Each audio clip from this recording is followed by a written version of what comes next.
Oh, that was the halfway point of the song there. I thought that was the end. But hello everybody. I'm back, and I'm going to make some more characters today. The tape. We are currently in the middle of the Extra Life tabletop fundraiser weekend, so everybody's doing tabletop stuff to get donations to help children with needs, medical needs, and so on. And we already got quite a big chunk thanks to the great Wizard of Poop the other day. And we're gonna continue today. Wrong page. There we go. So let's see. I haven't gotten anything for breakfast yet, but I do have Girl Scout mint cookies. So there's that. Got a whole roll of that.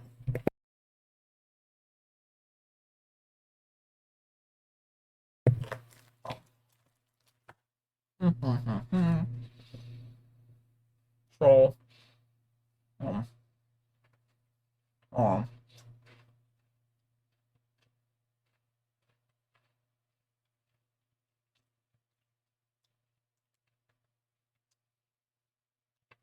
mm. Oh, I haven't had Girl Scout cookies in a long time. So the character I'm gonna work on today is my water assassin, Rin Umiana.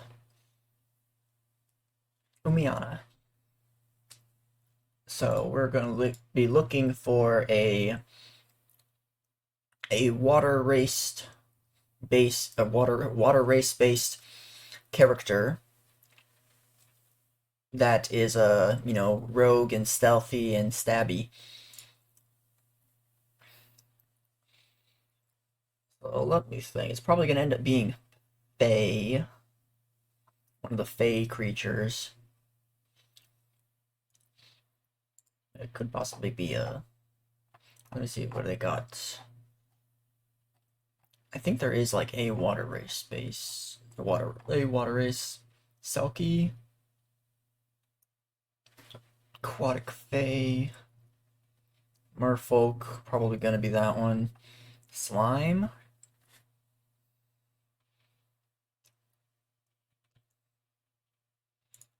Slime folk. Store consume item.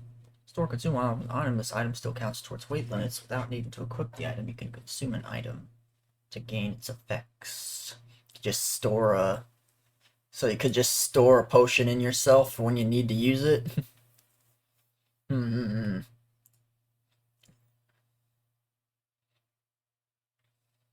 0 AP cost. Use a potion. That's pretty damn good. Slime body. Instant self gain. Damage reduction 100 against physical damage from the triggering attack. 1 MP, 1 RP. Primary race is Chimera. Toughness, awareness. Race. Magic Star Balance, Deception, Insight, Linguistics, Artifice. Fight or Flight. Fight, gain a AP. Immediately, instant on self. You immediately gain 2 AP that can be used on basic abilities, but lose 1 RP. Immediately gain 1 RP, but recover 2 less AP next turn. You regain use of this ability after the encounter conclusion phase.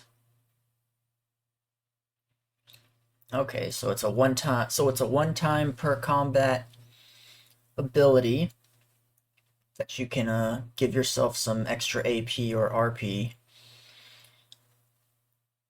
And I know there is a breakthrough you can take to remove the negative costs, so you can just make it to where you just gain AP or RP. You don't lose the opposite resource, the other resource. Oh wait, I almost forgot. I knew I was forgetting something. There we go. Some Mujak.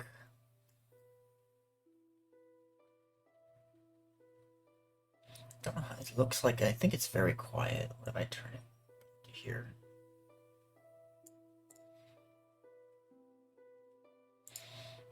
Audio balancing stuff.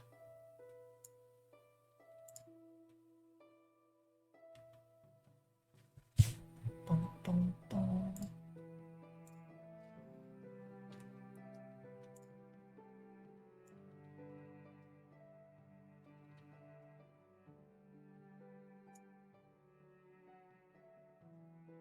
I think that's fine. If it's too quiet or too loud, just let me know. Let's go over here.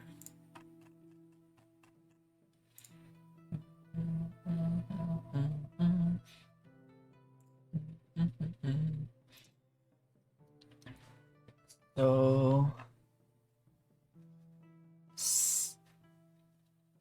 because there'll be like an assassin class, like trying to focus firing, kind of trying to focus fire a target. Being a slime might be pretty good.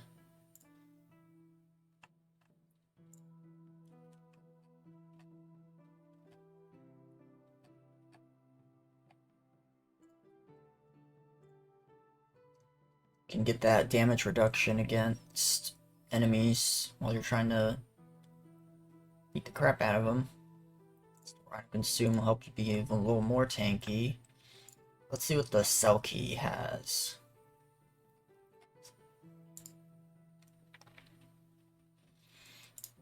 Aquatic Fade. While swimming, your base movement speed becomes 30. In addition, you gain Elemental Mastery Water. Okay, you just get Water Mastery right off the bat with Selkie. Probably go with that. Seal Cloak. Transformation. Manifest and don a Seal Cloak that's been with you since you were born. Transform into your Seal form. Seal form, you gain a swim speed of 80, but you can only take basic actions. You're proficient in melee attacking without weapons in Seal form. Sea form, you can hold your breath underwater for up to 2 hours, and your land speed is reduced to 5. Remove the cloak for 0 AP. Costs 4 AP to activate. Aqua Drift. Fuse water with your mana, firing a Spiraling Blast of high pressure water. Make a heavy attack deals physical piercing damage. You can use either the RP or AP cost for the ability. Water used projectile and it's moved and spread out wherever you shot it. You are touching an amount of water equal to a normal sized bucket of water. Alright, that's the limitation with that. You have to actually be near at least a bucket of water. Tone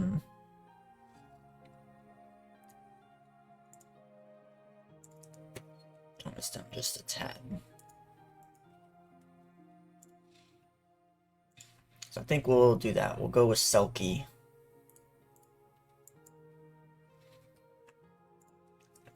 Fae. Agility. Cunning.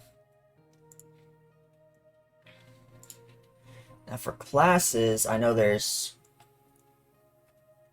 a few water classes in here somewhere.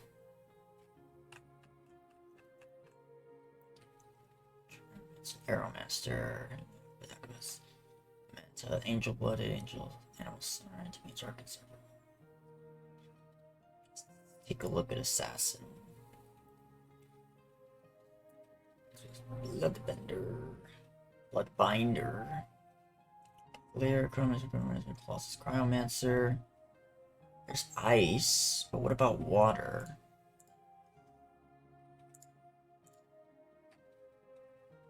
Frost Mastery. Look at it.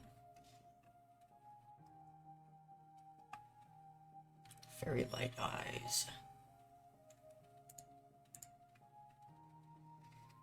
Fire Flame Sentinel. I feel like I'm forgetting something. Go over my settings here. That's on, that's on. That's on.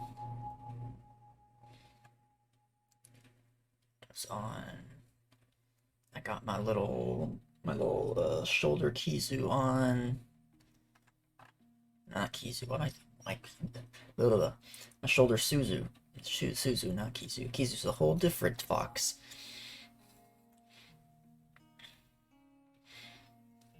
I will probably at some point make a class specifically for Suzu. Suzu is a little fox friend of mine. She's a eye tracking kitsune VTuber that had passed away over a year ago. I think maybe 2 years now. Dang, like 2 years ago, because of her medical condition. She couldn't use any of her limbs, so she did everything with eye tracking. So like she streamed games, she did art, drew manga even. She played Elden Ring with eye tracking and even beat bosses with just eye tracking. Eye tracking control and buttons on the screen and stuff. It's crazy. She beat what was that one? That one ninja samurai game. I can never remember its name. The one where samurai had to turn to using dirty tactics to fight Huns and stuff. I can't remember the name, but she beat that game on hard with eye tracking. It's fucking amazing. I definitely want to make a little character for her at some point. Let's see. Flash Star. Iedo. Answer. Hoarfrost. That's just more ice. Mycomancer. Necromancer. Pyro. Please. Peltast. Signature Sage.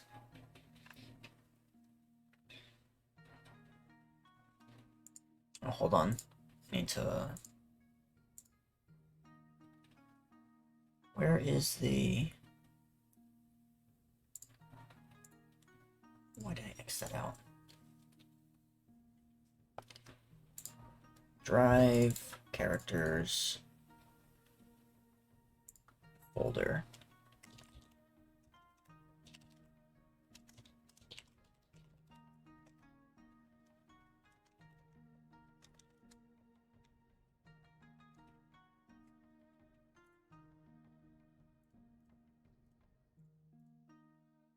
Make a copy. Put that copy over there. Rename it. This will be the other character I make.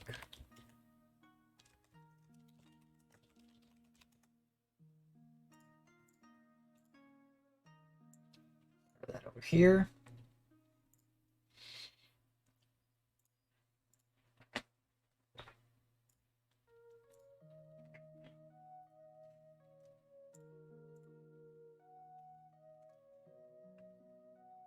Warden, Shouty, Sage, Rogue, Rangers, Aperture, Shinigami, Ice, Sniper, Stringer, Spellblaze, Summoner, Orientation, Broadly, Vampire, Zenware, Windbringer. There's Wave, Palm, but that's not exactly, that's like Chi. Like, or like, it's like key attacks and stuff, it's not water. There really isn't a water class? I was sure there was a water class in here somewhere. There's ice. Wait a minute.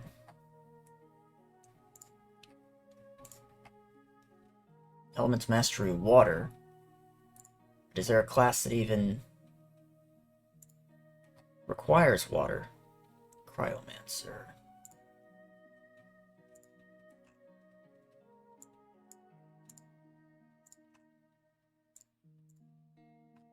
Assassin, you need Rogue and any tier 2 class mastered. Ooh.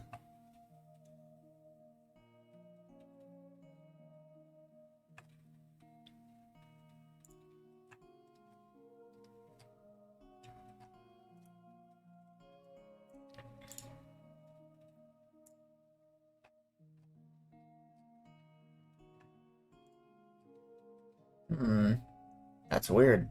I was sure that there was a water water-based class in here somewhere.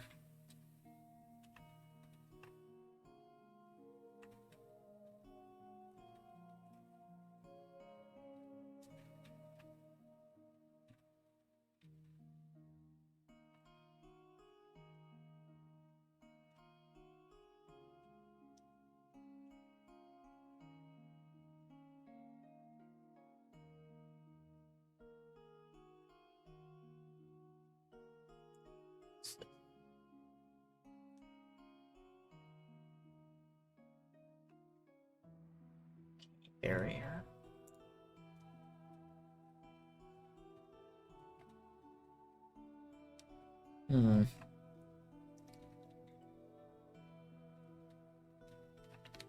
Well, damn. I guess there is not a water class.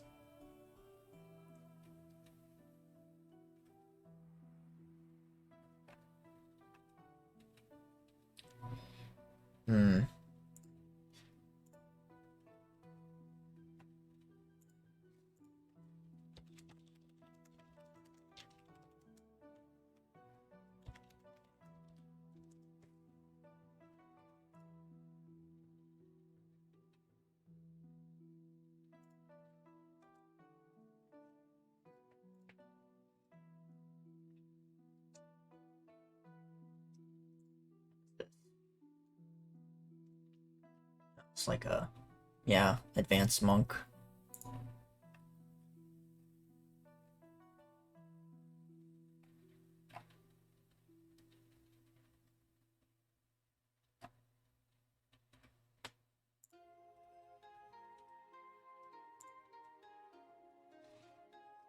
What would getting water mastery, elemental mastery water even benefit me exactly?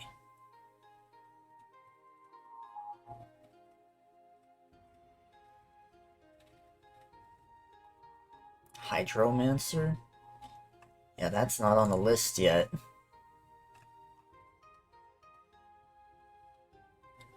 I'm guessing that's coming later. Well, I think I'll have to...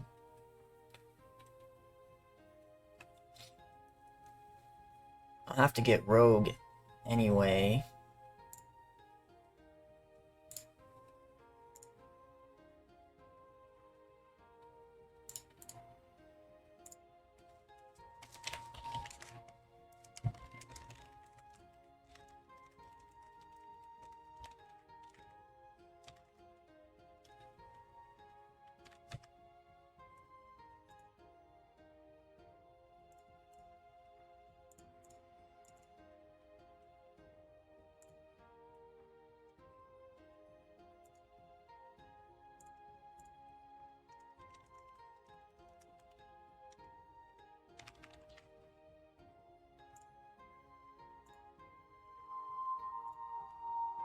Tier 3 class. There's no way I'm getting... Tier 3 class that requires Rogue and a Tier 2 Mastered, so there's no way I'm getting that right now. Cross. Very light eyes. Person, time dilation, empty.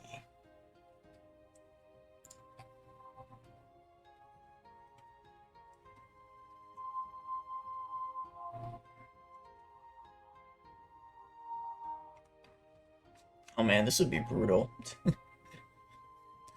This is basically like a fucking Sharingan moment. Very light eyes, hold person. Oh, you have no AP and no RP. Stab, stab, stab. Holy shit. It's a tier 2 though, think about it. Definitely gonna have to take the rogue first. Or Frost, maybe later.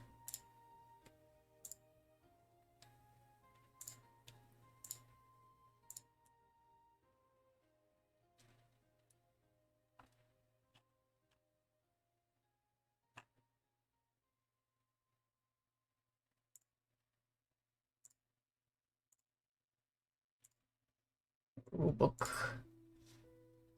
So we'll start with basic details.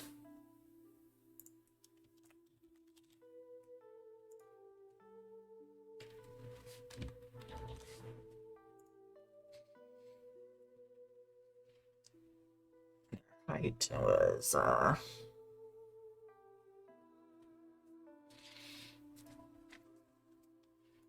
let me think. What was their height? Not too short, not too tall.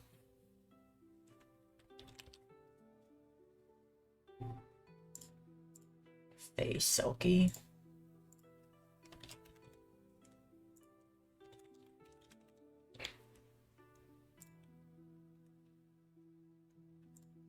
Okay, +1 agility, +1 cunning.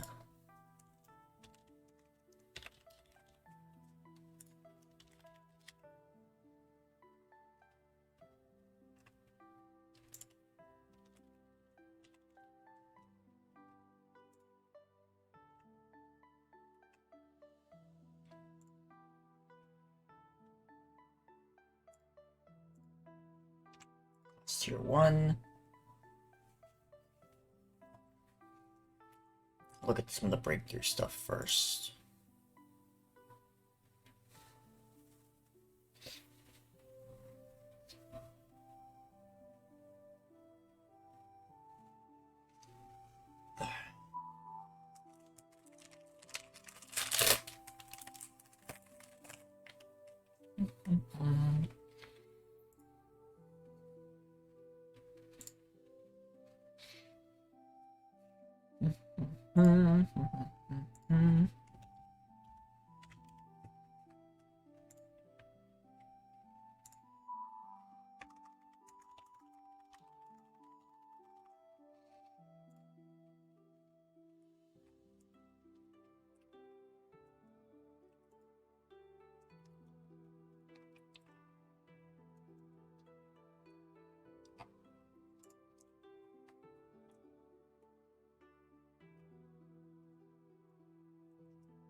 A Flash Acrobat, a Flash Master.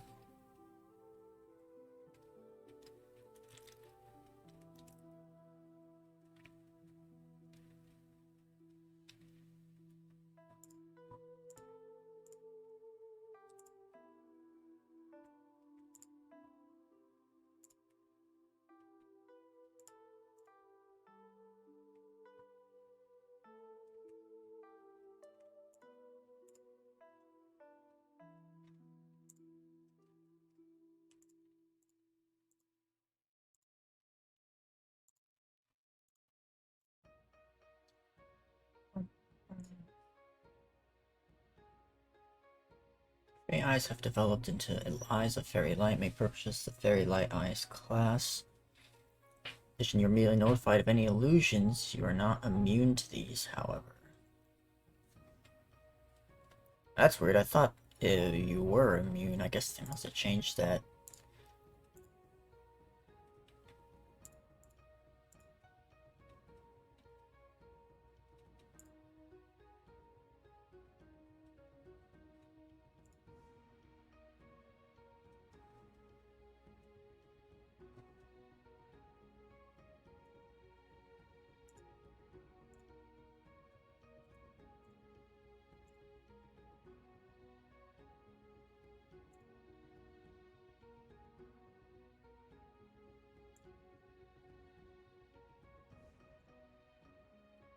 Cost of the individual weapons plus 1,000.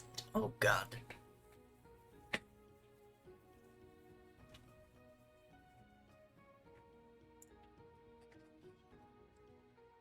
Where are her weapons? Let's see.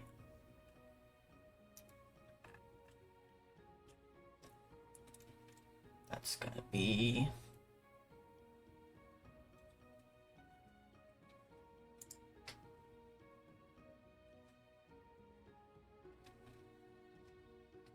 Five-foot range on your weapon attacks, and your threat range becomes 50. 55 to 10 feet. Our other weapon.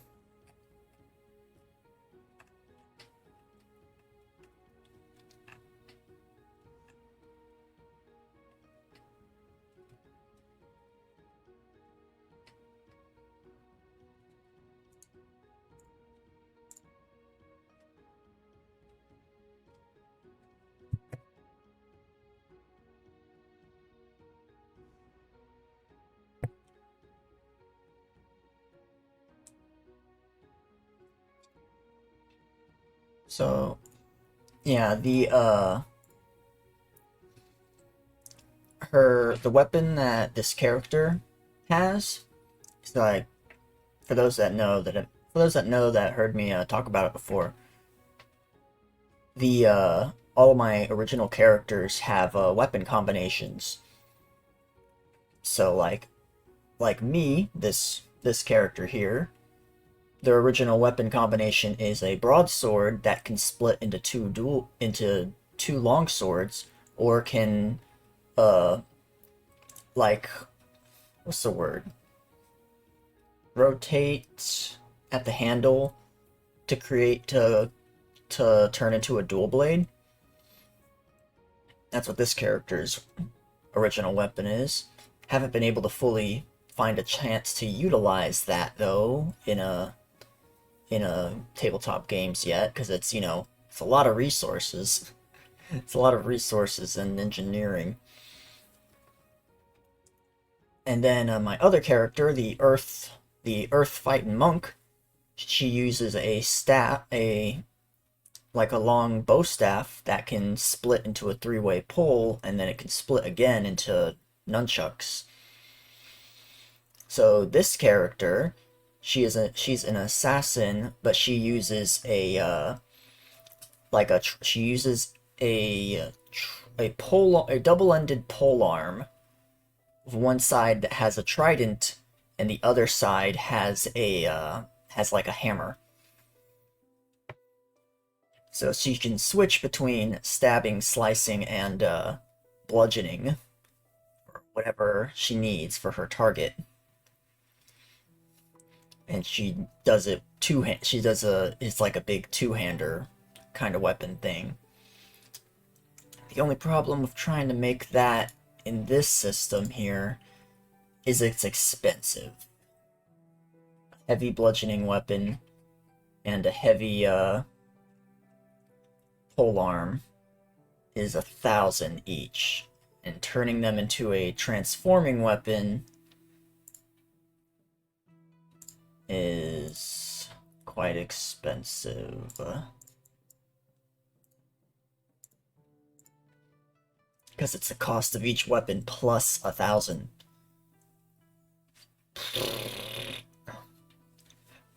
Also costs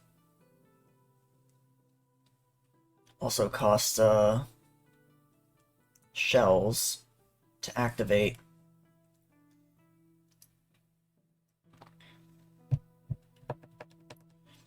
I only start with 3,000, so like just getting the weapon alone would make me broke, and I wouldn't be able to get anything else. No food, no adventures kit, nothing. So that is, I can save 1,000 by using the smaller one-hander versions, I guess.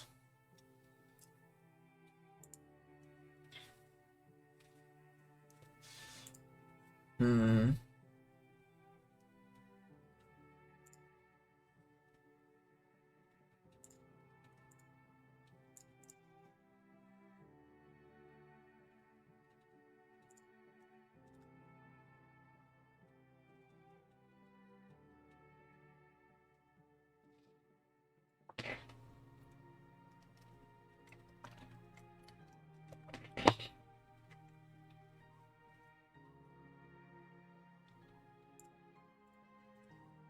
I will put that over to the side for now.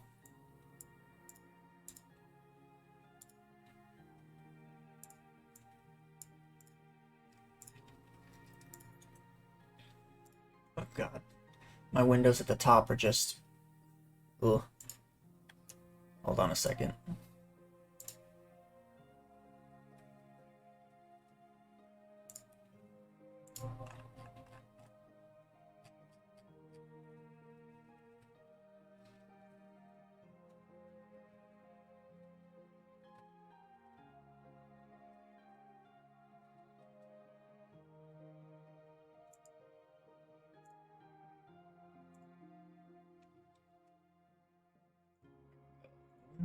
Sort them out a little bit more.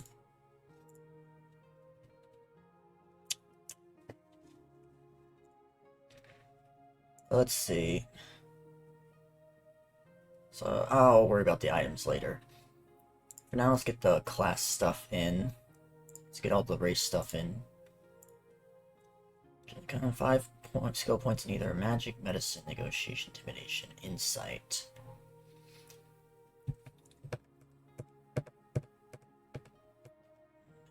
Intimidation, insight. Probably just gonna go to insight.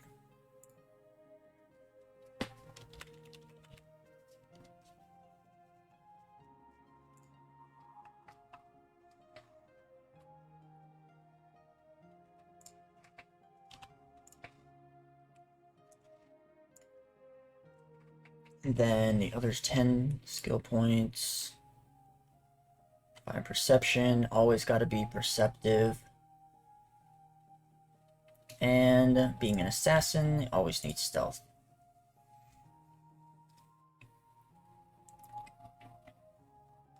As for my stat choices,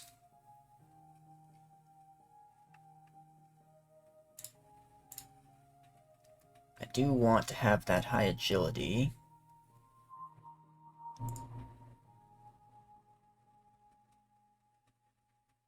Because it affects initiative, RP. I might actually not dump focus. I might not actually not make a focus the dump stat.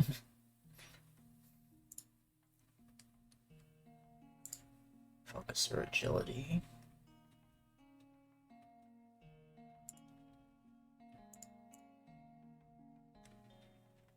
I want them to be a little bit tough, but if I can just dodge everything.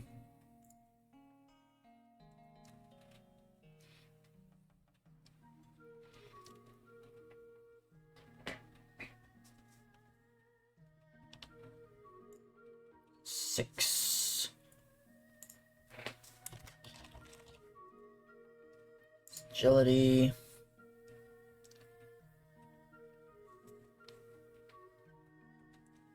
Make awareness my main substat. I get a bonus to cunning, so I can put cunning 5.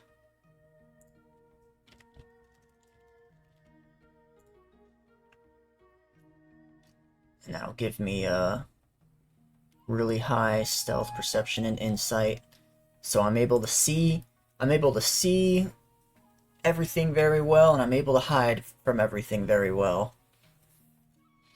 2 primary things for an assassin. And 3, 2, 1. 2, 1. 3, 2, 1.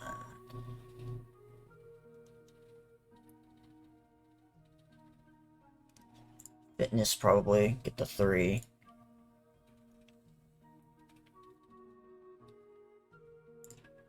They are not very charismatic.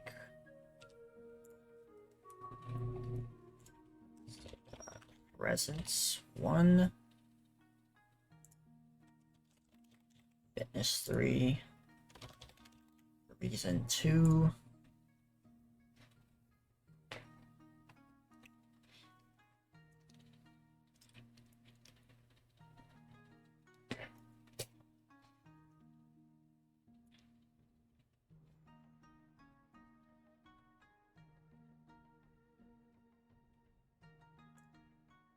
I put this at 4. Power, I'll put the 3. Focus, I'll put 4.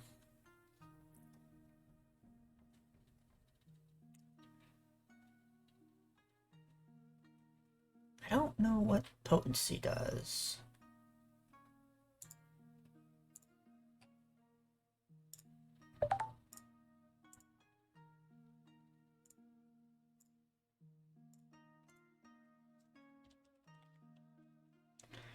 Potency of an ability reflects how hard it is to avoid its effect. It's equal to 10 plus the caster's focus. When resisting an effect, the target rolls 1d20 plus toughness. Okay, I see. This is for like your...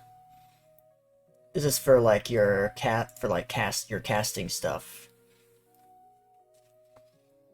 I see, I see.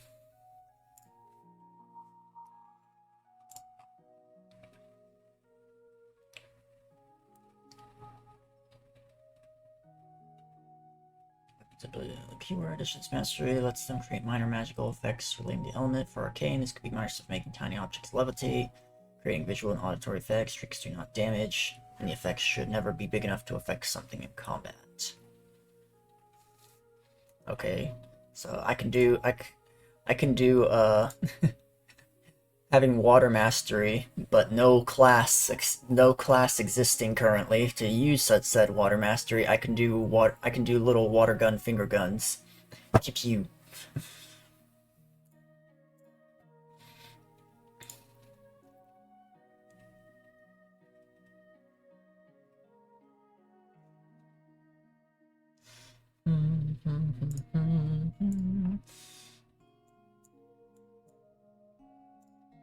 Okay.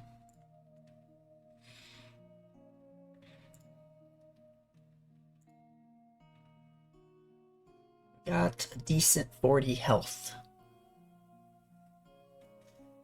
Decent 40 health. I have slightly lower mana, but that's fine. Got our high agility.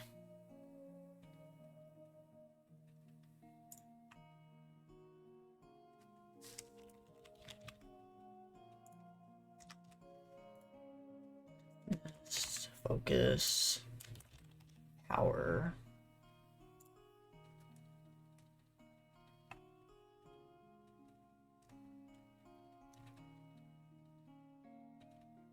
D4 plus power, plus power times 2. 2d8 plus power times 2 for 200 weapons. See, that's another reason why I would like to have the heavy weapons for this character, so they could hit extra hard. Actually, let me think about it. Do I really need focus on this character? God, I feel like I'm gonna dump focus on every single character I make. Because if I really, really need to hit something, I can just do a precise attack.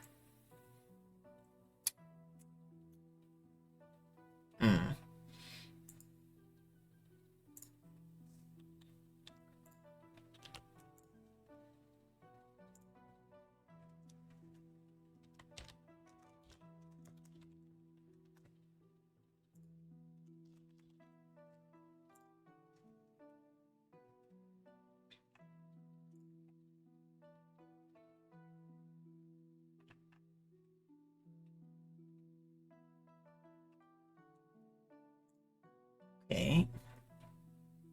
RP8. Dodge, pretty damn high. Evasion, pretty damn high.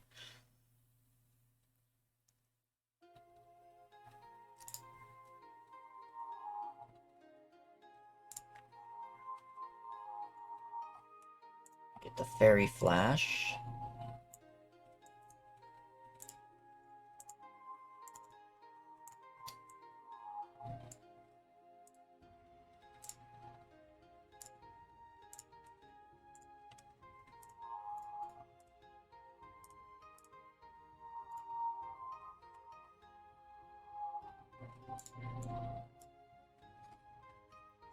Teleport, 1 MP, 1 AP.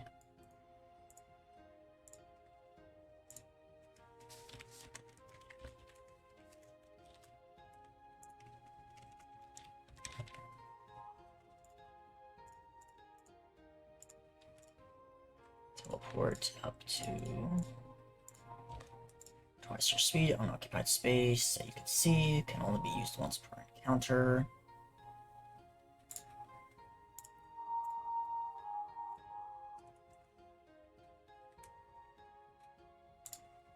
That's done.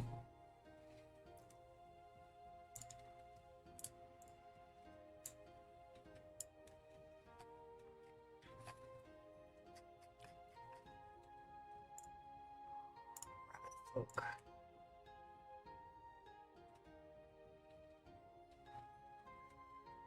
That's crazy.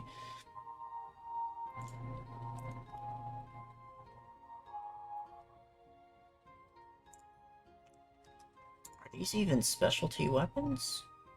I don't think so. That's the other thing, I would need the weapon training for both of these weapons.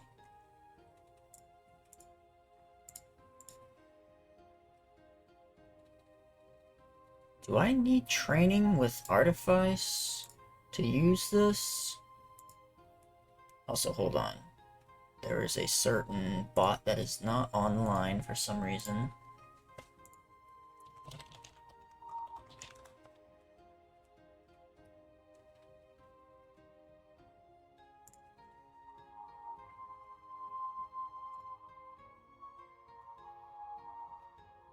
Wake up!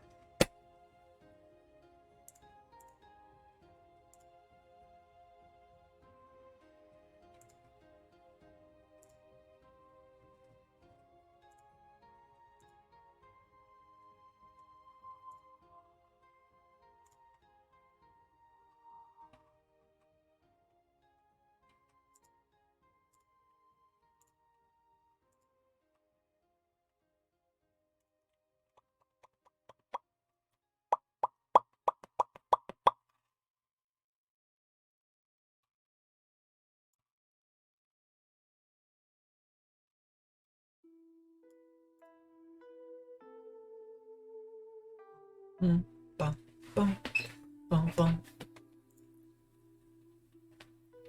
Let me just ask.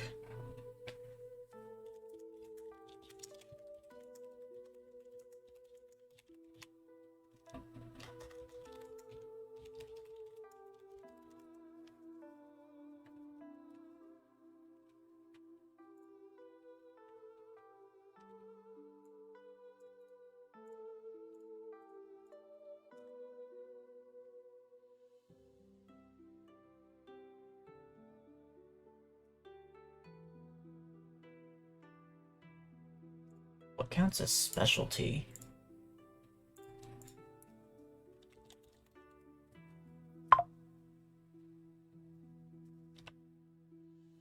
Special weapons that are not commonly used by people. Normally obtain through abilities that give proficiency on specific dimensions. Oh, pistol, shotgun, so guns. Guns mainly. Guns and specific daggers. Channeling weapons are a unique subclass of specialty weapons. Okay.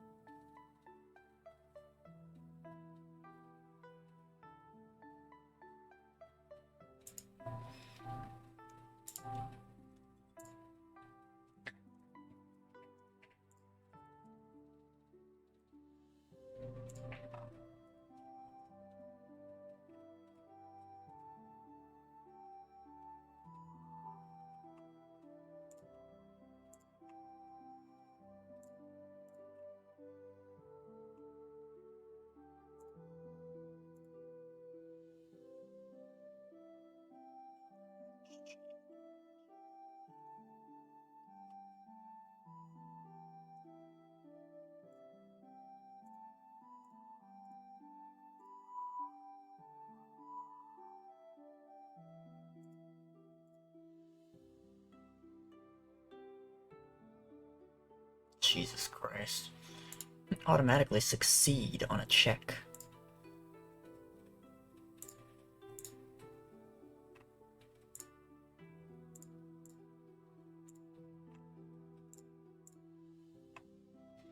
Yeah. Aside from whatever weapon training I need, weapon and armor training I need to do, I guess I'm just gonna take these, Fairy Flash breakthroughs.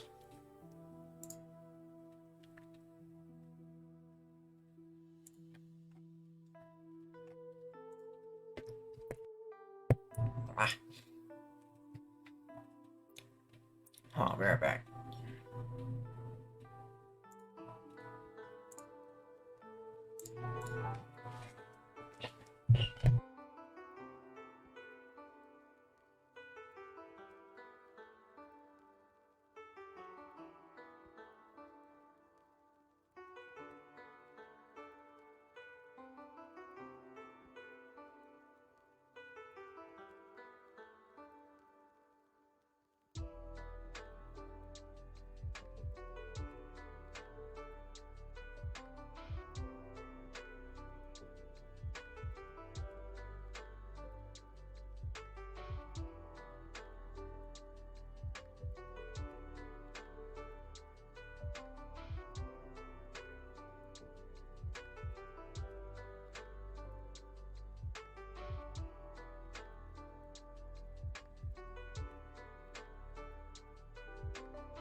Oh. Like, model disappear again. Wake up! Wake up! Come on. For some reason, I always have to go back to this scene to get it to turn back on. So weird. Okay, so I don't need specialty weapon training. I don't think. It doesn't say artifice under here, so I'm not sure.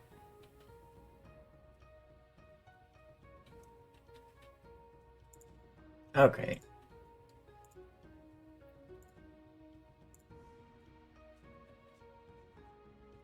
Boom, boom, boom. Let's get Aquatic Fae.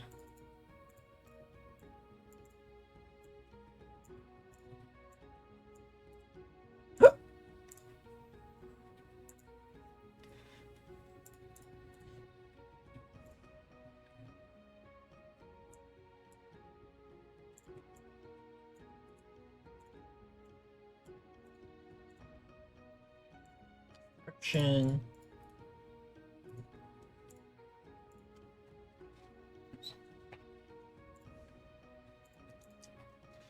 Seal Cloak.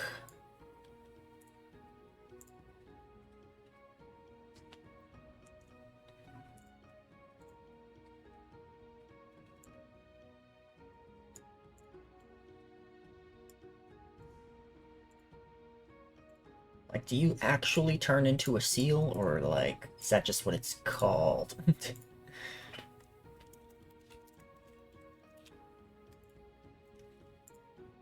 Transformation, stealth, or AP?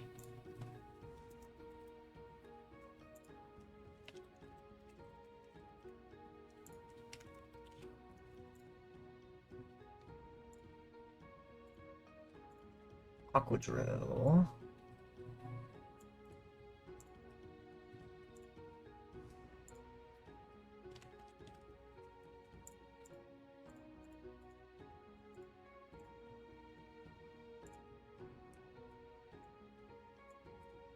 Armament. 1 MP, 2 AP, 1 RP.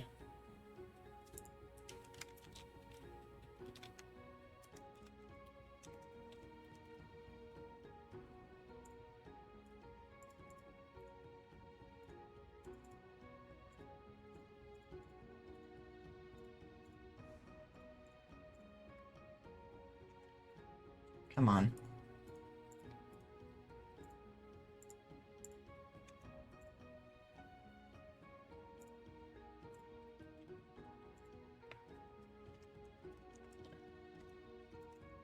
E.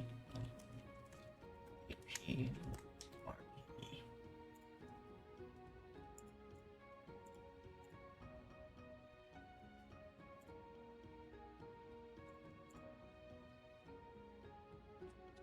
That's.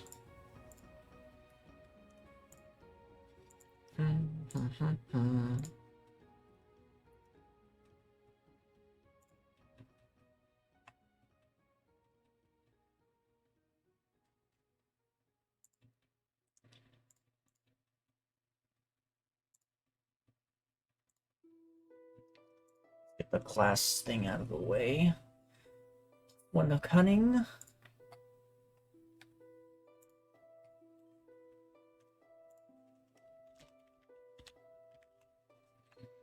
So cunning becomes a 6.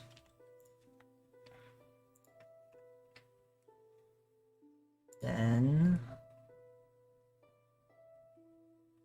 5 skill points spent in insight, stealth, or perception. The 3 main abilities. Oh no, this is very light eyes. What am I looking at? Acrobatic, stealth, deception, roguecraft, perception, insight, negotiation, knowledge, skill.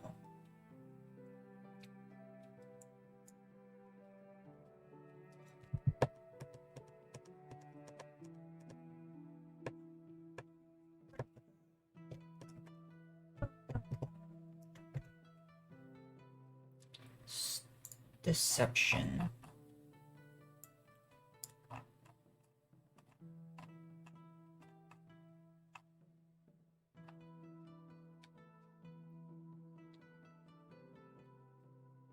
Expertise skills. Deceive others. Trying to think of how would I...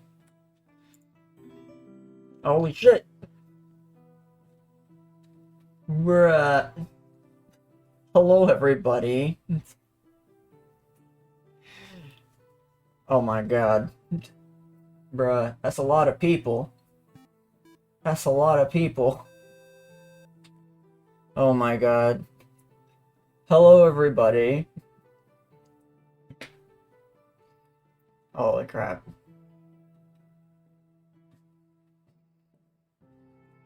Yeah, I know. I know who made the TTRPG. Jesus Christ. But hello, everyone. Hello. I am Tazuto. I am a Kitsune Flame Paladin. I'm a paladin that likes to use fire magic. I basically try to, you know, stand for justice and fairness and etc. and all those kinds of things. Today I am doing a stream for Extra Life. It is a charity that uses the money from people gaming and all sorts of types to help children across different children's hospitals. And this weekend is their TTRPG weekend fundraising. That's why I'm doing this, making characters on stream, spreading the knowledge of this brand new TTRPG. Oh yeah, I saw you killed the fiend. Yeah, cutting it really close there. Are you upset that you didn't get to get the finishing blow on a Shy Leaf?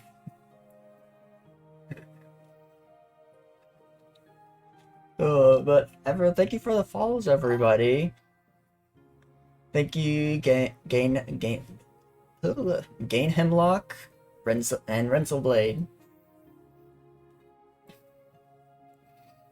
I could see it. I could see it in your. I could see it, hear it in your voice. I want to kill this shy moth so fucking bad. I want to kill her so bad. I never get a chance to kill her.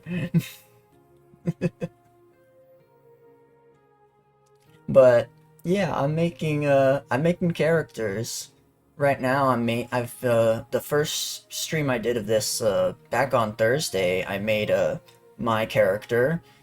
Or what I could, anyway. What I could make of my character. Hold on.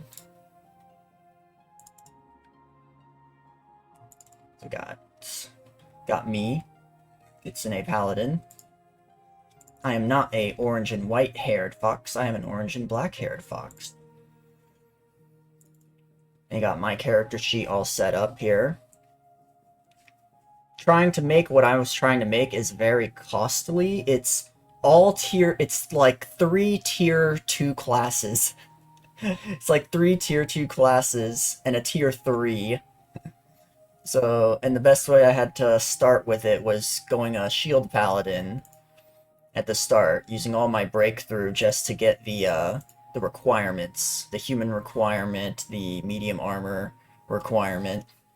That took all my breakthrough stuff at the start.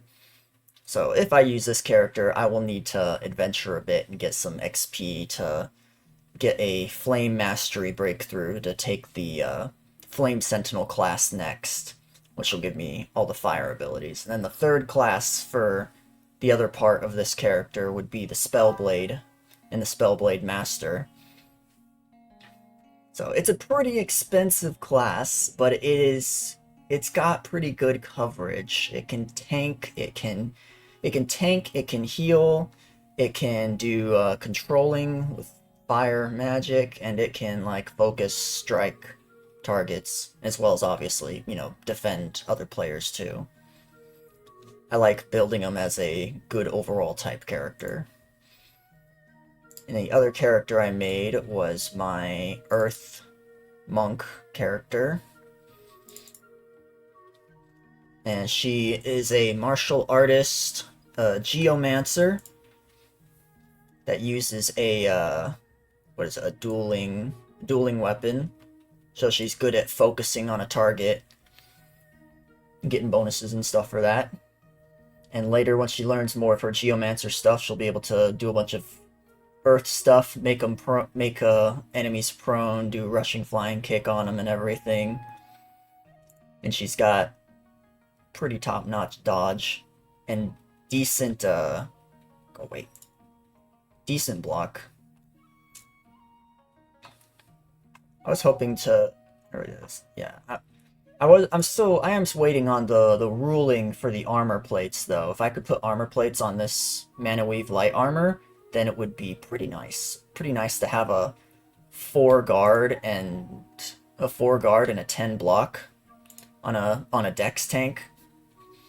So like even if it still does come down to blocking and mitigating damage that way, it's still a decent chunk.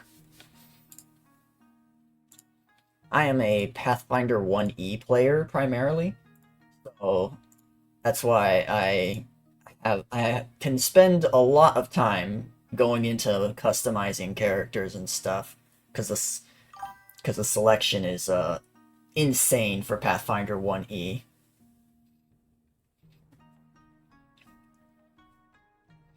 Dueling weapon is a secondary. Cool, it's cool. So this character I'm working on is a actually, hold on, wait, I almost forgot.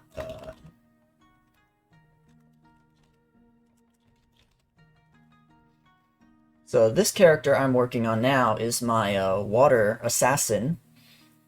I just learned that there isn't really any water classes yet. The Hydromancer is still being worked on. So that was a little hard to decide what to do with it for now. Probably just stick to just the rogue for now. I do have some other classes to look at though. See if it would fit well.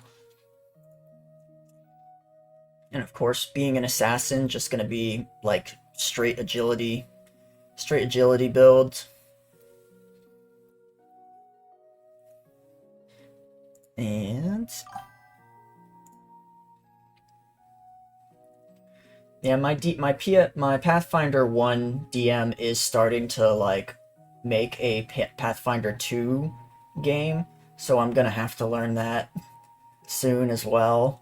I tried learning it before. Shut up, phone. I tried learning it before, but it was a little confusing for me, which is strange because like once you learn the ins and outs of Pathfinder 1E, you should be able to learn any other system, because every other system is more simpler than Pathfinder 1E. Yeah.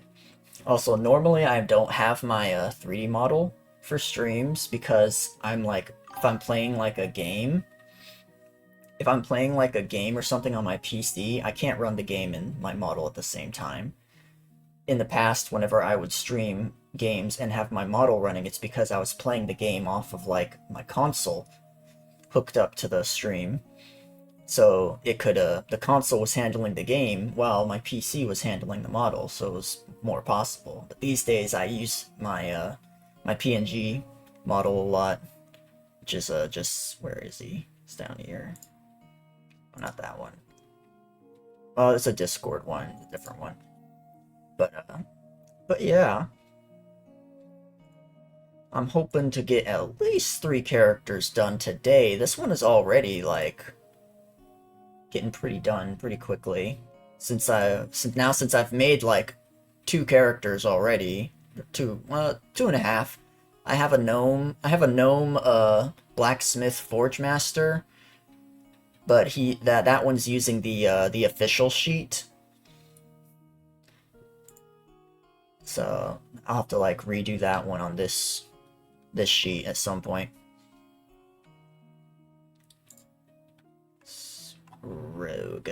I was just trying to figure out the bonuses here. Acrobatic, stealth, deception, rogue, craft, perception, insight, negotiate, intimidation. I already got +5 to stealth, perception, and insight. I could throw it into acrobatics, or I could double down on stealth, perception, or insight, so I can get a fat 15 bonus to it.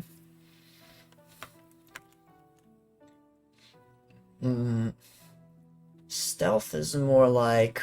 Stealth is only really good in before a battle, I think. Like, I think you can try to stealth in the middle of a battle, but it's like, if you're in the middle of a battle, you're trying to, fight and kill something.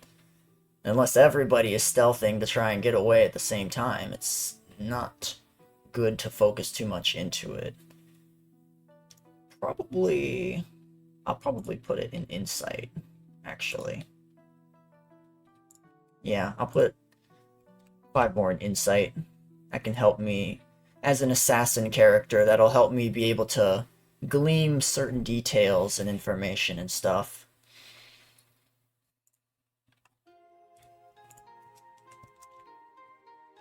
Insight tool. As for the level 7 focus or agility, we're just gonna dump that in agility.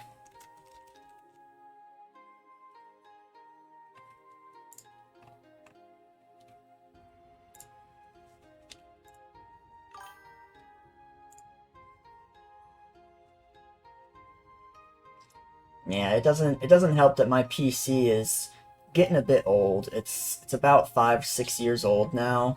It's almost 6 years old. So I worry about the internals on my PC because I will not be able to replace it if any certain part goes kaput. It was a hard enough time just trying to replace my my power supply whenever that went out last December. Was it December? No, it was December before that. Hard to remember. Time is fucky today. 2020 really ruined the timeline, or the concept of time in general.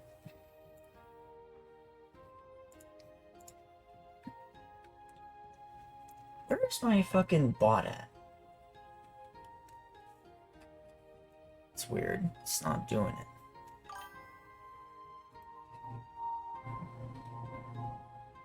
It's a budget one. Yeah, this one's a full desktop PC. It was I've got it as a late birthday present from my family because I'd been using a laptop for a very long time. And that laptop, I still have it. It's literally right here over in my closet. It's literally right there. I can touch it. It's a fucking goat. Yeah, the Dell Inspiron laptop is fucking legit piece of hardware.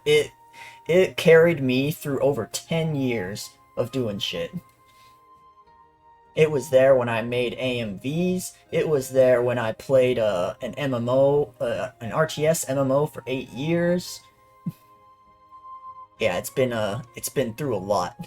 I can still try and turn it on, but it's like it's on life support. I have to have like an external cooling fan plugged into it underneath it. I gotta leave it charging for like a day to even attempt to turn it on. And I have to try to remember the trick to turning it on. There's a trick to turning it on. I have to press the button and like remove the power cord and plug it back in a certain way in a certain order that I can't remember that certain order to get it to turn on. Oh man, so sad. Thank you for the follow, Neo Shining Gundam. I love Gundam. We love Gundam here. Sometimes I stream Gundam Battle Operation 2. It's gotten a little bit more, a few more players recently. They did an update. They're adding Wing Gundam Zero to the game, which is fucking crazy. And they added the ability to add like little customized abilities onto your suits as well.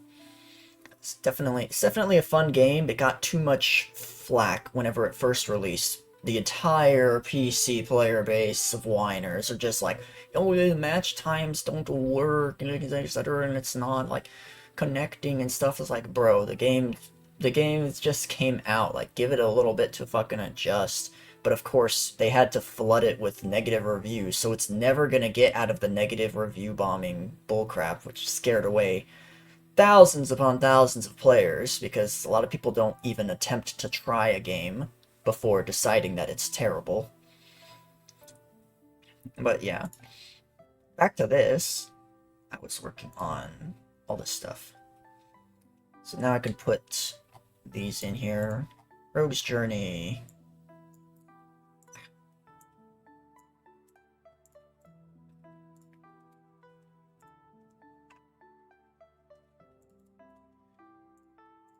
A stall.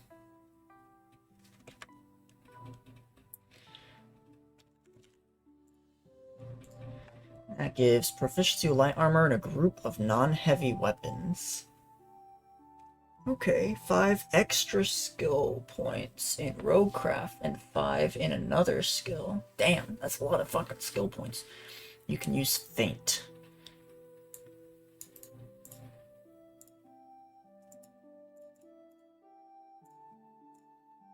Okay, so I get proficiency with light armor in a group of non-heavy weapons. Ah. But see, this character specifically would use heavy weapons because they use a two-handed double. What's it called? I forgot the official wording for it. Basically, think of a polearm. On one side, you got like a trident or a blade, and the other side you have a hammer. On the other side. In Pathfinder 1E, the weapon is called a gnome-hooked hammer. And it's a pretty deadly fucking weapon.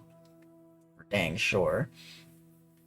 But to make that in this system, I need to use the transforming weapon plus the heavy polearm and the heavy hammer. Which is a bit expensive. Into cost of individual weapon plus 1,000. These are the light versions. They're 500 each. The heavy versions are 1,000 each. So just making the weapon alone would take all of my money. Then I wouldn't have any other gear, unfortunately. So I'm just trying to decide, like, what should I do for that? Should I just make the light version? Probably just make the light version. Because at least I get a free weapon training, so I can get one of these, the polearm or the hammer, written off.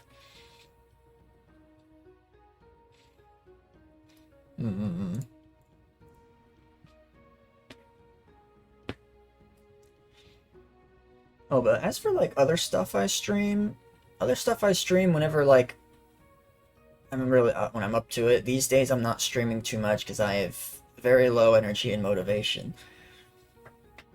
But usually I'll play things like team, what is the word? Like team kind of games. So for example, like GBO2, that's like a 5v5, 6v6, one team versus another using whatever suits you use. And then I like to play Smite. I like to play other RPGs. I recently finished playing through Kingdom Hearts 2, though I am still doing yeah, MOBAs. Not all MOBAs, but certain ones.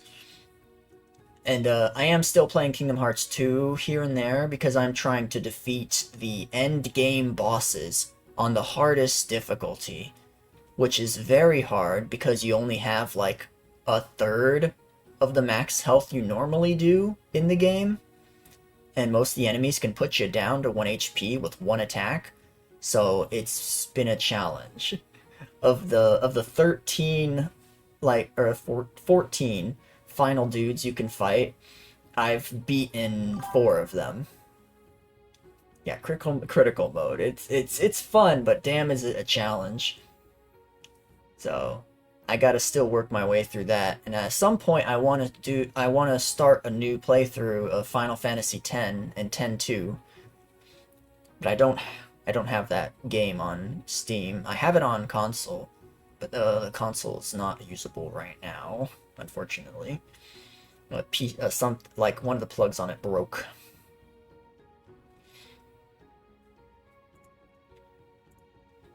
But yeah, that's the usual kind of stuff I play. There's probably like a section somewhere down there in the about section or whatever that shows a lot of the recent games I've played.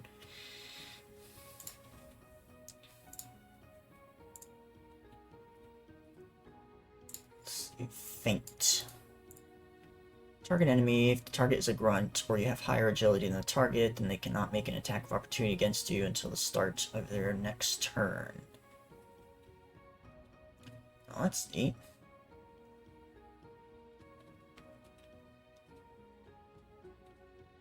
It only targets one enemy, but that still can be pretty useful.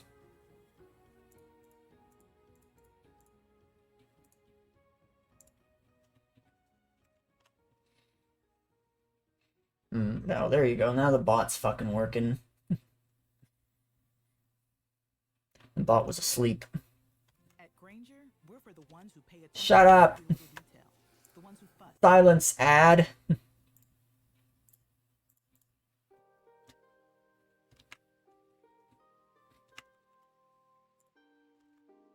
Skipping ads? No, I block the ads every time. It's actually faster than waiting the 5 seconds.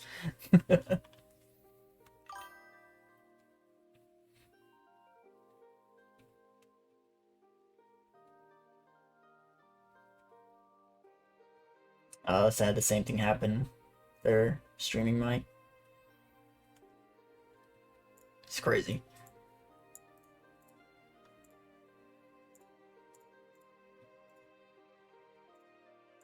Come on.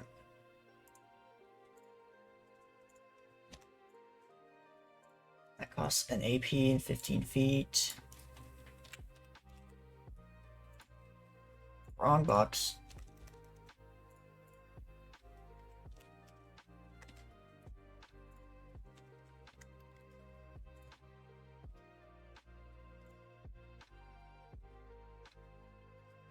I wish I could figure out how to... if I could use my slime VRs to have hand tracking. Because they are trackers. They are trackers technically, and they don't need a base station or nothing. Just need to figure out how to get that to work. Let's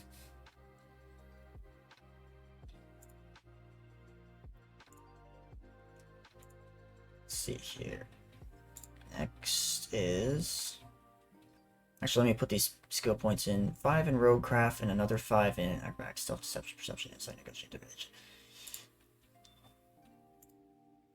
Roguecraft. I am not sure what Roguecraft even is.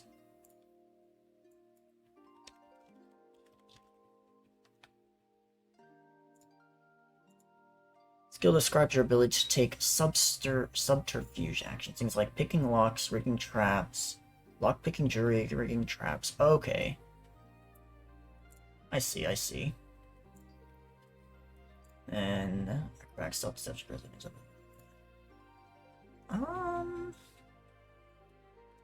Would make my perception a 15.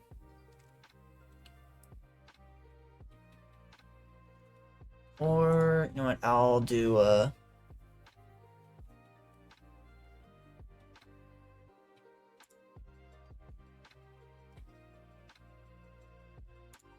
wait, I need to double check something.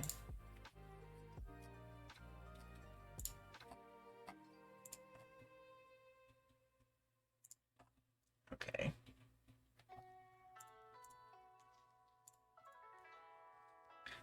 I guess I'll put some acrobatics.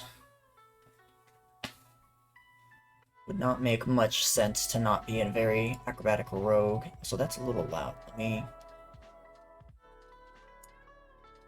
DB down on that a bit. If the music is too loud or anything, just let me know.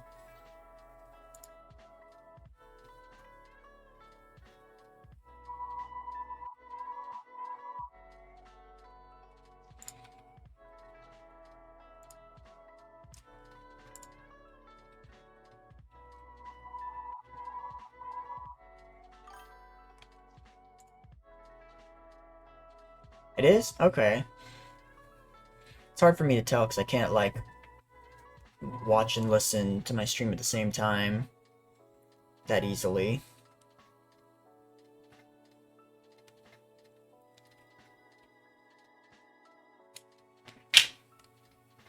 That over here. I can at least do this so I can see my chat without having to tab over every time. Because I don't got two screens. I just have one big ass screen because I use my TV as my screen. I use my whole ass TV as a computer screen. I do have two screens. I have my actual computer screen over there, but I don't know how to like set up two screens between a TV and a computer screen. And my desk is too fucking small for both of them anyway.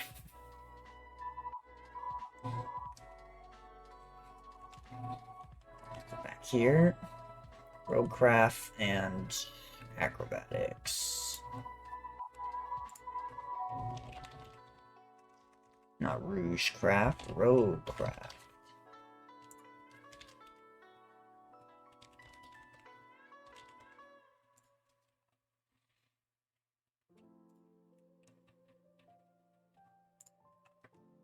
We got evasive maneuver.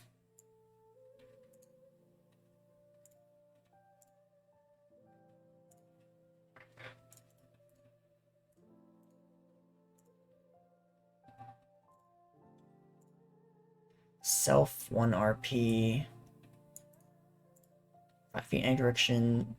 Do not trigger any attacks of opportunity from this movement. When used on your turn, you may spend 1 mana and 0 RP on this ability instead. That's pretty damn good. Holy shit. It sounds extremely helpful in a situation of like, oh, you're surrounded by 8 zombies. If you try to disengage from them all, you're gonna get attacked 8 times. Oh, that was a sad death.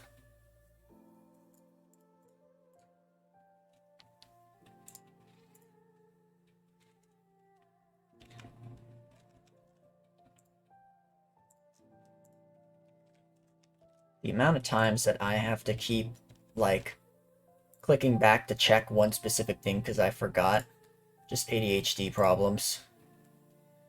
It's just ADHD problems. Let's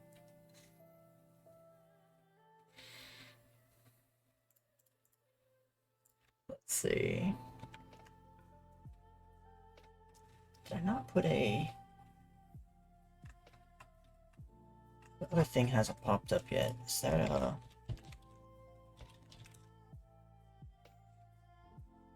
Bot, work, do your job. Well, if the bot doesn't work, pop it up. Down in my about section, there's a little extra life section that has links over to their website for all information and the dono page and stuff for that. Donations are all donations for charity and stuff like this are completely tax deductible. I think that's the saying. Basically, you'll get your money back on when you get your tax payment back. tax refund.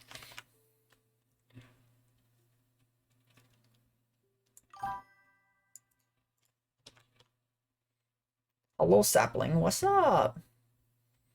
Howdy, howdy, howdy. Oh, wait, let me put,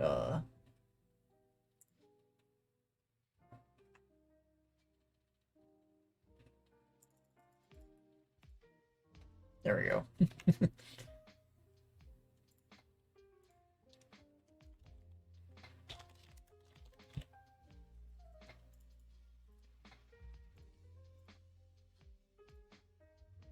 And one AP X MP self.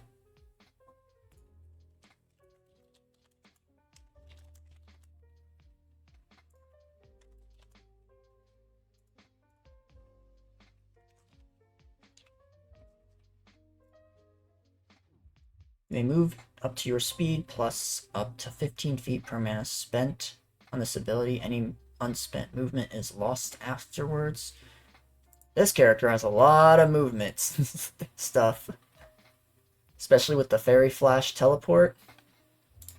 If my regular movement would you know, like provoke, or I don't remember, does teleport provoke attack of opportunity? I don't think it does.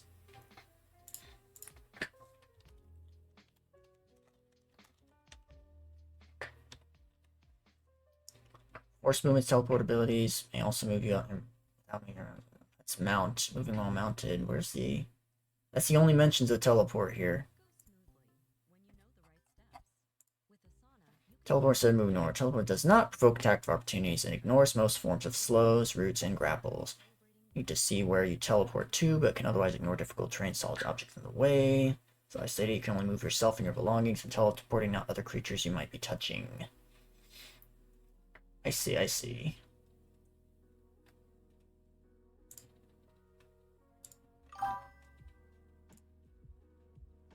Yeah, blinks are pretty strong. And if I don't find anything I really need for the breakthroughs, I can just take both of the fairy, the Fey Flash breakthroughs and just absolutely have absolute control over the Flash. I would. That is the Fey Flash Acrobat. So whenever I do Fey Flash, it doesn't have to be a straight line. I can zig and zag through the battlefield up to my, still limited by your maximum teleport distance, and then if I need to go farther, I can just use extra mana to increase the distance by my movement speed. So both of those together, I can teleport really far and through very complex things.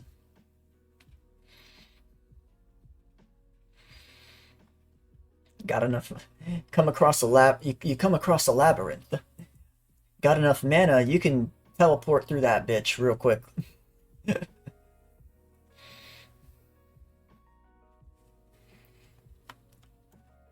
then like if you're a class that can like fly or hover, you can teleport through without even triggering any floor traps.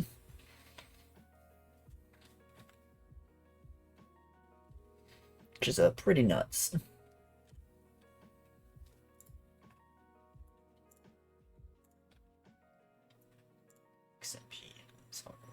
Bursto.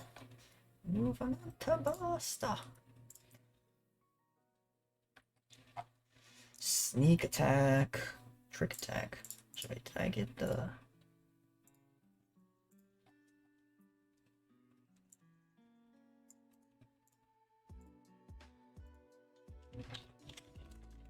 Sneak attack, keyword, trick attack.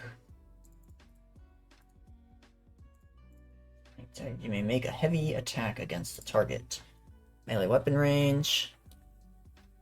Target of the attack must spend double RP to react to a trick attack. Ooh. 2 MP, 2 AP. It's a pretty heavy requirement. Goddamn. But it is pretty strong to wear the enemy out really fast.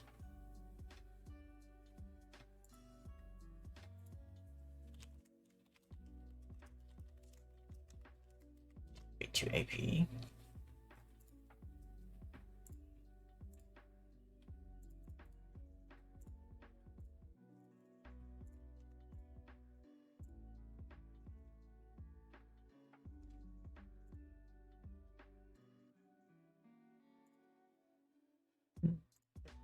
Reset myself here a bit.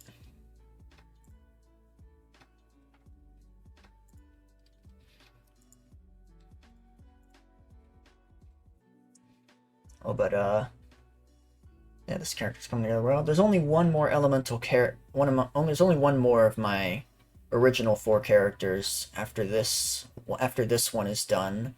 Then I can make some of my other, or try to make some of my other characters that were created during like Pathfinder campaign days. But these ones that I'm working on are I thought up like a long time ago. Is anyone here a Gaia Online fan? You probably know what I'm talking about if you are. Very old community.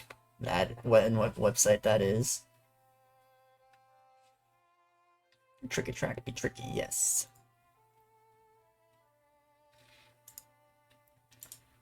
So I wonder how far like back are people in the chat on my stream. I don't know what the delay is. Oh, you entered your 30s? What debuff did you get?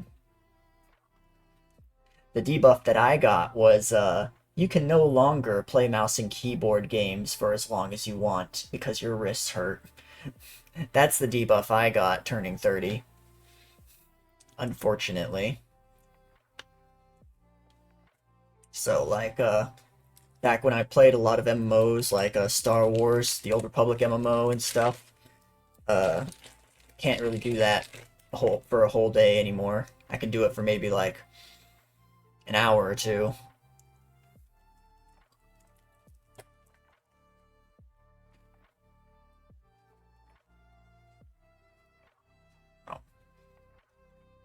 Oh.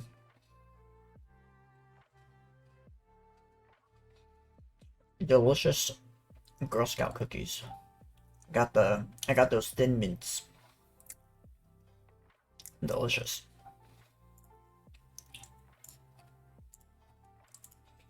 Devastating Strike. Sure hit full pierce. Ooh. And you can keep doing this every time? Holy fuck. That's busted.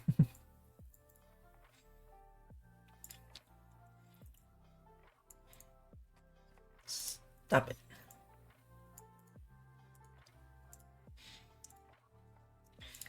Would be a terrible thing if you were to have 0 RP left, enemy.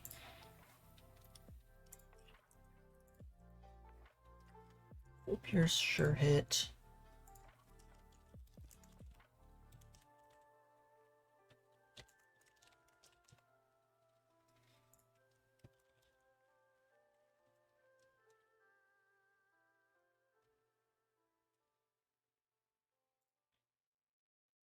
You deal light damage to the target.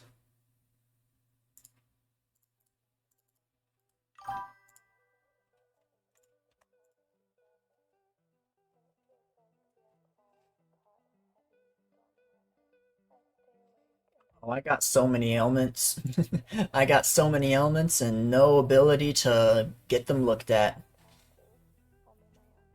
I gotta live off of the millennial generation of healthcare, which is water and vitamin gummies. Yeah, and a lot of bed rest.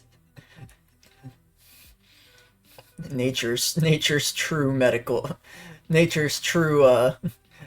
care. Water, vitamins, and sleep.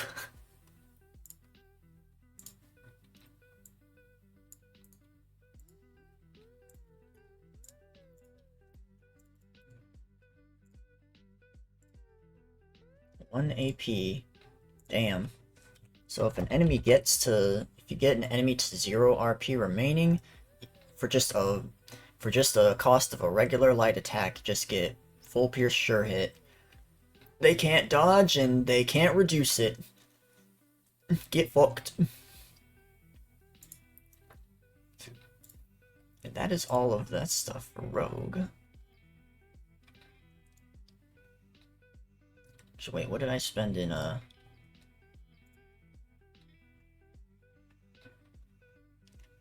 yeah, Insight. Insight, Roguecraft, Acrobatics. Got a lot of bonus skill points.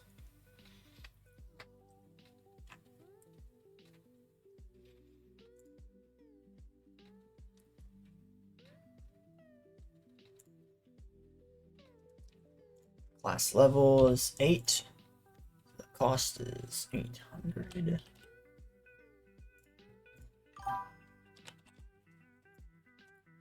Got 200 left. It is a really good ability.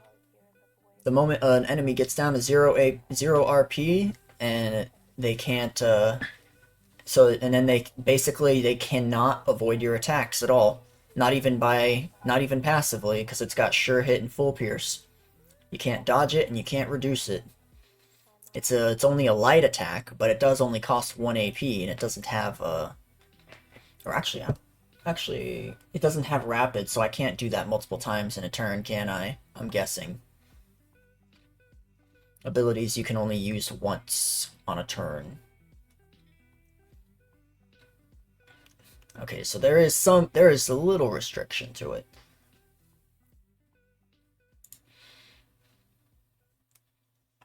Let's see, proficient with light armor.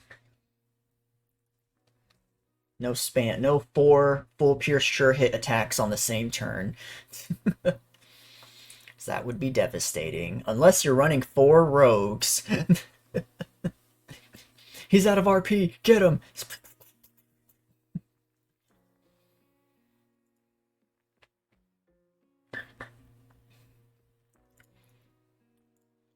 Or just a more funny sound. A more funny sound. He's out of RP, get him!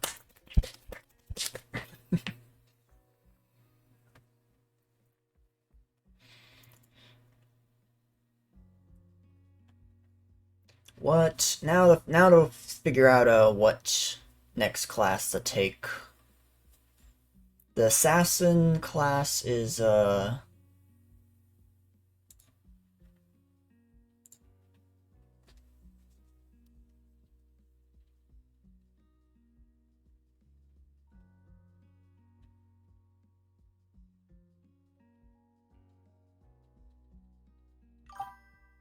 is Geomancer in... Wait, how is Geomancer in here twice?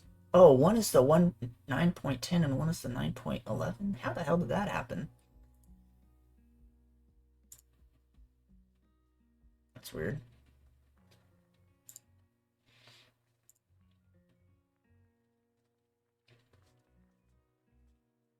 The cartoon dust clouds are real. Rogue mastered any tier 2 class. Okay. What is it giving? Death mark. Inconspicuous. Enemies are aware of your allies, but not of you. Enemies are treated as surprised, as if it was a surprise round to you. This may make them unable to react to you, but not your allies react before them. I don't know. Because I only favorited the Geomancer page once, so I don't know how it got in there twice.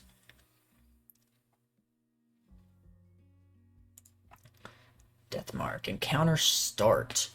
Mark a target for death, opening up to assassin abilities, reduce a character marked by death, marked as 0 HP or lower. Move up to your speed and take the hide action for 0 RP. This movement does not provoke attacks of opportunity.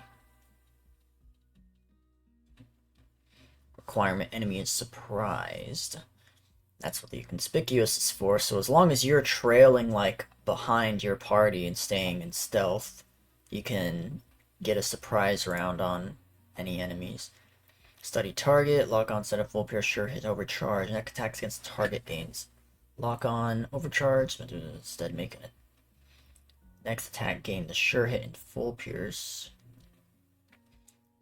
An additional for the apply death mark. Wait, what? How can you?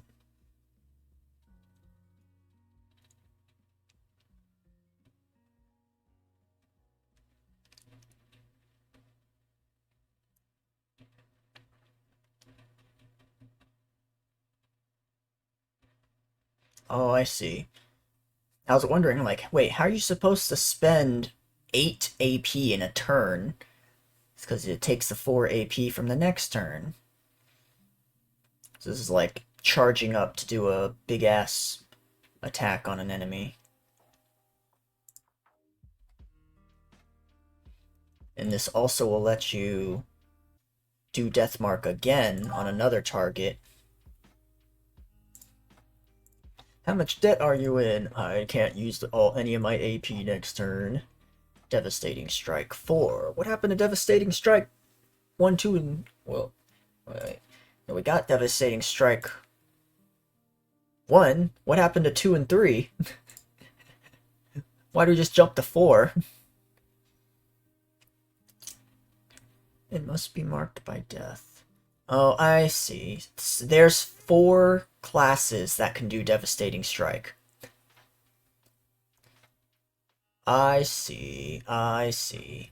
That is how you can do the Devastating Strike 4 times in a turn. You just have to get the 4 different classes that have it.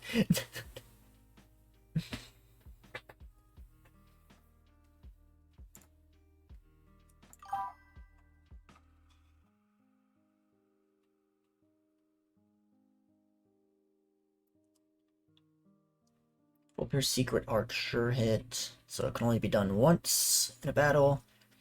Attack target for every damage. Target is unaware of your presence. Attack deals double damage. Target must be marked by death mark. Damn.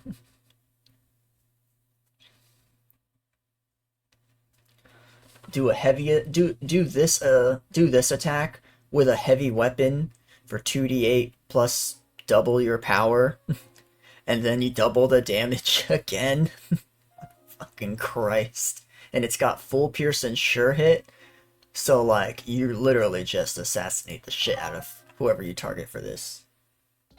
Same name skills can only be used once? Oh, okay. So then what is the... Then Devastating Strike 4 is not as good as Devastating Strike 1. Because Devastating Strike 4, you have to have the target marked by Death Mark. So, just use Devastating Strike 1. They deal the same damage, they cost the same AP, have the same range. It's just this one is even harder to do. So why would you even do it? If you can just do Devastating Strike 1.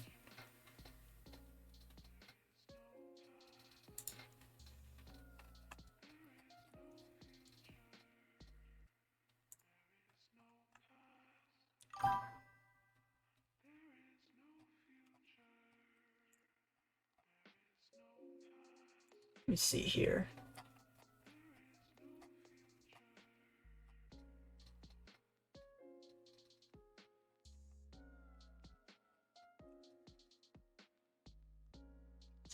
These...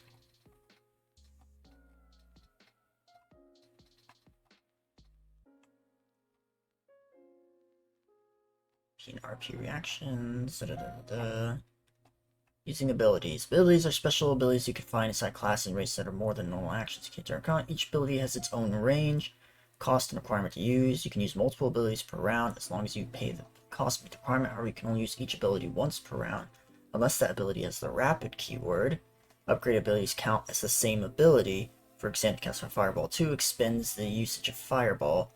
This restriction only applies to abilities, not to basic actions described later in this chapter. So, yeah, why would anyone use Devastating Strike 4 over Devastating Strike 1? Because Devastating Strike 4 is more restrictive. That's something. bring that up.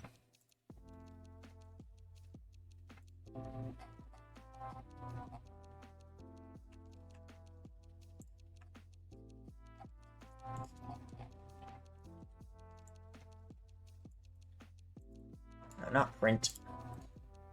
Copy. Go over here to the Discord.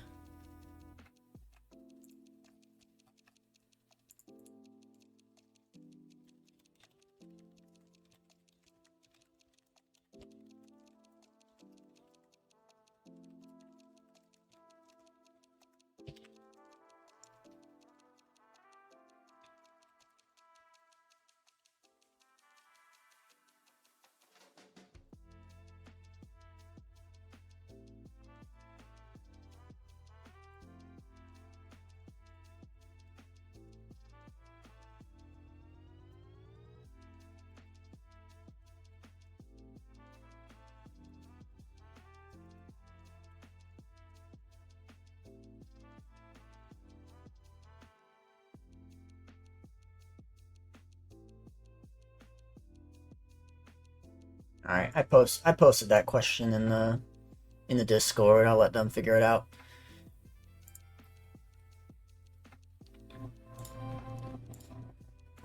Am I forgetting anything else here? My armor, I guess.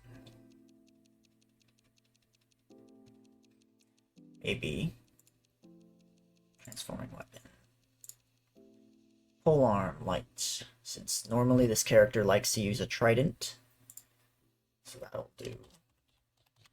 That'll be the 3 proficiency they get with that. Whether you're tinkering in your garage, Shut up! big projects,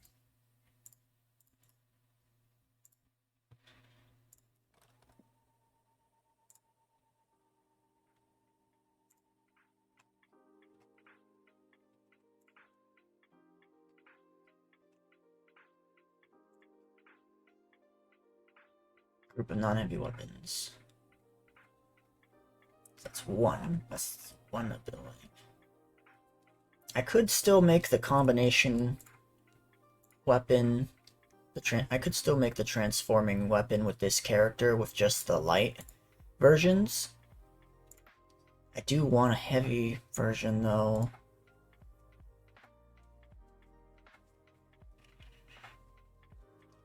Five-foot range on your weapon attacks. Threat range becomes 5 to 10 feet.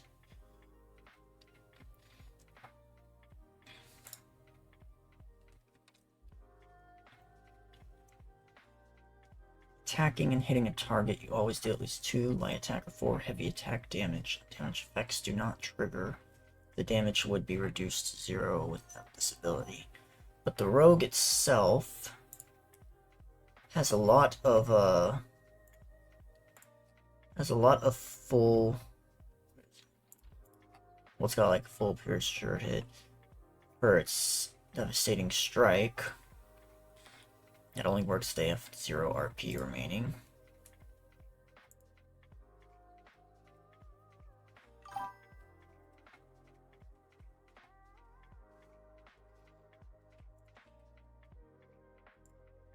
Dagger.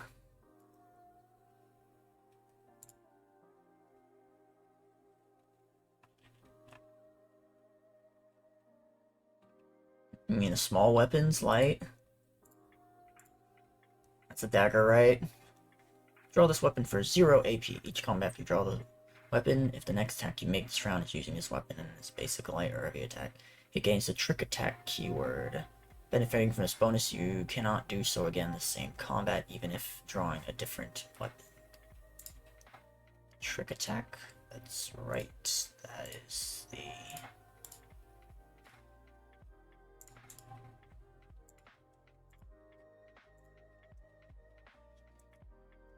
Spend double RP to react. And it's a one-time use per combat.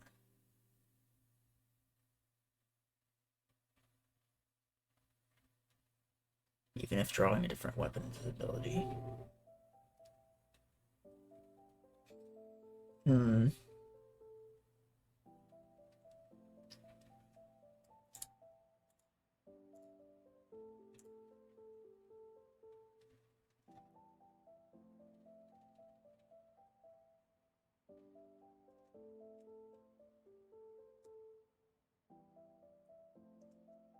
That is a pretty good one to do.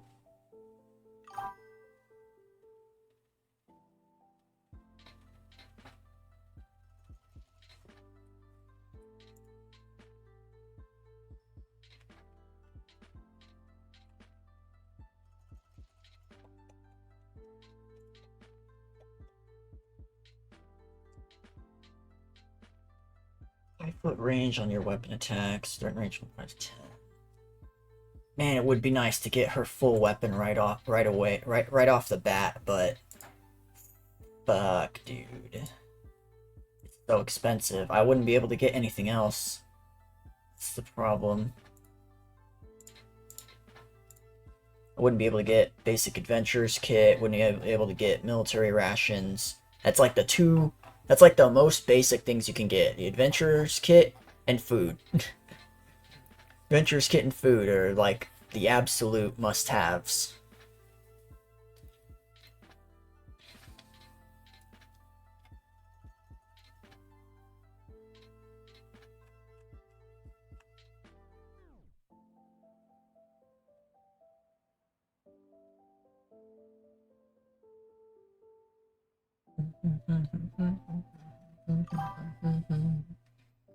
Oh my god, is that a Sukiya?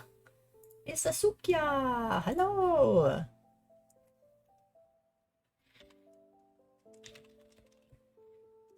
Everyone, be sure to check out my friend Sukiya. She's another Kitsune VTuber. She sings spectacularly. Don't deny it. You can't lie to me. You can't lie to them. So take it. What's up? How are you, Sue? What are you doing? How's your day?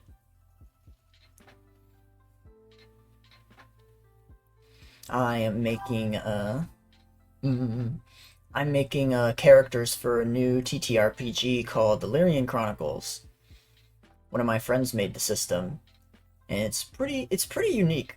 It's got pretty unique classes and races and stuff. So is that audio? It is kind of leaking through my mic a bit. Hold on.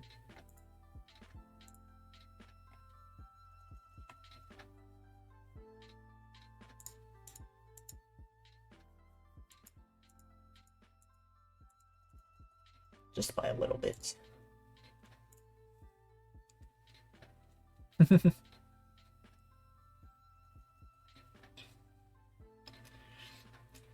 Huh?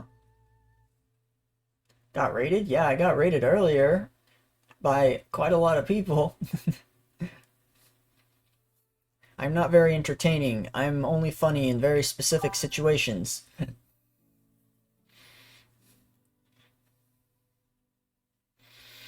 Bish, I'm adorable.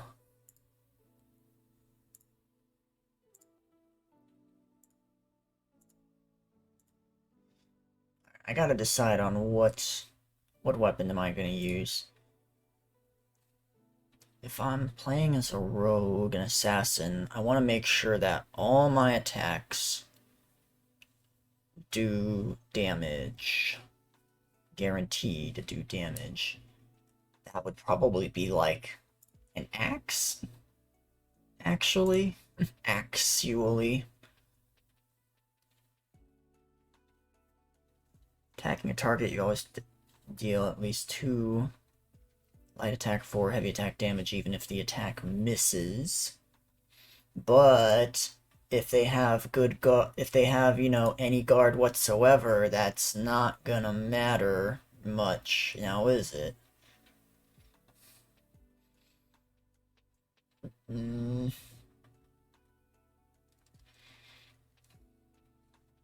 Axes are axes are good against very dodgy, no armor enemies. Hammers are meant for very tanky, no dodgy enemies. Pole arms are just good for keeping outside of melee range. Not really useful against mobs, but good against a one-on-one. Enemy has to spend more points to get within range of you if they don't have extended range themselves.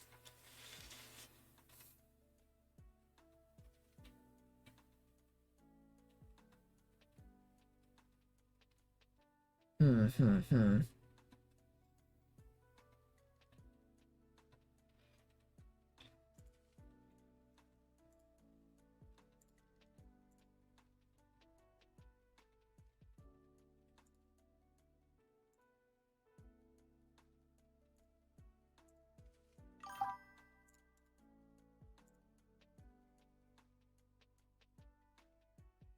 Funny polearm shenanigans. Yeah, the weapon I made for this character for Pathfinder, it's pretty fucking devastating.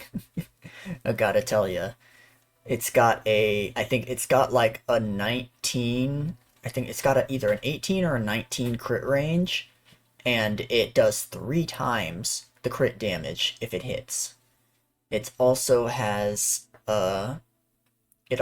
like stuff on it to increase damage more if it hits. I can't remember exactly.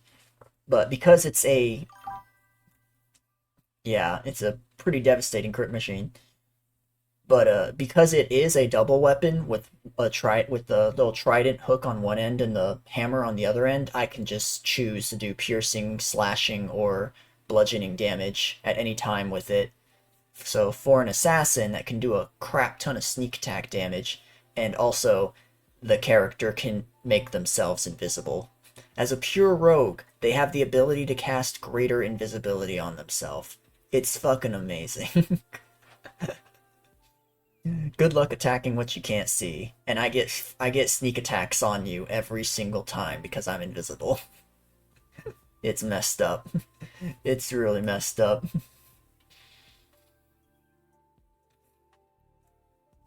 And that's not even like applying mythic powers to them as well, because there's a mythic ability in Pathfinder that you can put on a legendary weapon if you make your weapon a legendary weapon that's called undetectable, which means if you are invisible, nobody can detect you by any means at all. If you're invisible, the only possible way someone can detect you is by literally touching you. It's fucking literally touching you or somehow like coating you in like paint or some shit, but like good luck actually seeing where they are. You can't use blind sense, you can't use tremor sense, you can't use detect magic, you can't use true sight even. It's messed up. It is a wild assassin that I am unfortunately gonna have to fight myself because that's how the game is going. I made it at the character as part of a set of 3 characters for this one little like just like arena gladiatorial battle royale thing. But now we have to pick one specific character to actually play with, and we will eventually have to fight against the other 2 characters we made. So I've made I so I've made a character that is an assassin that hits really hard and can turn itself invisible. That's not gonna be fun to fight, especially as a mage.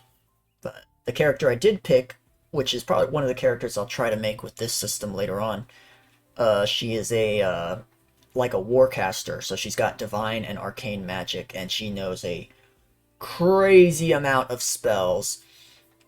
Sheer metric ridiculous amount of spells, and she can summon like a powerful squad of summons in one single turn. It's nuts. Alright, what was I doing? Weapon classes, breakthroughs. So trying to figure out second class here.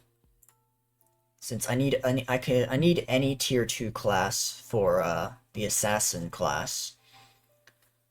So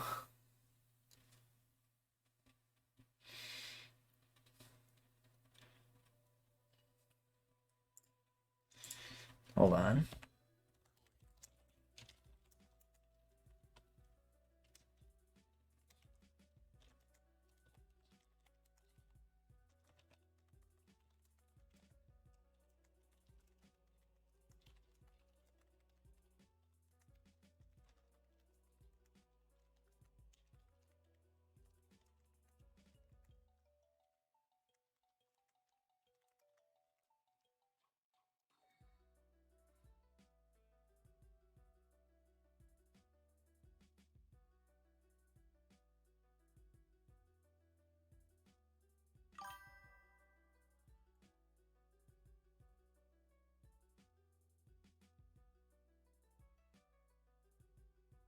A beehive of 1/1 minions. Oh god. That's wild. Okay. Oh yeah, one thing we overlooked with the devastating strike thing, how they're basically the same ability, but one requires you have to have death mark on them as well as they have to have 0 RP. Devastating Strike 4 says deal maximum light attack damage to the target. Devastating Strike 1 says deal light attack damage. But let's be honest here. What is the how much of a damage difference is between a light attack and maximum damage? A light attack is just what, 1d4 plus your power? And then so maximum damage is just max of a 1d4. That's literally just a 3 damage difference.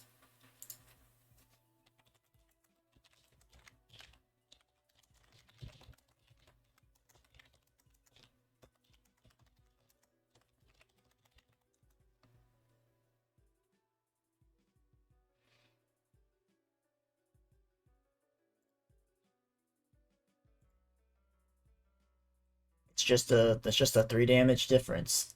If they made it to where like uh, is the extra 3 damage worth having the requirement of having to have death mark on the target? Is the question.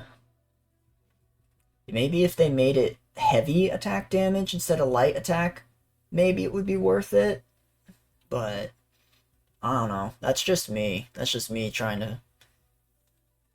to balance stuff out.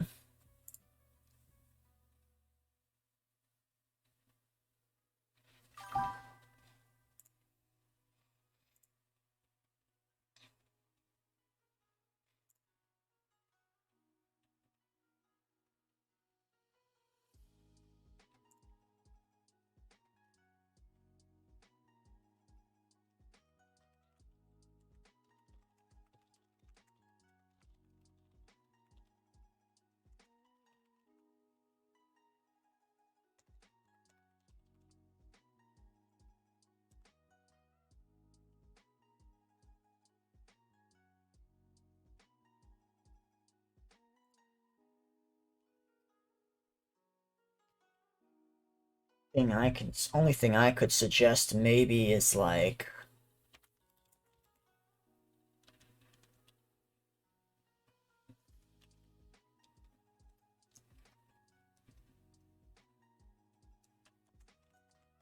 maybe if it costs 2 AP and did a heavy attack.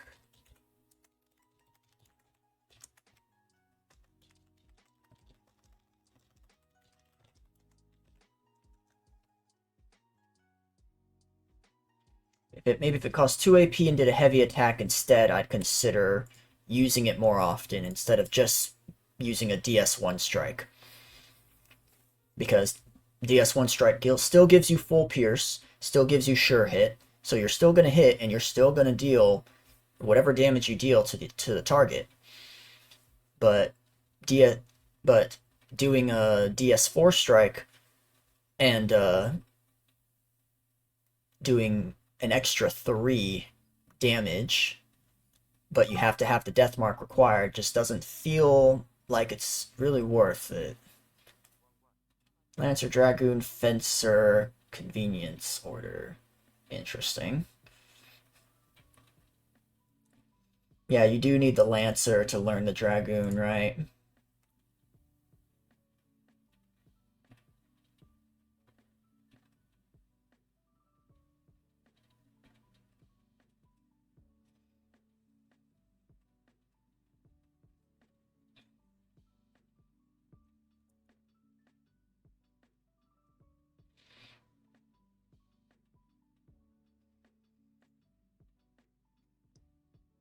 Let's see here. Would it be worth taking Fairy Light Eyes? I imagine the Hydromancer is going to be a tier 2 class. I do have an interest in making a Dragoon class because it is very interesting to have a class that can abuse the shit out of, being high up.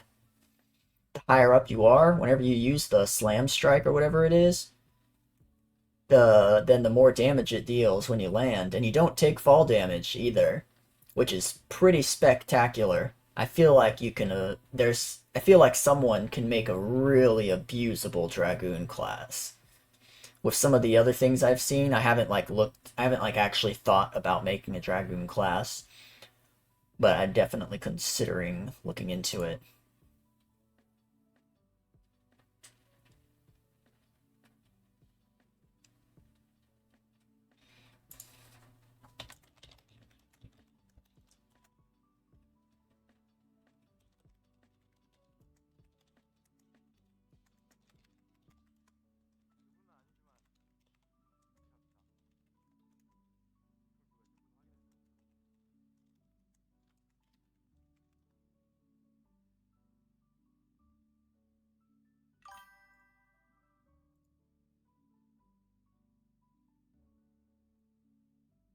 What's up, Tom? Tom Hawk?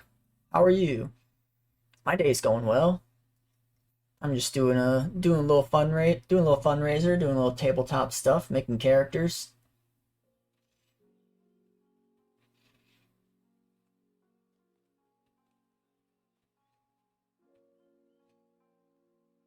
Trying to figure out what class to do for this. But yeah, I'm guessing the Hydromancer will, whenever it comes out, it'll be a tier 2 class like every other Mancer class. Require water specific. So but I can't exactly look at it right now. I might have to put this character on hold, but I will look at the Fairy Light Eyes. See how well could this fit into the Assassin class.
Yeah. Ah, now I remember. Yeah, what's up?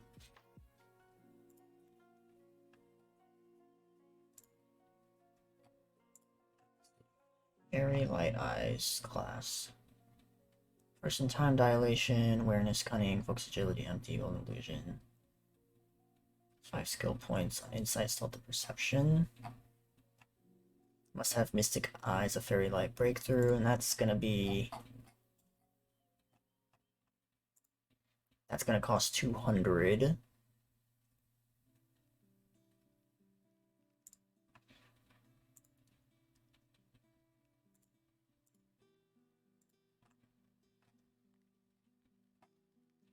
Very light eyes provide protection against illusions, giving you the ability to immediately see the reality warping distortions that illusions cause. The user is not only notified of illusions, but immune to all but your own.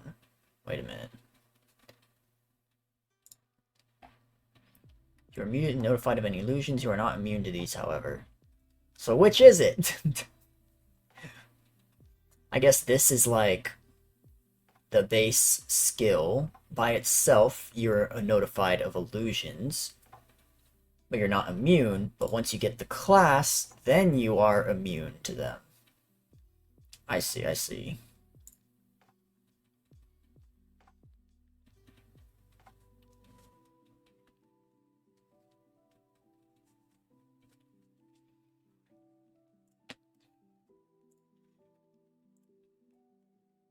Counted as Mystic Eye ability. Hold person. Gaze to the target's eyes and stun them for 1 turn, reducing their AP and RP to 0. That can be devastating on a single target. Target must be non-heroic and have eyes. So yeah, you use this on anything that has eyes that isn't heroic, and all of your allies will be able to beat the crap out of it. Then you got time dilation. When a match casts a self-illusion, causes time slowdown. You use the dodge action with a dodge bonus equal to 2 times. Jesus. You're the 2x. Wait. Is dodge bonus equal to 2?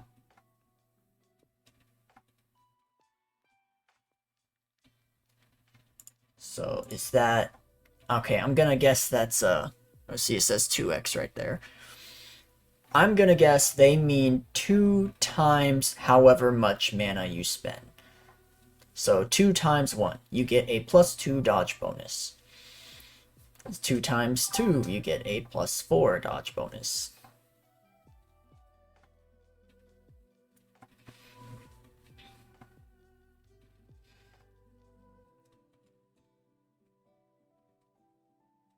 Very light eye holding person. This is basically the Mangekyo Sharingan. Let's be fair.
A single attack costs 1 RP. So if you know your dodge wouldn't make it enough on its own, you can spend RP to slightly boost it with your mana.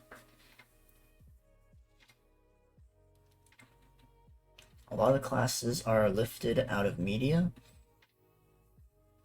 Yeah. Yeah. Like the wave palm style, that's just Byakugan. That's just Byakugan.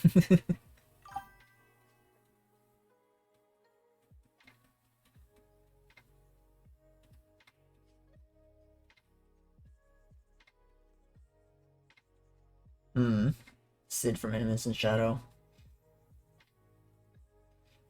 I know there's like a Super Saiyan class or something somewhere. I don't know. Either obscure or they're working on it or something.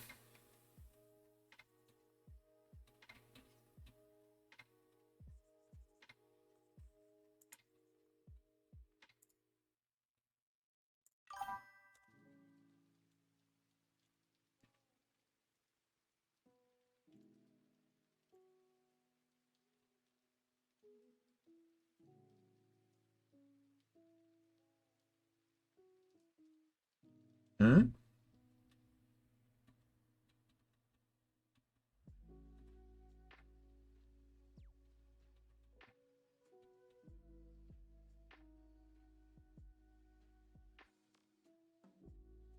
Gain hemlock?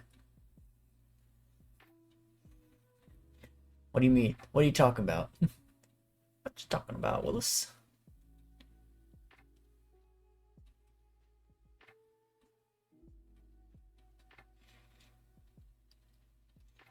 Gain hemlock, gain hemlock, gain hemlocky.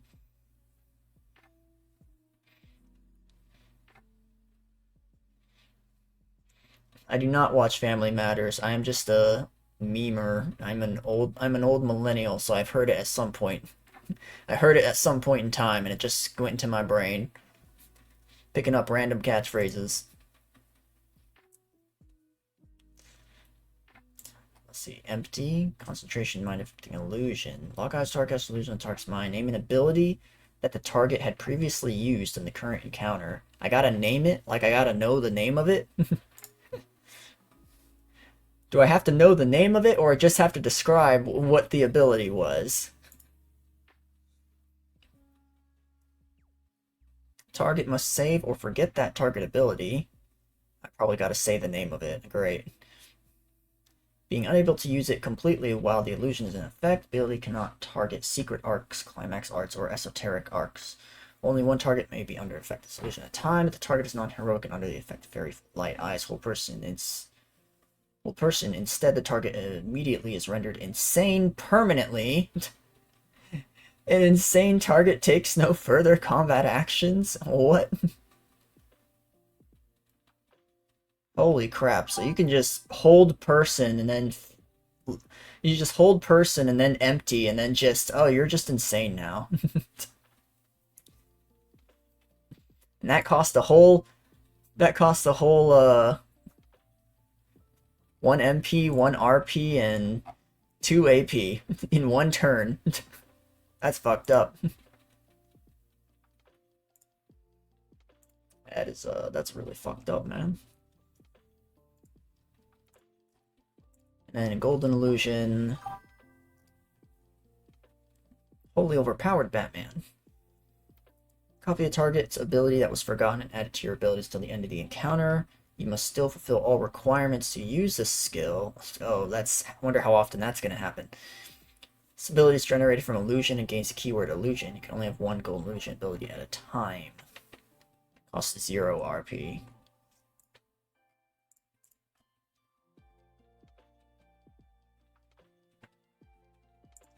Yeah, you can use all 3 of these abilities in one turn. That's nuts. But for an assassin, the hold person is pretty damn good. It's pretty damn good because you reduce their AP and RP to 0. And the requirement for a devastating strike is target must have 0 RP remaining. So you could literally just hold person on a target and slap the shit out of them immediately for full pierce and sure hit. That's pretty crazy.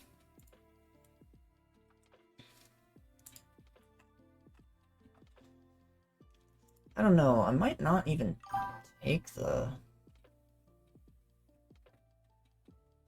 Astral Tiger, the last skill of that class.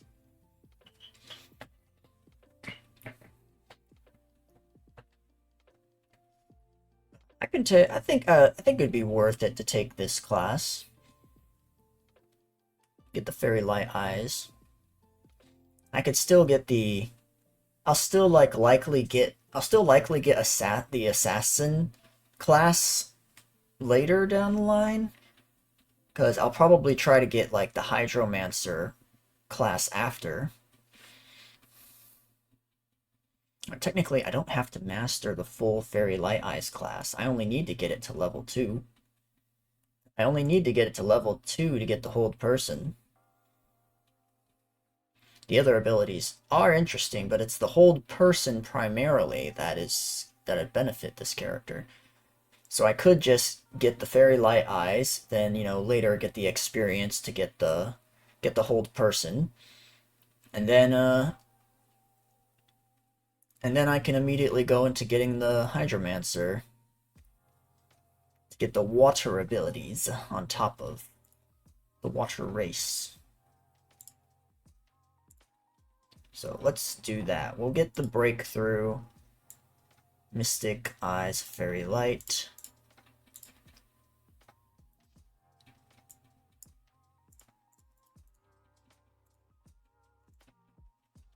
Cost 200. Requirement must be a Fae.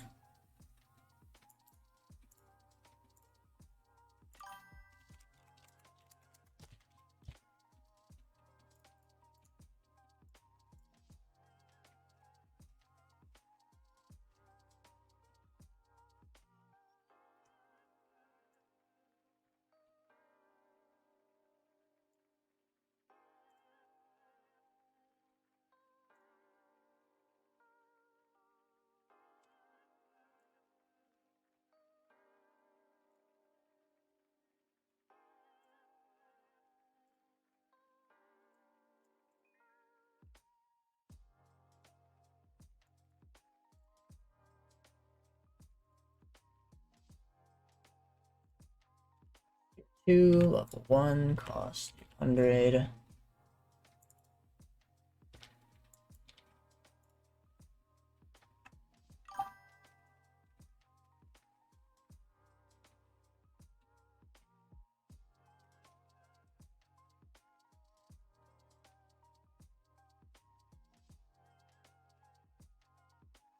Oh, I see.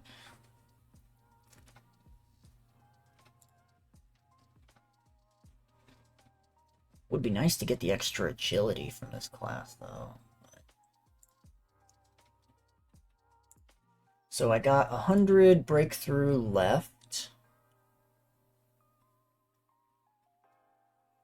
I don't know what this is here for.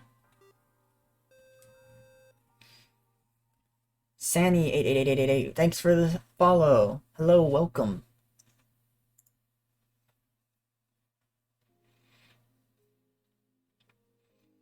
Time speed. Oh, I had a with my Earth Monk character in Pathfinder, I had the potential to make a fucking speed demon character. So my monk could move like if they ran in one round, they could move like freaking, oh man, hundreds and hundreds of feet in one round just from one run action. It was nuts.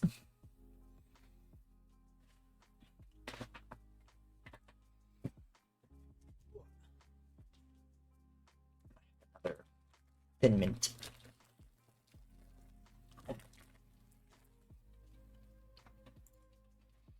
Mm-hmm.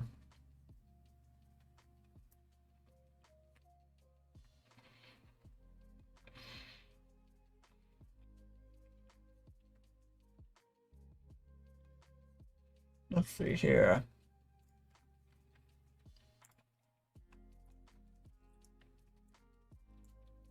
So Fairy Light Eyes.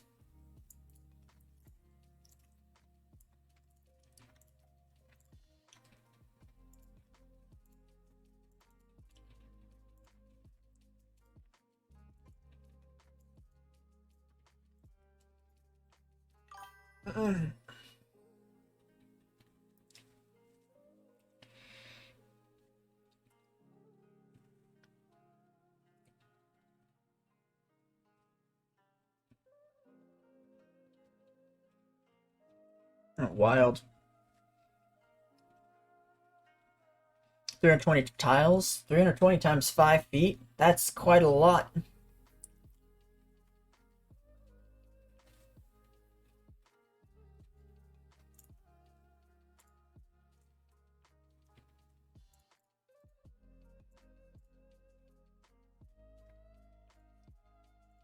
So just be another 100 XP to get that hold person.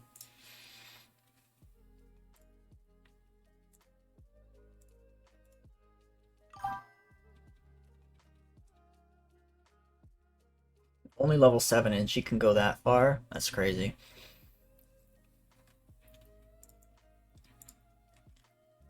That is insane. I need to get my equipment here. Okay, back down to the equipment question.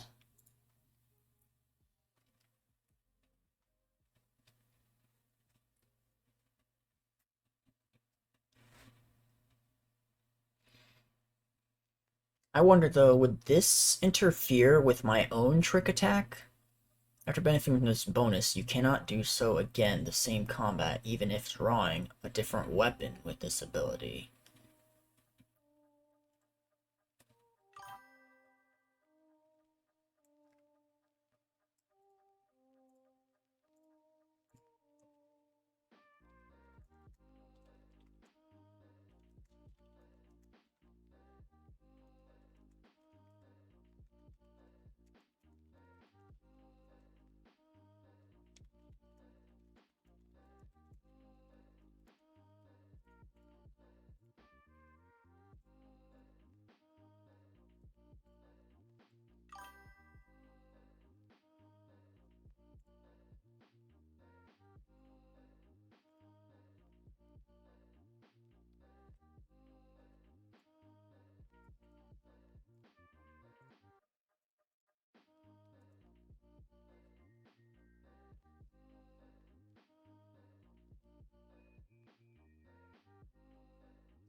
A T-Rex was supposed to be a boss in one shot.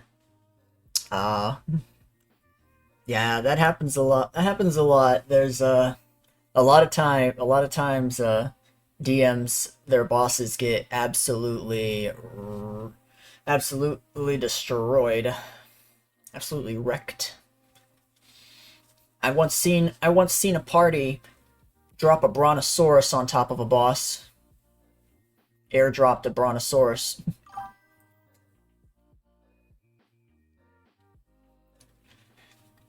Hmm.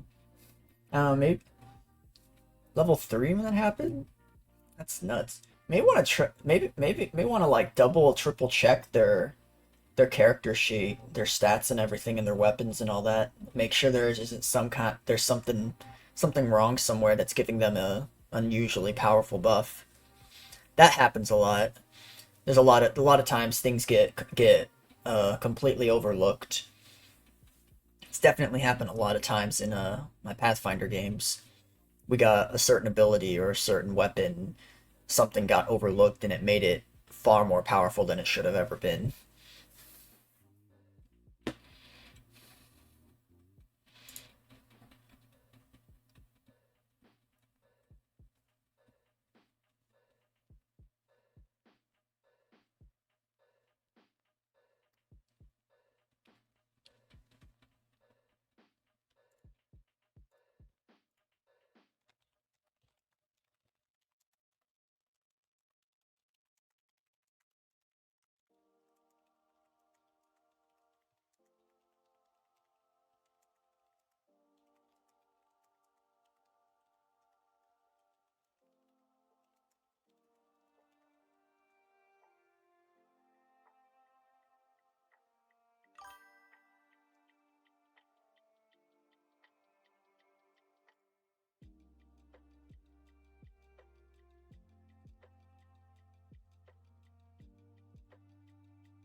Digital dice roller and they keep rolling crits.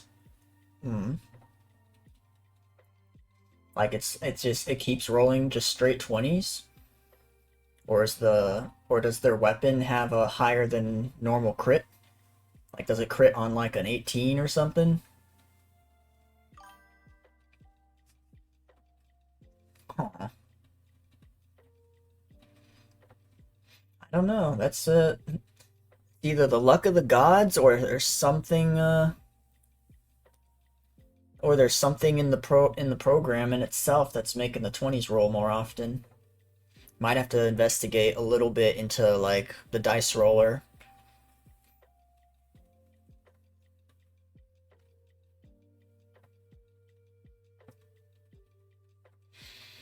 That's pretty crazy. Maybe try and make some more bosses that are like crit immune, because there are enemies that have crit immunity. They're not affected by crits. They just take the normal damage, like constructs and some other types of enemies. Because while it is fun to be able to absolutely slaughter a boss, it is also fun to have, you know, some challenge here and there. It takes a little bit more work.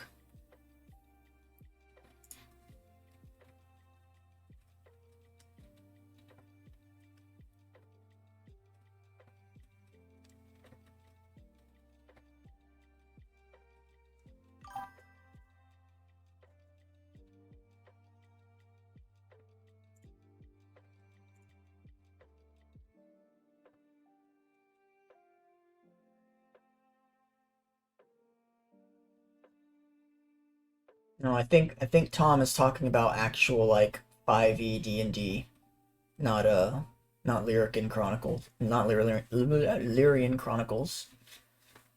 Yeah, actual D&D.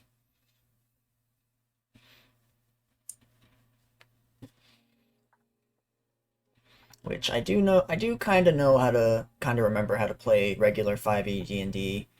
I know most my primary experience is Pathfinder 1e. In fact, at this current moment, I know how to play this game better than 5e.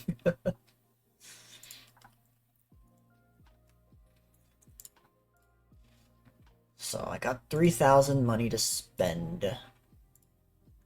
I want to have a heavy. I want to have these two for heavy weapons combined with this, but that's all my money right away. I can't do that. It's just too much of a cost. Yeah, Pathfinder's fun. Pathfinder's real fun. I like Pathfinder 1e because while it is the hardest system to learn and has like the most numbers and and variables and other things, it does mean that you can literally make most any character you can possibly think of. Any kind of race, any kind of class, any kind of like special abilities, special equipment, because it has all the formulas to actually create those things. You know, it just takes magic power and money. At the end of the day, it just takes a lot of crafting to get a lot of that stuff made. Oh yeah, if you can find a good Pathfinder 1 DM, you can have really crazy adventures. And because of how its system works, there's usually a greater like ceiling for damage and difficulty scale. There's some pretty powerful creatures that out there you can make. Like one time my paladin character, me and my party were fighting a like this type of a robot construct, like a kind of a futuristic kind of robot construct. And we had three of the other party members were like grappling it to like restrict its movement to get, you know, extra bonuses on hitting it and stuff, extra damage and all that. And so whenever it saw the point of like, I'm in great danger, I'm just gonna destroy it all. It fired 6 missiles up into the air and down on top of all of us. And each of those missiles dealt what was it? It was like I think it was like 66 bludgeoning and 66 fire damage times 6. So it's a fuck ton of dice. So it's quite a lot. So that's what it was like 12 dice each times 6. So that's 12, 24, 36, 48, 60. 72 d6 dice of damage. One party member died. Another had used their ability to force themselves to stay at 1 HP. The one that died, they were lucky enough to have a... Actually, no, the two other ones died. The two that died, they were lucky enough that they were right next to each other, and the DM was generous and counted that damage as crushing these like pearls that would revive them. So they got revived. One got like fully revived. The other got revived with -1 level. As for me, I already had some built-in fire resistance, and I used an ability on once the first missile hit to give myself more damage resistance and more fire resistance. So I negated all but one of the fire damage, and then reduced the rest of the missiles by like 10 or 12 damage.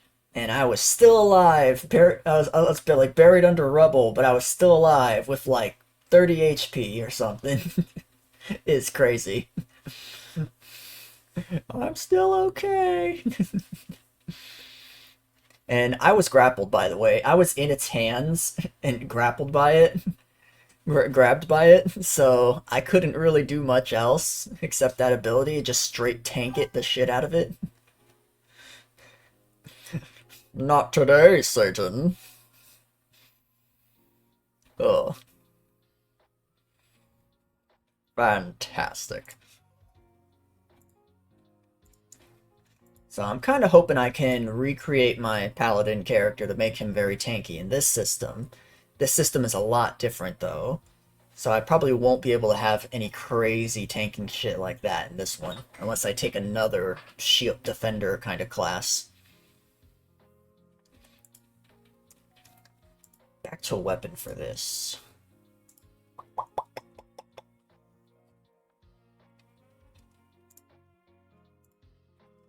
If I do the light weapons and the transforming weapon, that'll take 2,000. I'll still have 1,000 left over, and that'll be enough for me to get the other equipment. A Krobek? What's a Krobek?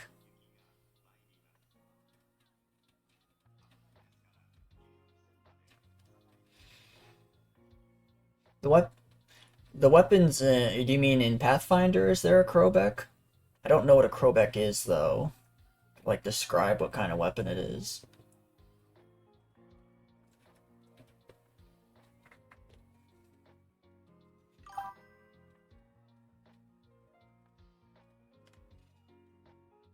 In this system, I doubt whatever a Krobek is, they have it. This system still has like a basic range of weapons.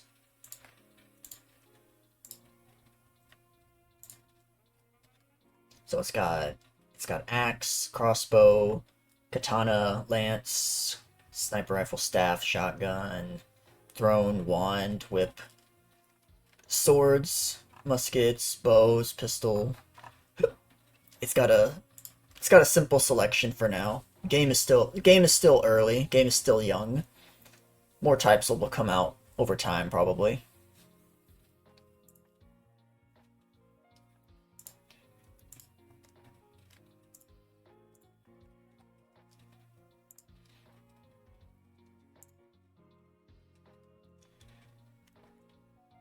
For image, you could just throw it in the throw it in. You could throw it in the Discord, in the Lyrian Chronicles Discord, in like the general chat.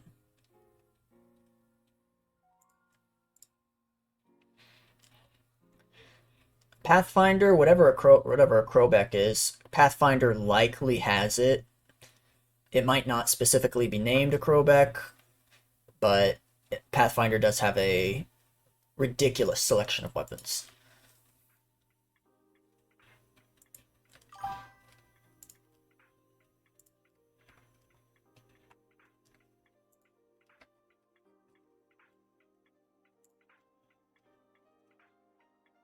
Oh, one of those? I imagine it does. Little hammer with a spike on it. I imagine Pathfinder definitely has that. In this game, I don't think they got something like that. Closest you get is the pole arm here, maybe.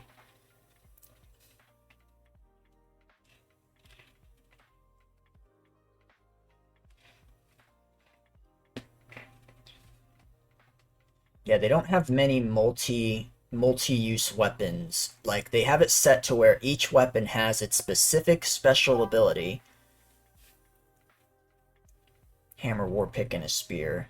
Yeah, they don't really got combination weapons in this. The closest you're gonna get to combination weapons in this is by using a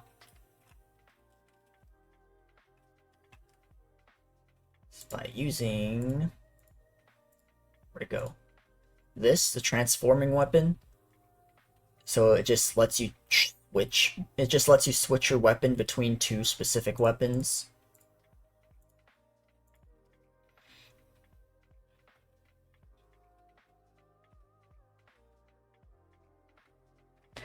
Yeah, that's a very multi-purpose weapon.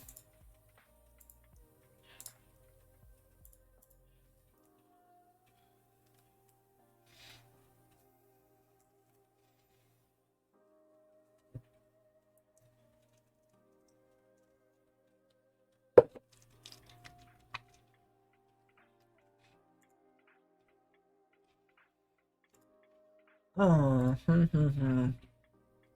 let's just calculate this out. I'll get the combo, the basic light combo thing here.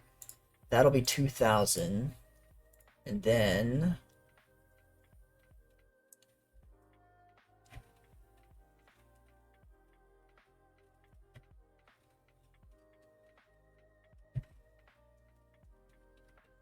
it's the trick attack keyword.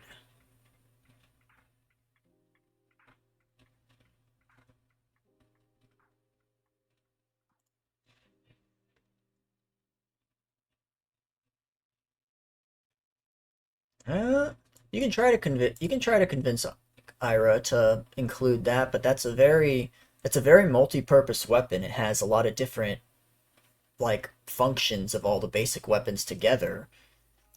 And it would kind of unbalance the game a little bit because like why would anyone use any other weapon by itself when they could just use this 5 weapons in one weapon? So they got to keep a balance to it. If they do make it, it'll have to be like a very advanced later game thing that's very expensive.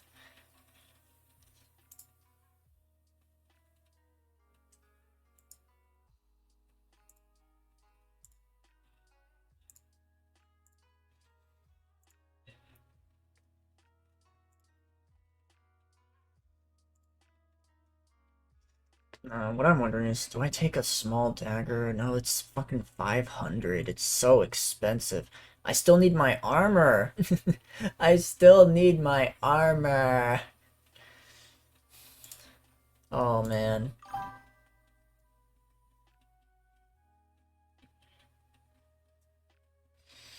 The system doesn't. The Angel Sword system doesn't quite work. It doesn't quite work that way. There isn't like martial weapons or simple weapons, etc. There's just weapons. There's just weapons, and no one by default is trained in is proficient in a certain weapon unless you have human. Human automatically gives you one proficiency in one type of weapon.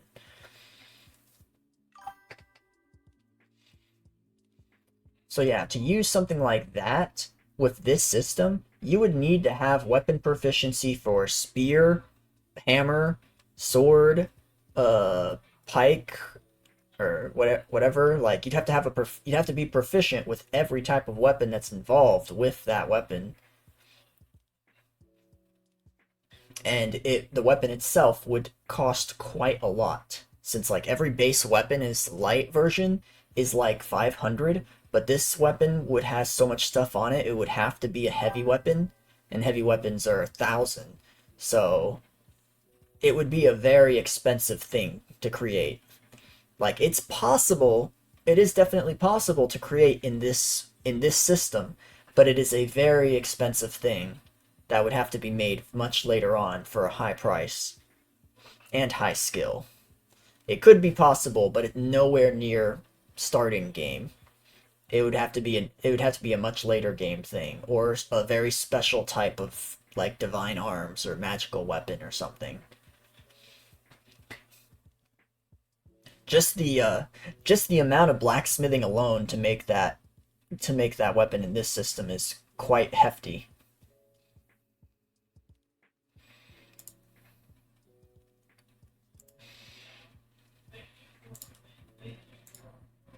Why's it gotta be 1,000, man? It's so expensive, and then it costs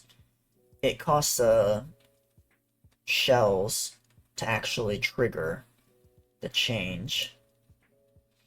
You know what? Fuck it. I think I'll just go two-handed. Not two-handed like both hands, two-handed like one in each hand. Got a pole arm in one hand, got a mace in the other. I'll just do that. This would be nice for much later when I can afford it. It's just too dang expensive right now.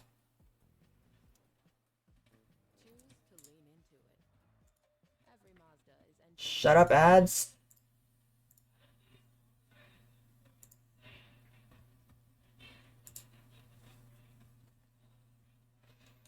So I get the training of the polearm automatically.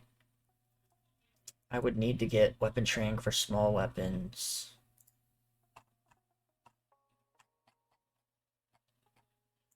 Weapon training costs 25 each. I would need 50. I already spent 200. So then I'd have 50 left. And I already have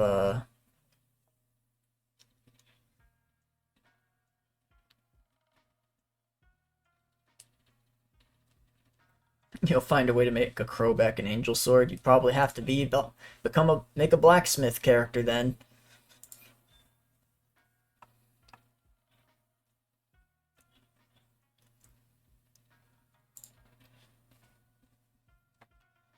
You may draw this weapon for 0 AP. I need to look up the weapon draw. Weapon draw rules.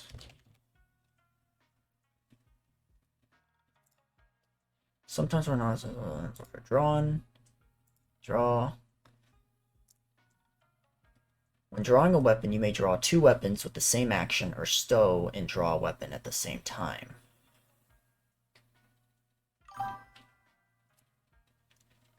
XAP. You interact with an object. Objects determined by GM. Most actions require 1 AP, such as opening, closing doors, unseating a weapon. When drawing a weapon, you may draw 2 weapons with the same action as stow and draw a weapon at the same time. So I would have to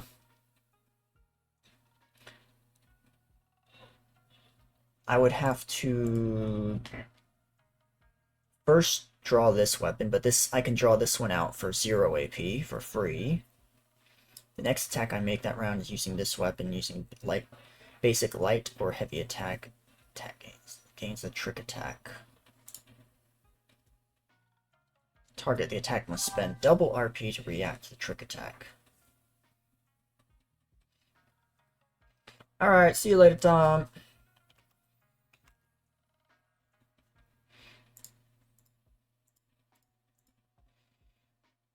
Let's see.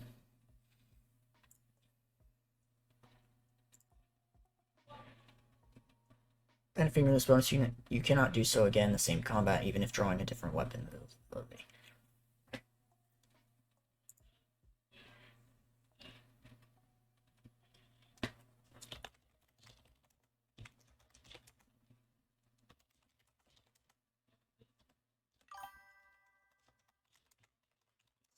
Basically, it is using the trick attack.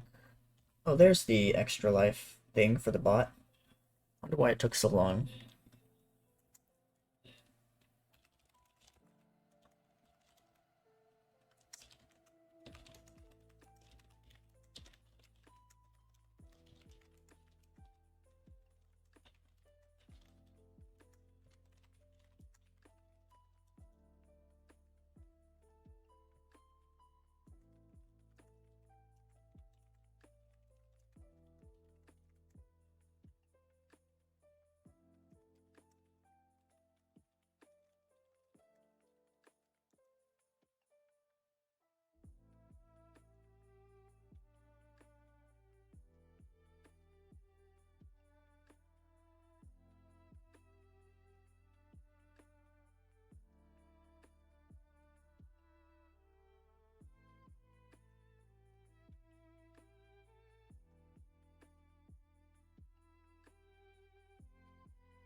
The whole ass dagger is 500, which is friggin' expensive. Let's get this for 500, this for 500. Then we gotta get light armor 500. And I want to keep my bonus.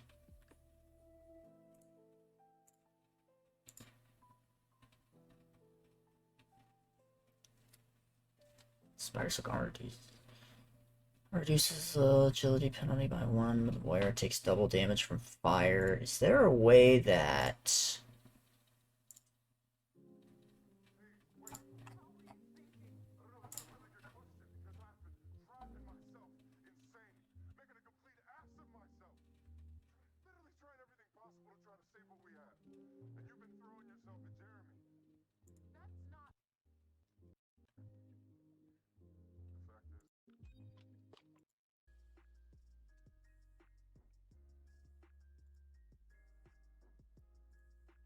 Race?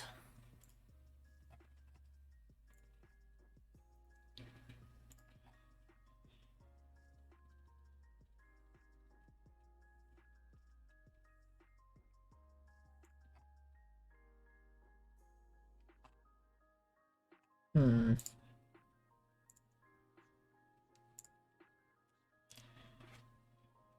Takes double damage from fire.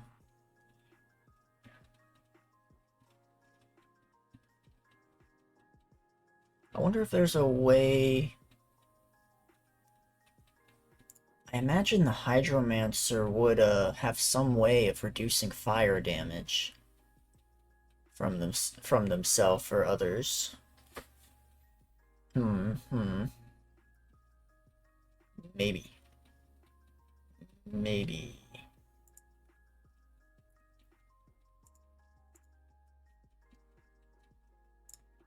I could do Mana Weave again for the armor, but that is also still a heavy cost.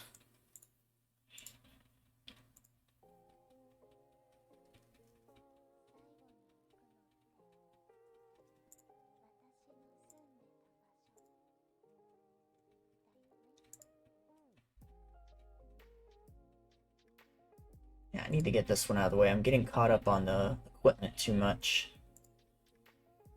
I can adjust it later if I need to.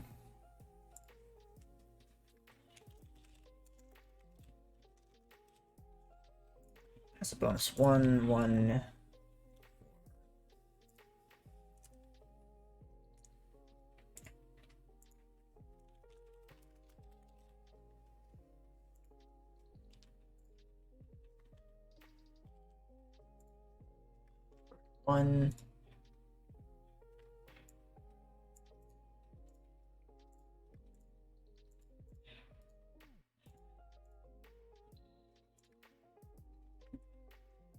Then this.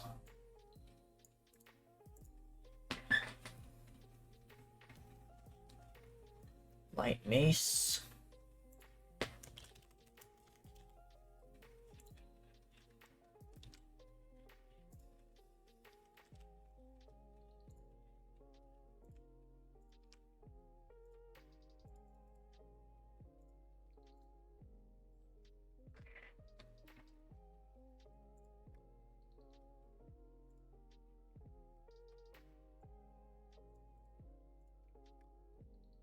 Alarm.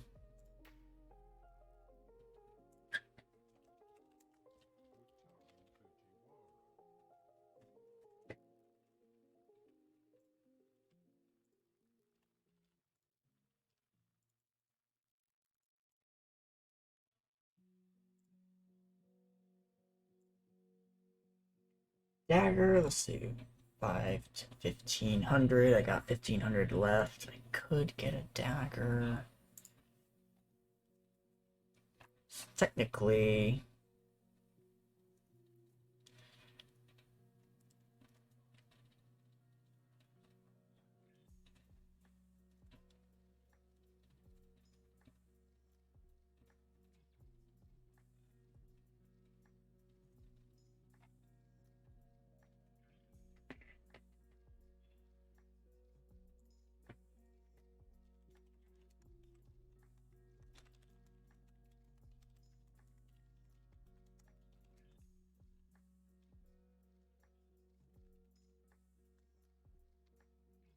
Oh yeah, right. There was that.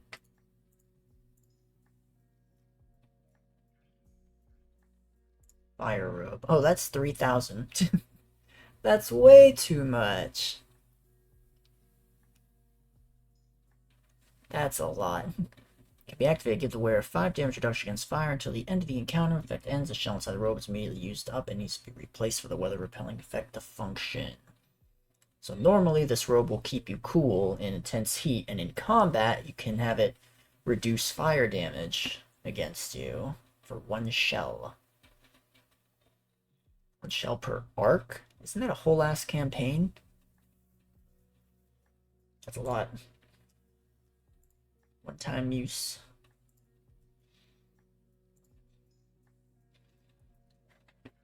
Probably not get this for now. Maybe another time. I do need to get the weapon training, though.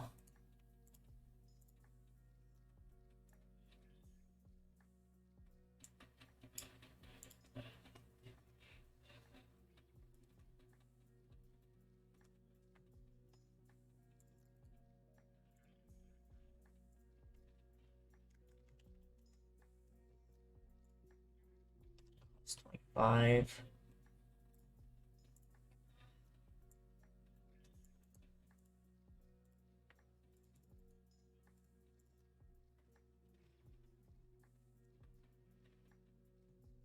It's because I get the light armor and a group of non-heavy weapons for free from the rogue class, so I just need to get the 1 mace training. So I got 75 breakthrough at left I can use. What to use it for, though? There isn't really much that only costs 75 or less. There's skill training. Oh, I can't get I can't get the any of the fairy flash stuff though. Shit. That's 100. And I can only use this starter breakthrough XP at character creation, so I can't save any of it for later. I guess I can get a skill training and get another weapon training. That's pretty much all I can afford. That's all I can really afford. A sort by cost filter would be nice. So we'll get a second. Oh, wrong button. Over here. Get a second how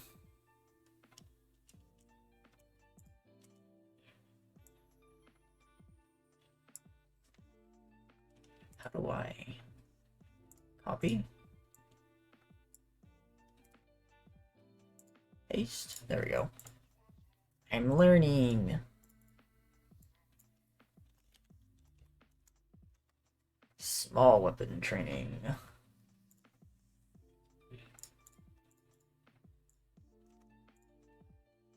I don't know why it does that, but okay.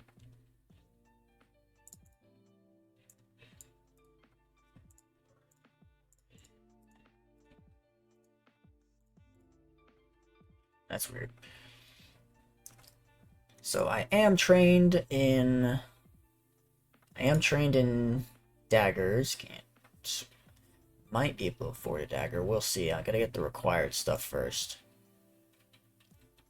Mace weapon training, small weapon training, and skill training. 50.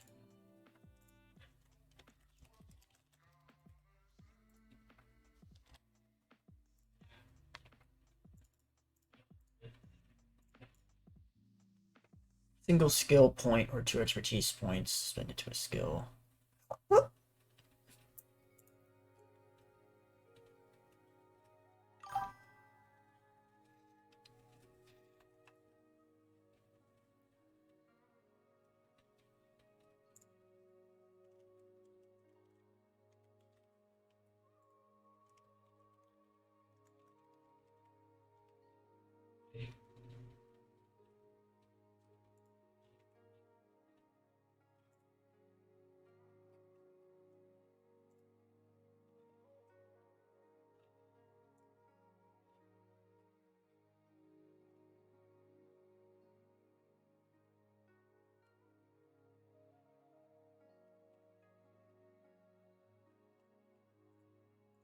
There's kit.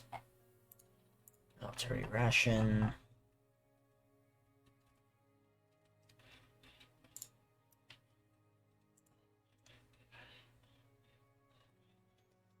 Light armor, light mace, light pole arm.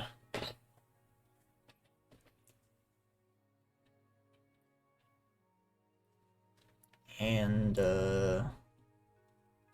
he's missing a guy skill tree.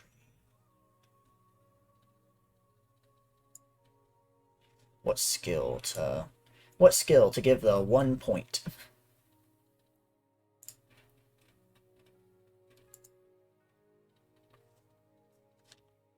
Put in stealth. A little bit extra stealth.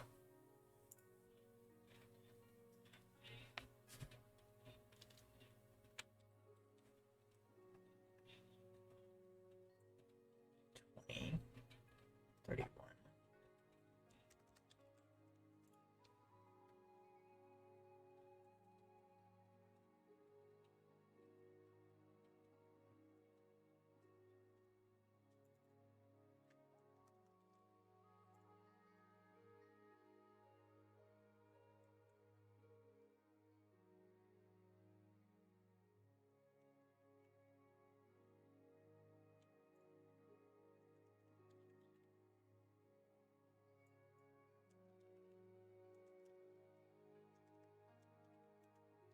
Mace and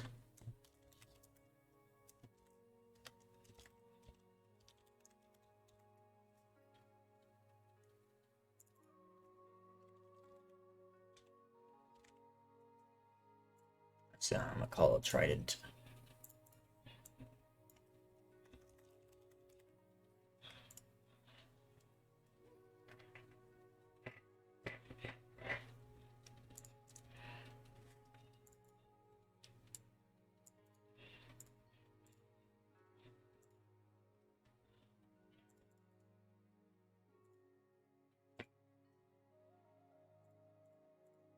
One 100.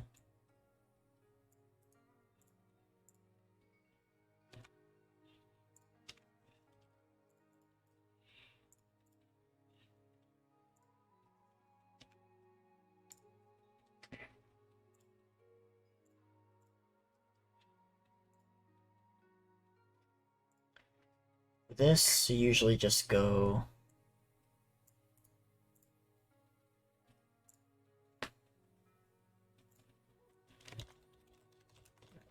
ration. I usually just get 5. That's 200. There's no burden on it.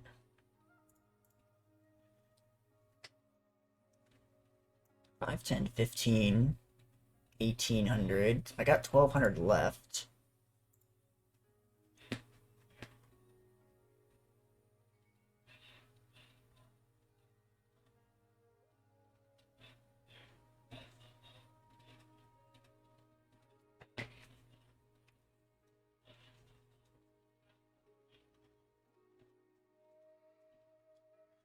Mm-hmm.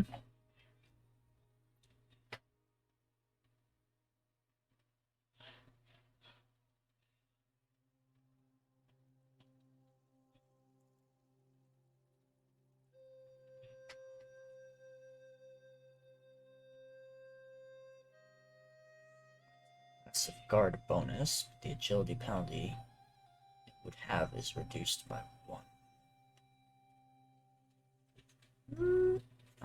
I can do that.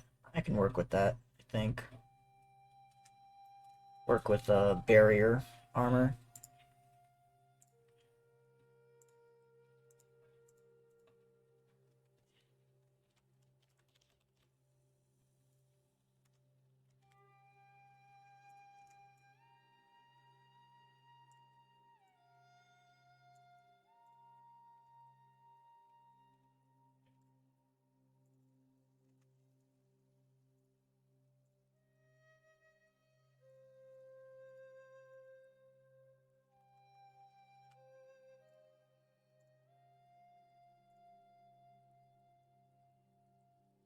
I don't get the block.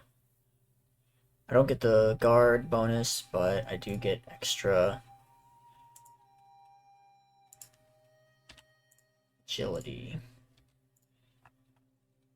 So I got a little measly two guard.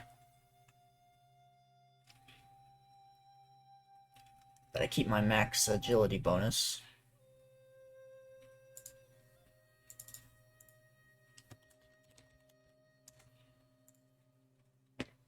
Barrier light armor. It's 1-2 IP spent. I got 1 interlude point left.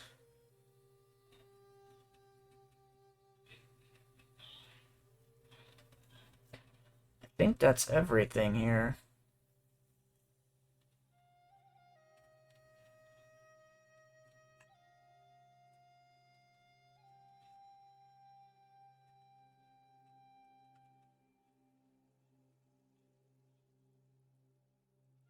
Decide what to use. I can decide what to spend the extra interlude on later.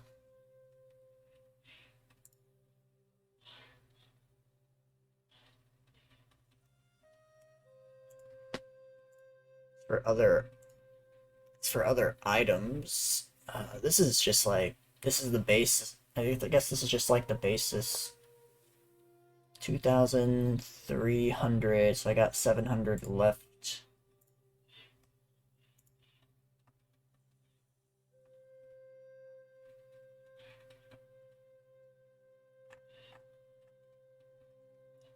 Starting clan. Here's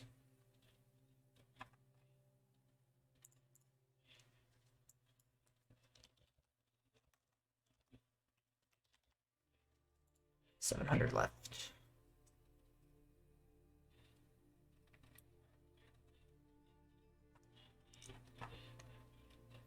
Yep, that's this character. They're done.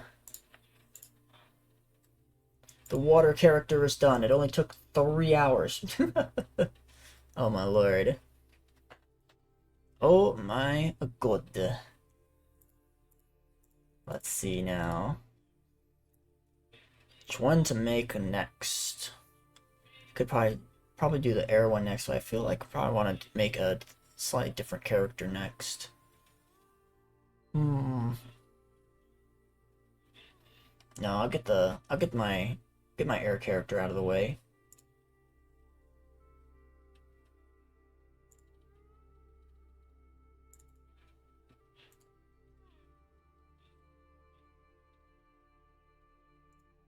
Second.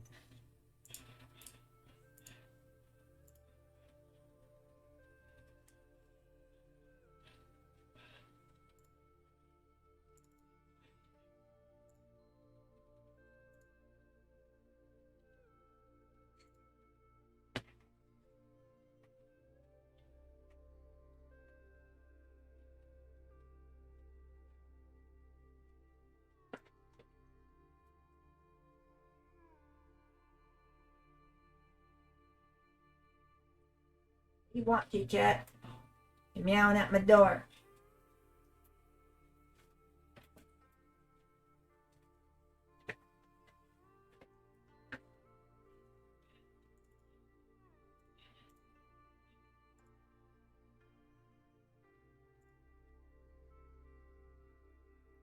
I will be right back. Just gonna go grab a snack and do a restroom break.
Okay.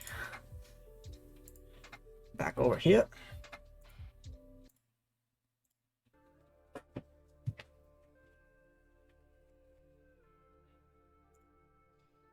So the next character to work on here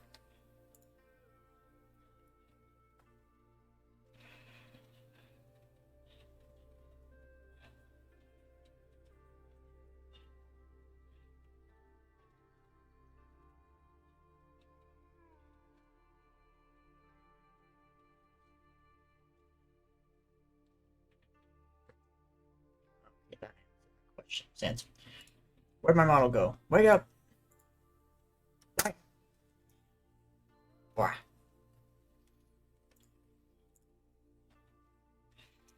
Like they'll disappear into the ether every now and then.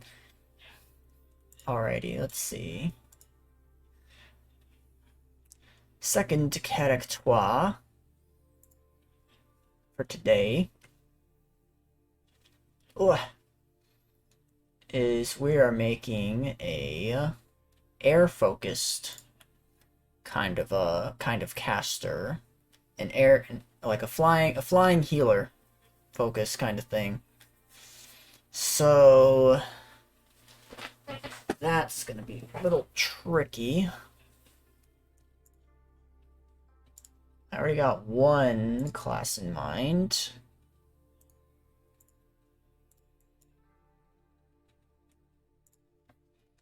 Race, I'm not sure exactly. As for class, definitely taking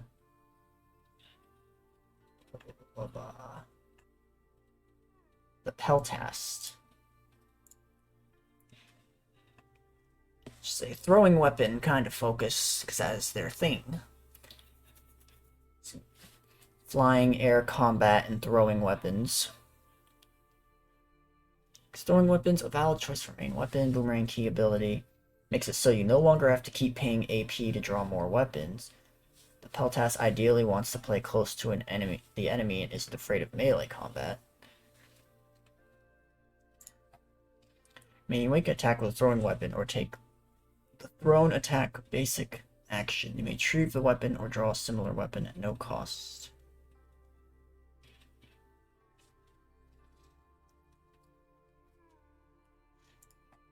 Toss. Make a heavy attack against target. This attack has triple the range it would normally have. Throwing weapon or thrown attack only.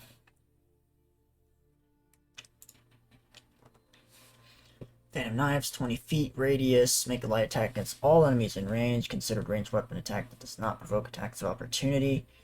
Damn. That's crazy. Yeah, imagine this in that zombie surrounded by zombies situation. And just hit everything around you with light attack. Doesn't provoke attack of opportunity, just hit everything. Hit everything within 20 feet. Every enemy within 20 feet. 2 AP every turn. Just fan of knives, fan of knives, fan of knives. Pelling dagger, 20 feet, make a light attack against target. On damage, you may move to the closest available spot within 5 feet of the target. This movement does not provoke attacks of opportunity. It can be used against non-living objects on the damage part. Always apply. Non-living objects and the on damage part always applies when used in that way. Interesting.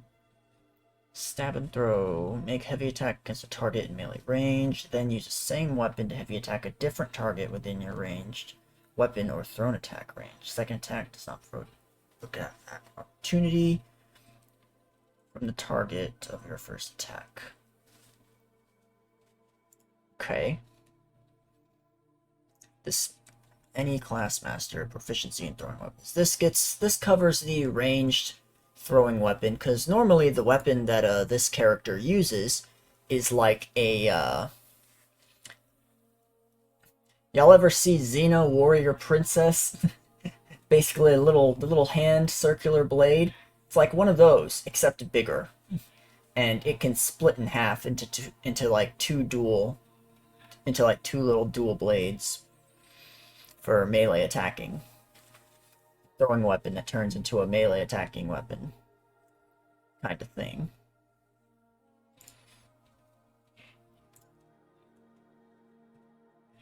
Let's try and figure out the race here. Possibly might choose human, maybe, but let's see if there's a unique air focused. There's Harpy. Harpy's only air focused because they can fly. That one. Jingxi. There's Phoenix, but that's more of like fire focus, not exactly flying focus.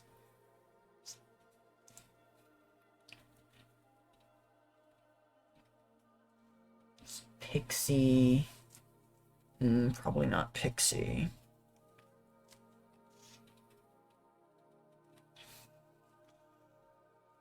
Raijin.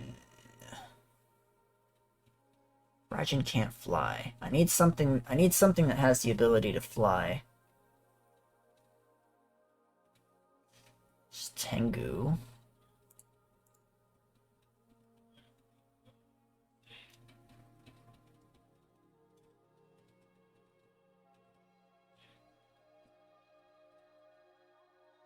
Manipulate light.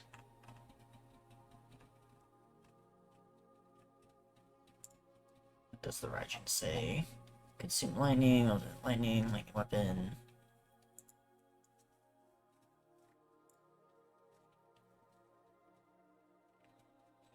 Dogfoku.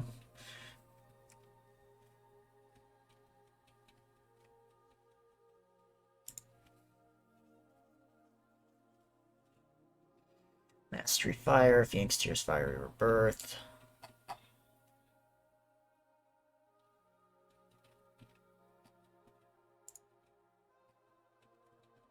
Tiny Pixie. Your size is tiny, you're able to occupy the same square as an ally or enemy. Your toughness is reduced by 2, and your agility is increased by 2. Hard to hit, easy to damage.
Controlled flight.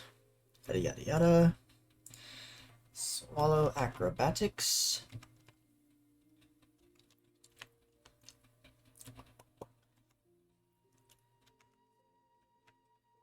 Your next movement before the end of your turn does not provoke attacks of opportunity. Can be used after you make a melee attack while flying. Oh, that's cool.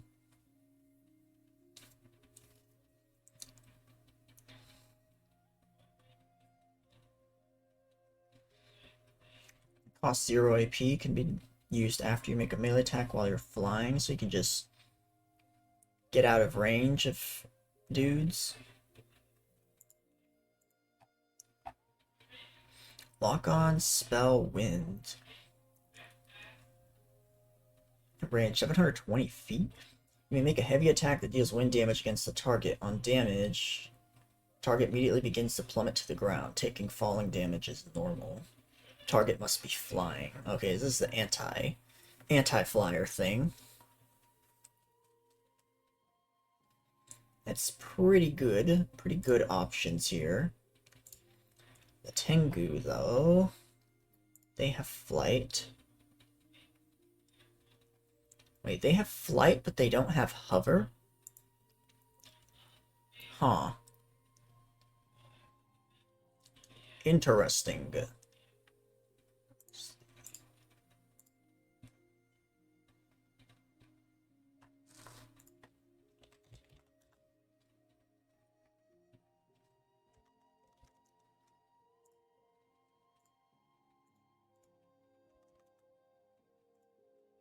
Oh, something broke.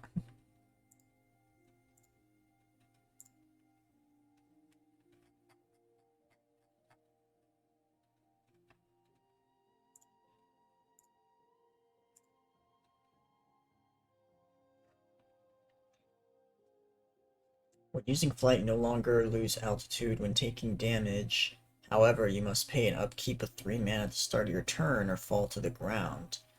If you choose not to pay upkeep, you cannot use flight again until the start of your next turn.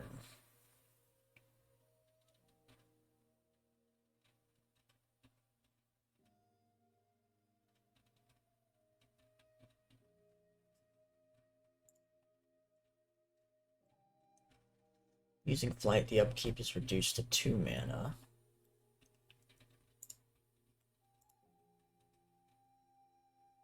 That costs 200 altogether. 2 mana a turn, though, is pretty heavy.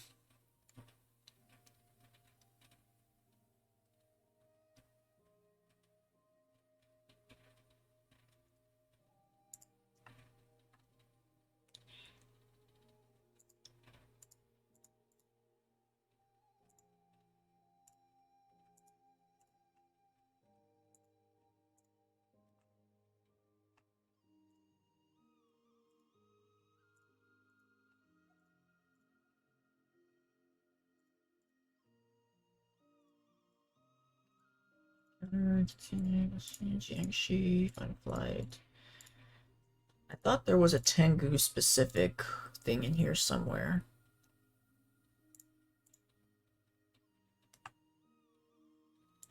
Does not seem to be.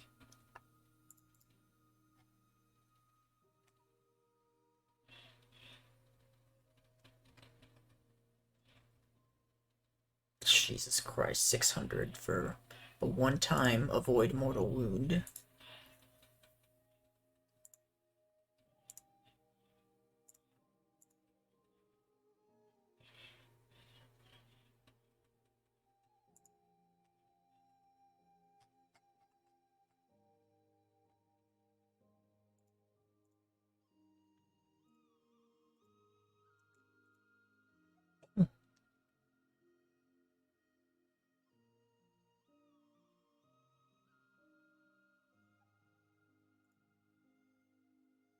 Guess there isn't a Tengu specific breakthrough.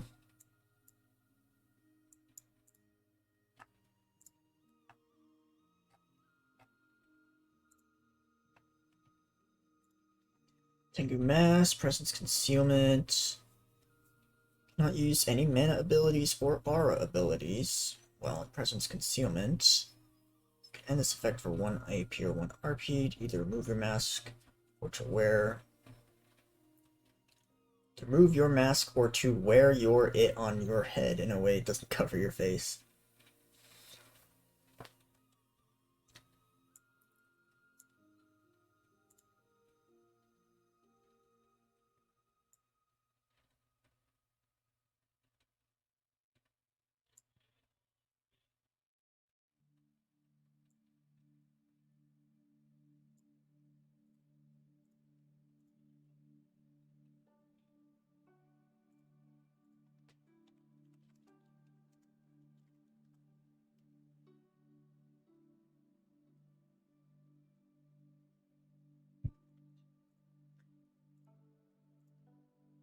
So that'll be useful for like staying hidden from enemies. There's the flight, but he doesn't have hover, so they can fly, but they can't hover 5 feet above the ground.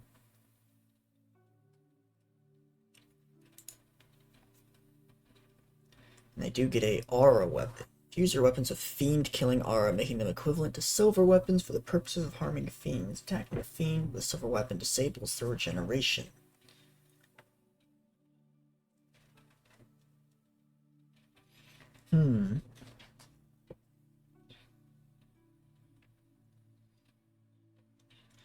That seems more... seems more focused on combat. More focused on combat than I'd like, really?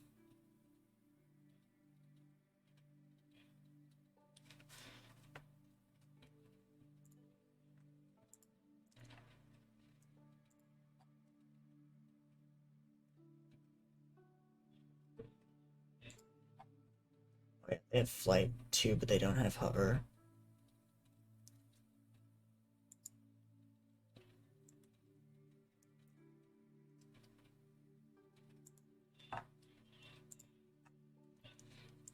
I guess it's between, do I want the Fae, Chimera, or Yokai bonus?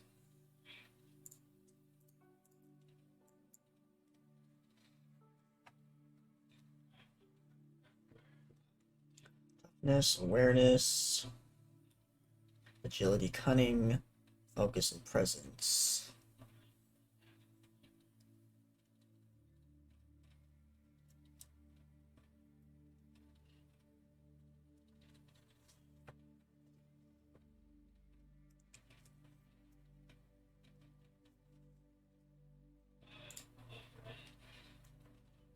Demon.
Hmm.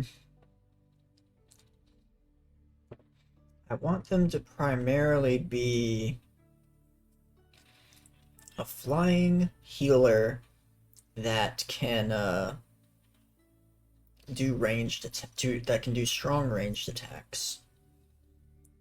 That's what I want them to be primarily.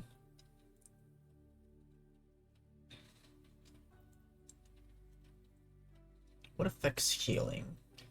So it'd be more like, would that be focus or power? Probably power?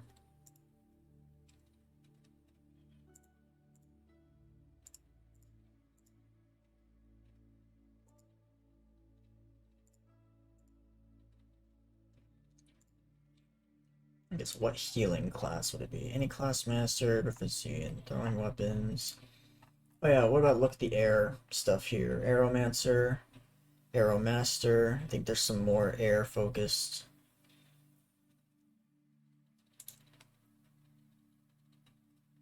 Let's have Angel Blood Breakthrough, but only human.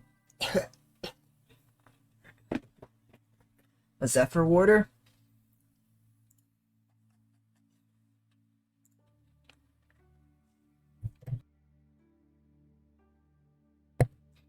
Oh, I see. Windmaster, Wind Fusion, Wind Wall, Powered Aim, Wind Shield.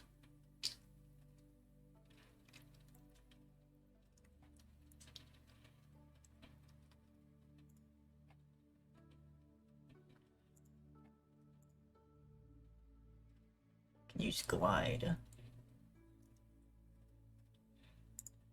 Be useful.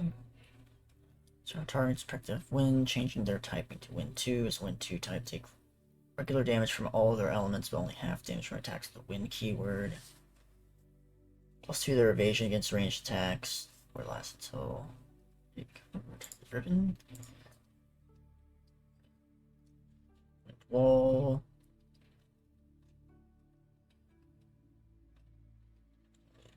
Also lose lock on, sure, half pierce. Guard crush and full pierce keywords. The targets of these attacks treat as having +2 evasion +1 guard.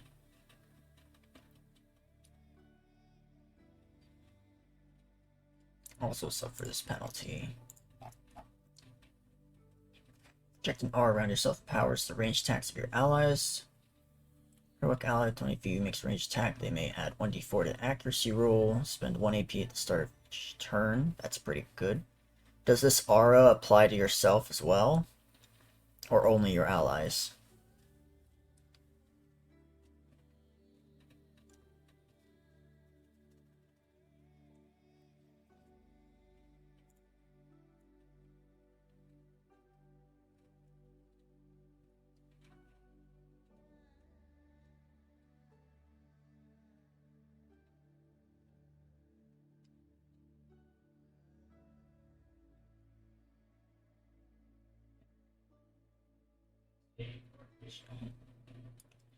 So that's bonus to evasion equal to your focus against the trigger attack. Trigger attack can also no longer benefit lock on a sure hit.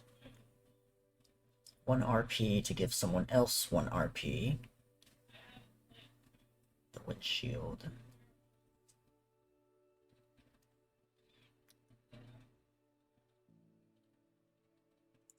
So it's mainly all anti-ranged attack stuff, though.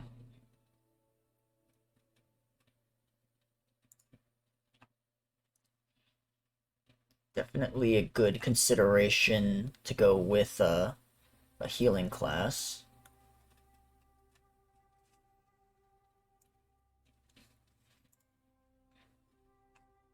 Mage Mastered or Wind Mastered. I'd have to get...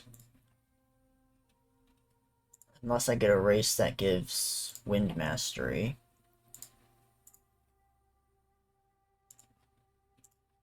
Which I don't think there is a class. Oh, I don't think there is a race that gives Wind Mastery.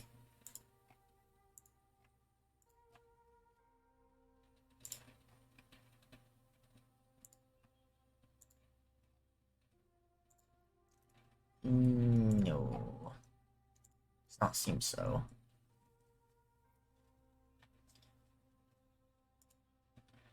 So I'd have to buy the Wind Mastery with the breakthrough.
I think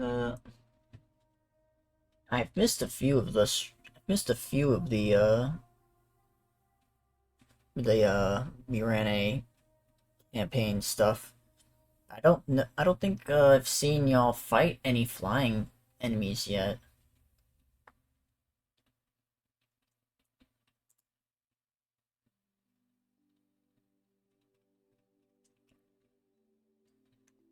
Probably not the tiny pixie.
One of these two. Either it's presence concealment and anti-fiend weapons, or get ability to move and not take attacks of opportunity while flying,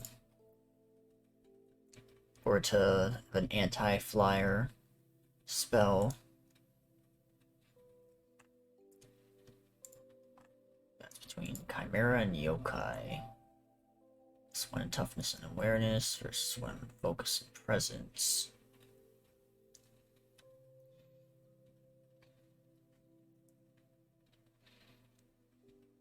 Focus is the accuracy.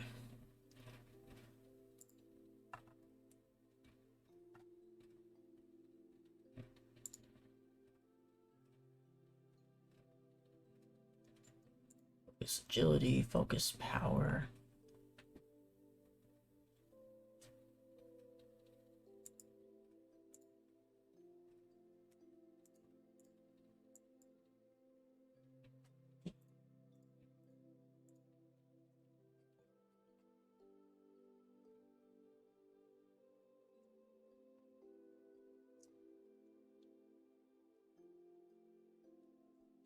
That's like this is like a mounted class.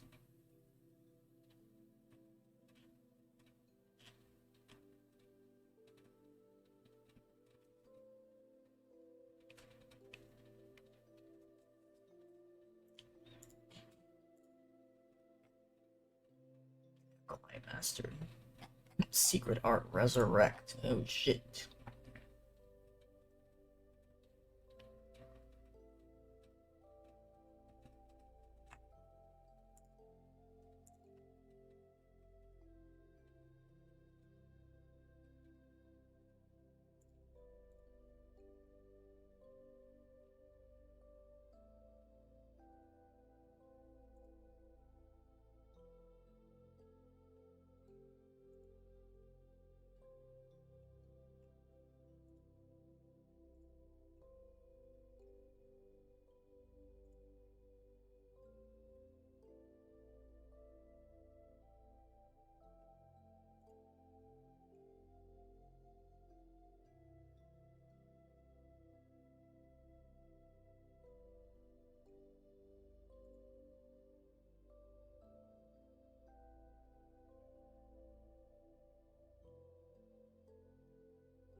Hmm.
Oh, I see. Half as much cost and extra targeting.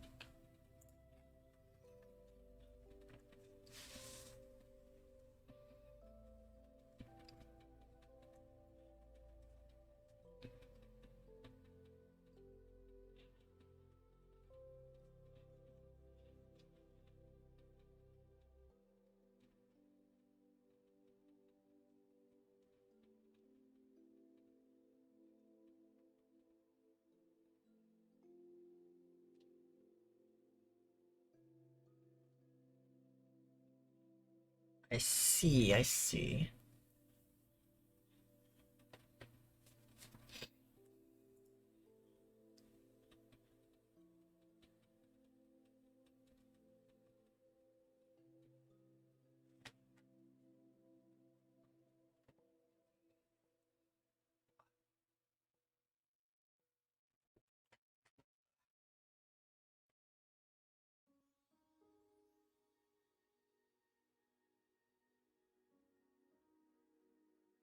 Guess I'm trying to figure out the best balance here.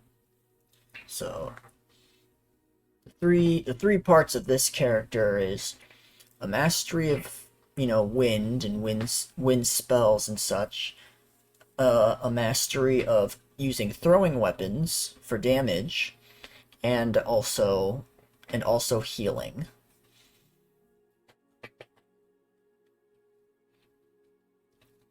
So obviously I can't fit all of those into one basic character. Just trying to figure out how to make the most of the first 1000 XP for it.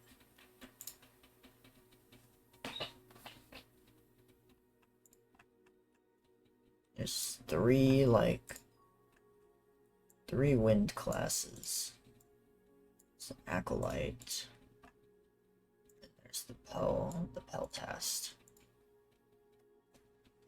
The peltast has the ranged throwing weapon stuff down.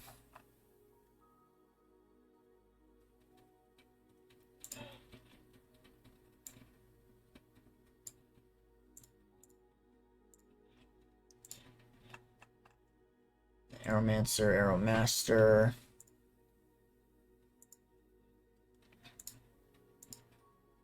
Got the powerful offensive wind spells.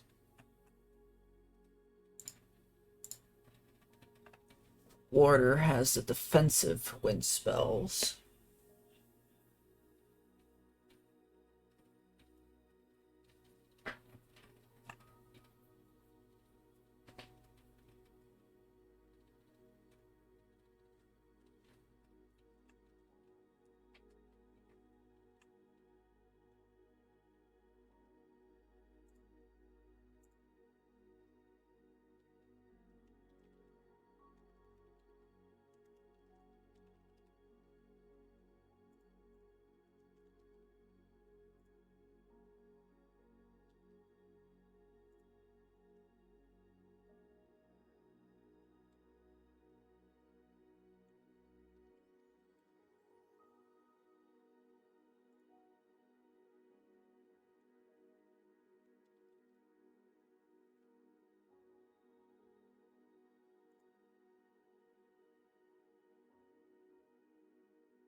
Hmm.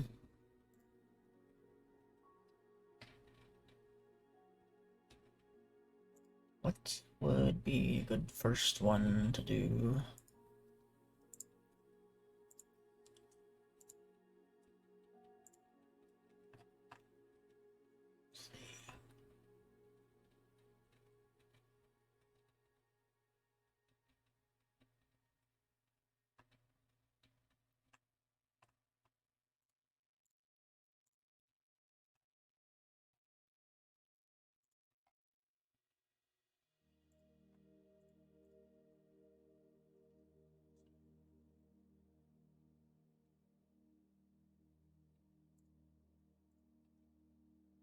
This is like...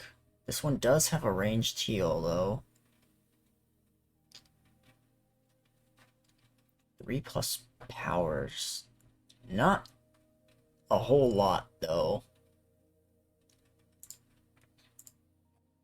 Then resurrects.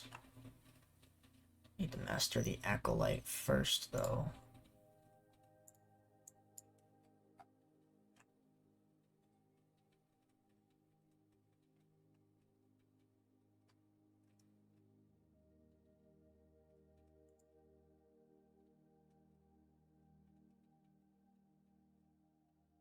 Yeah, the Cure Touch does way more healing. Jesus Christ. 3 plus power compared to 6 plus power times 2.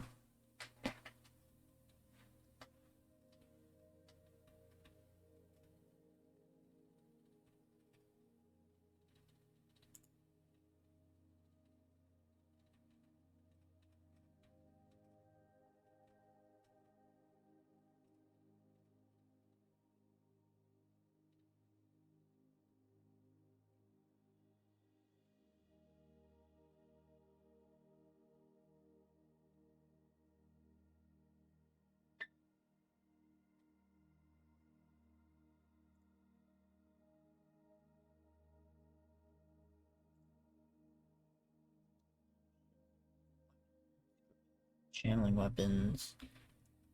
5 skill points in the religion skill.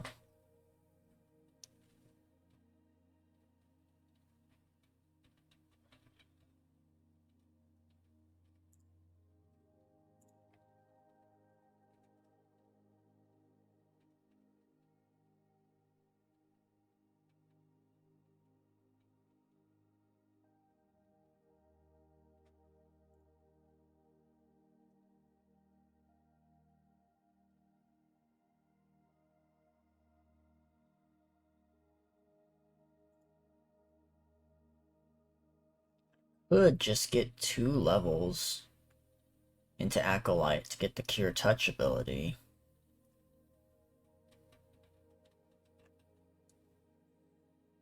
At the very least.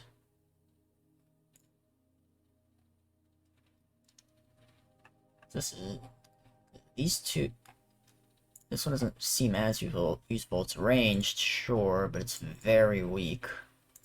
A very weak heal.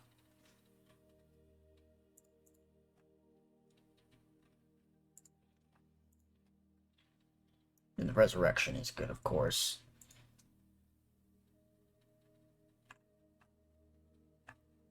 Are these the only healer classes?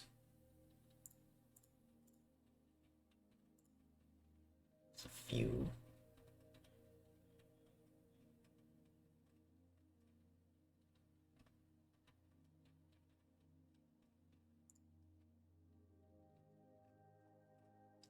Oh, I see now.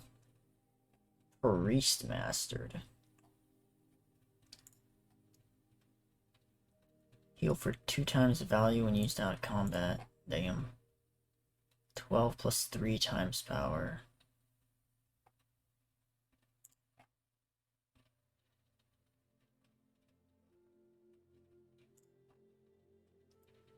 Only targets 15-foot radius from the target point. 6 plus 2 times power. 1 RP instead of 2 AP for the ability. Using RP, you may use it even when it is not your turn.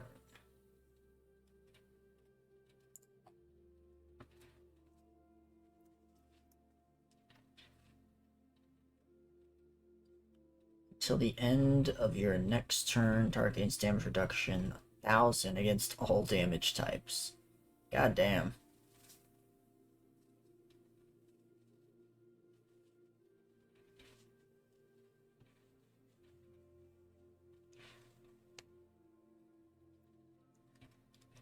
I guess maximized use of this would be...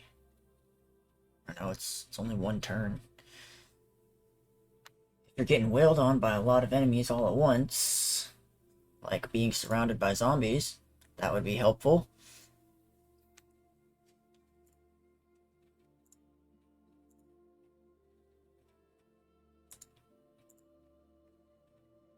Cure Touch 2 is pretty dang strong, but I'd have to get all the way mastering Puce to get this, which is a lot of XP.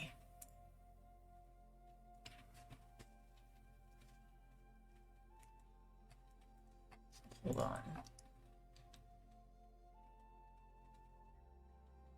Retrieve the weapon or draw a similar weapon at no cost.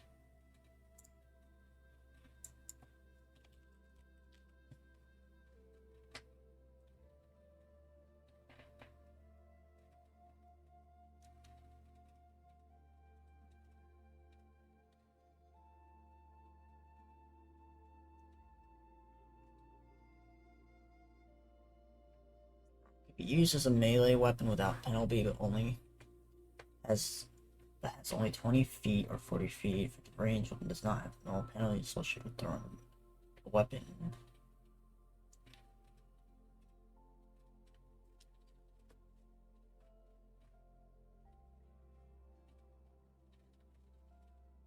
Saboteur thread daggers. That's interesting. Silence.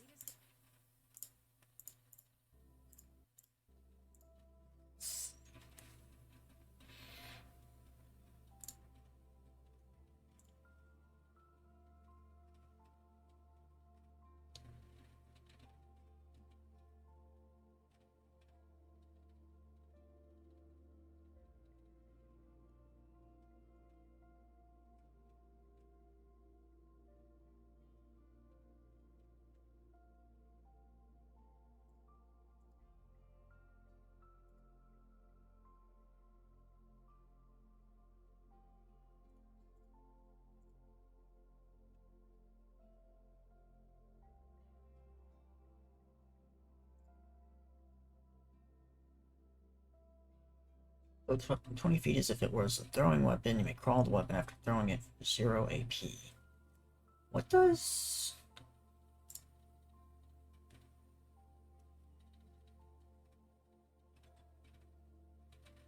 Retrieve the weapon or draw a similar weapon at no cost.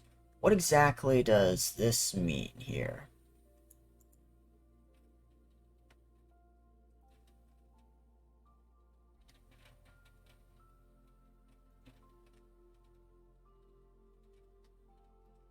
Like, does the weapon automatically come back to you, or what happens there?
be used as a melee weapon without penalty.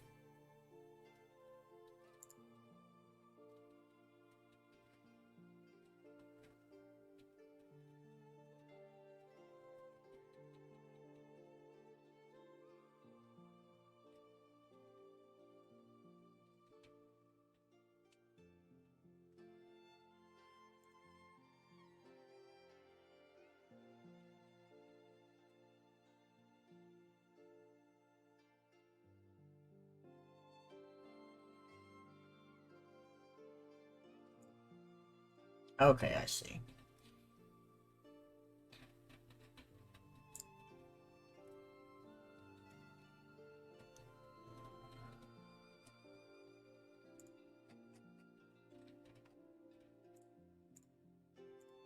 On heavy.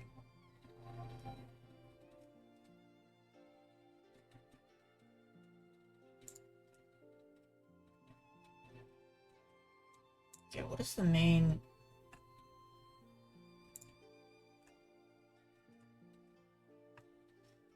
Weapons don't require one hand to use and can be used at the same time as a shield or another light weapon. To attack. Switch weapon. Be light weapon in both hands. You can make dual wield attacks once per turn. Making a light attack with a light weapon may immediately make another light attack with a second weapon for 0 AP. Heavy weapons with large weapons with 2 hands.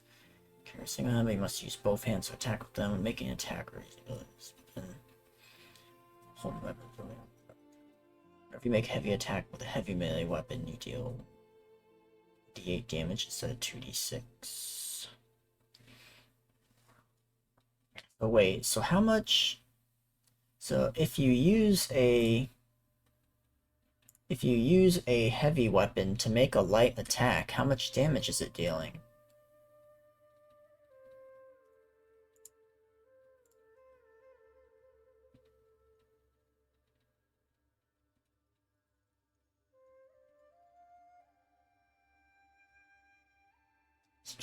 Is it just still doing a 1d4?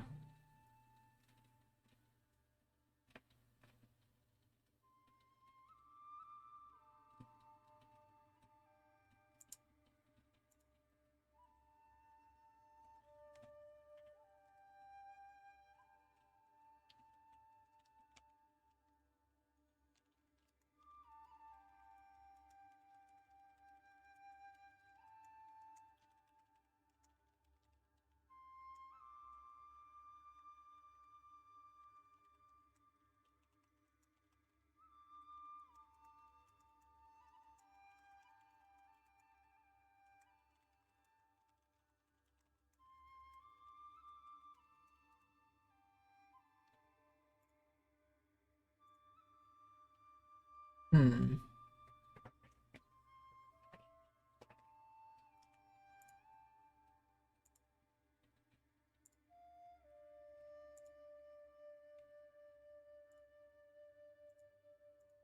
I'm trying to figure out exactly what race.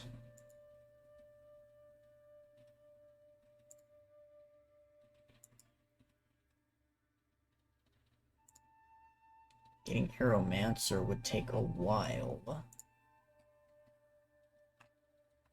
Because I need to get Aeromaster. Getting Aeromaster done would take getting Aeromancer completed. I do like the Zephyr Warder. Zephyr Warder with the Peltast is a good offense and defensive combo. Then I just need a healing. But the healings there are...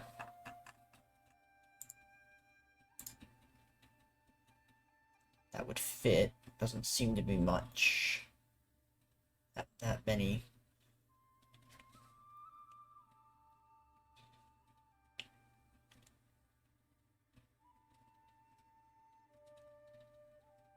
Weak heal, resurrection, powerful heal, decent heal. All the other classes don't really fit with the character.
How am I gonna get good healing for this?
Speed throwing weapons.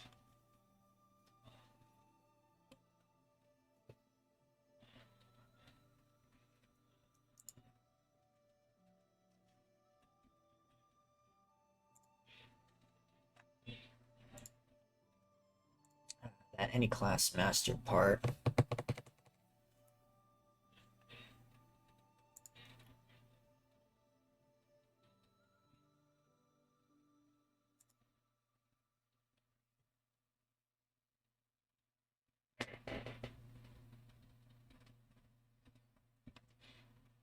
Guessing I wouldn't be able to use early ascension for this.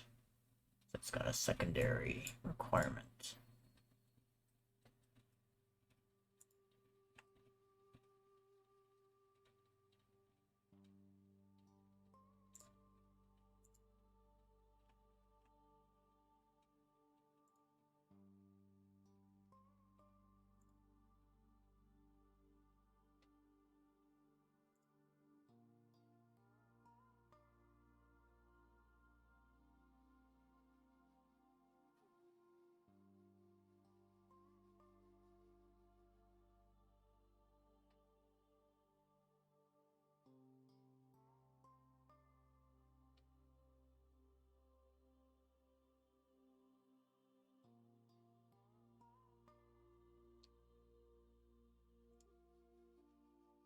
So a light weapon doing a light attack and a heavy weapon doing a light attack do exact same damage. That feels a little off, but okay.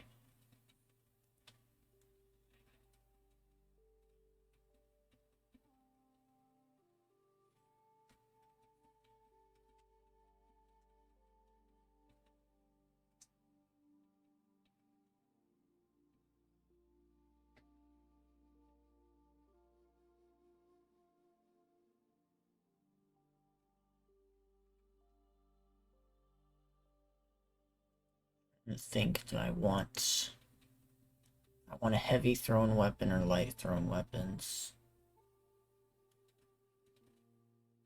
Um,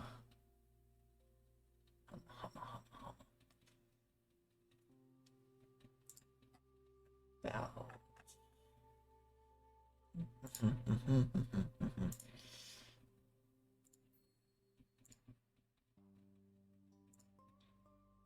I need to figure out the races. I need to figure out the race. It's between these two.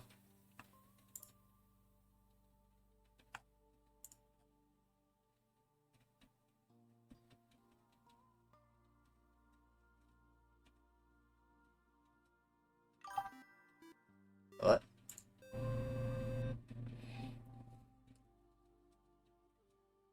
Matty Ice Stream? Hello, thank you for the follow. Welcome, welcome.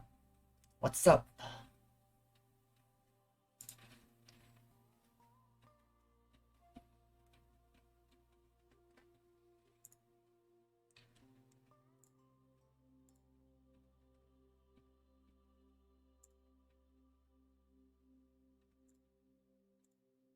Yokai and Chimera. Focus and presence, toughness, awareness. Chimera get the fight or flight. That could be useful. That's the Harpy.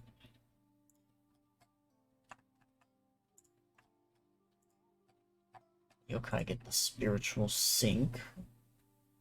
Gain HP for mana, gain mana for HP.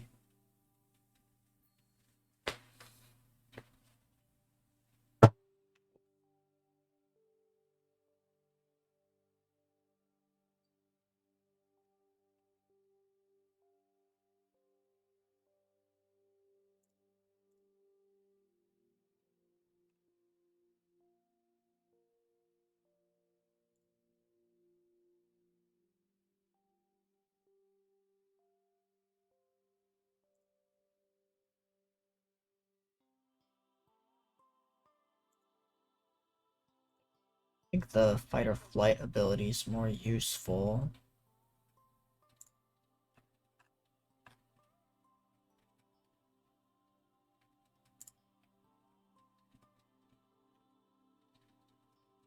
Receive drawback 300. God.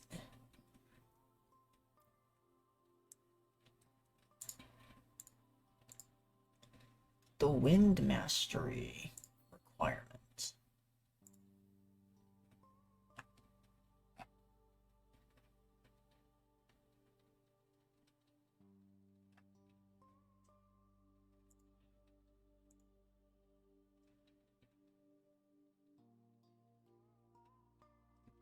Armor, shield, single group of weapons. Damn. I think I'll have to...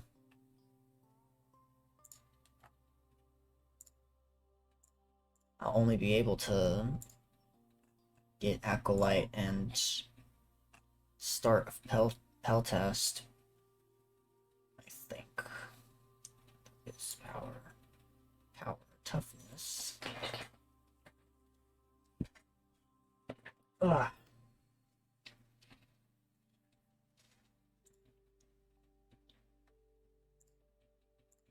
Alright, I guess we'll go with the Harpy.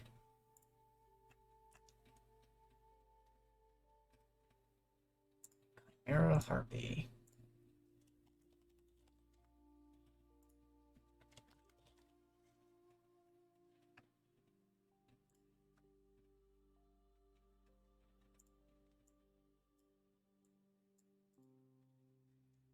Toughness, +1 awareness.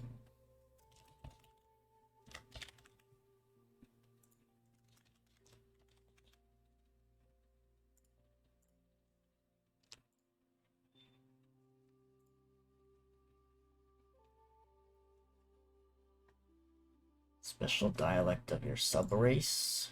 I don't know what the dialect is.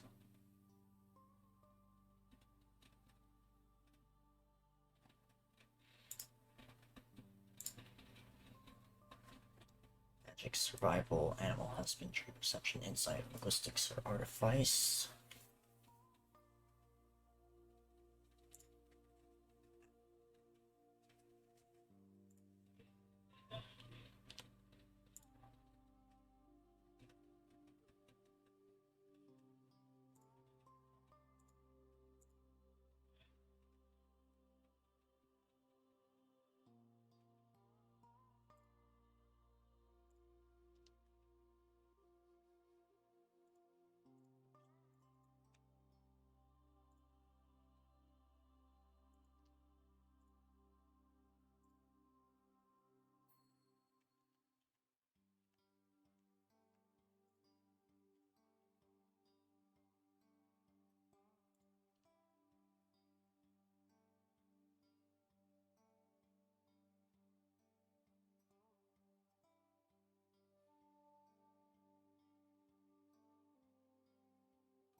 Mm.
Mm.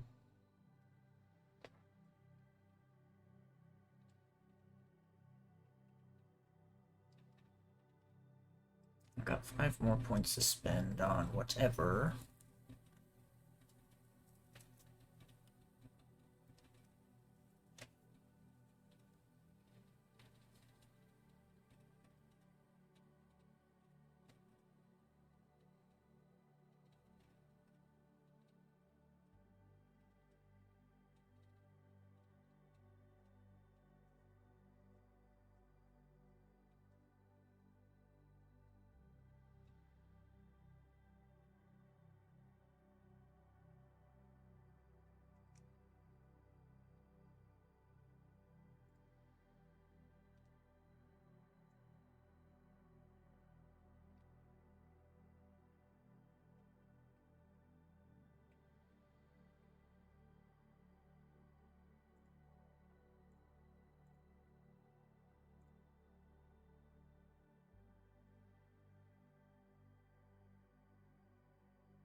Ba-ba-bum, ba-da-ba-bum.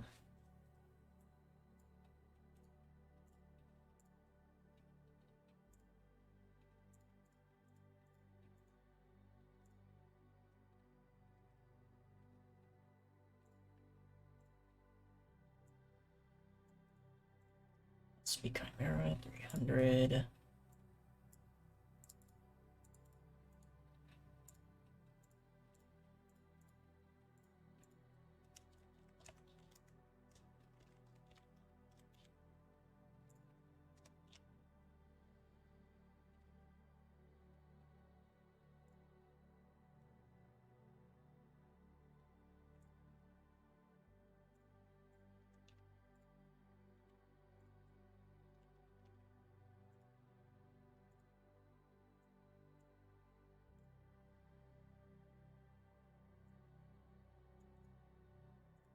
Instant self 0.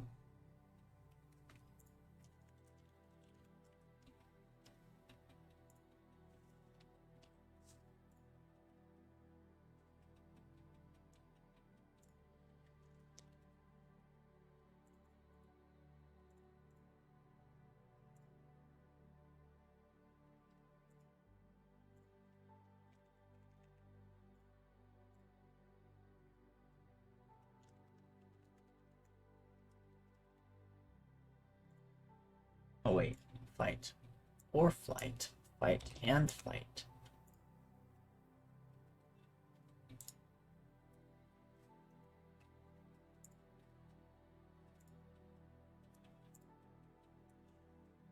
Hmm.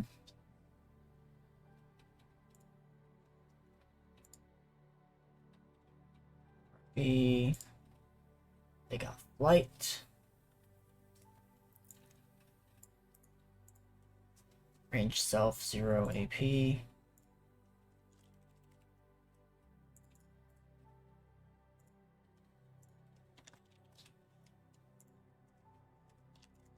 AP.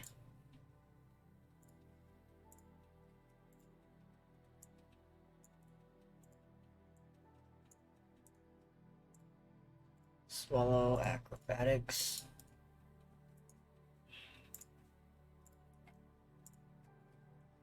Self 0 AP.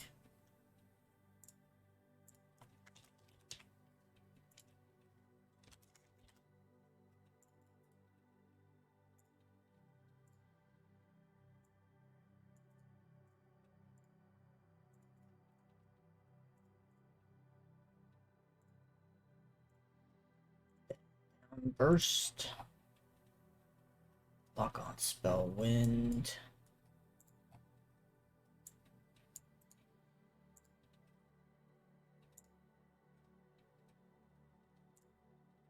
I got these switched up.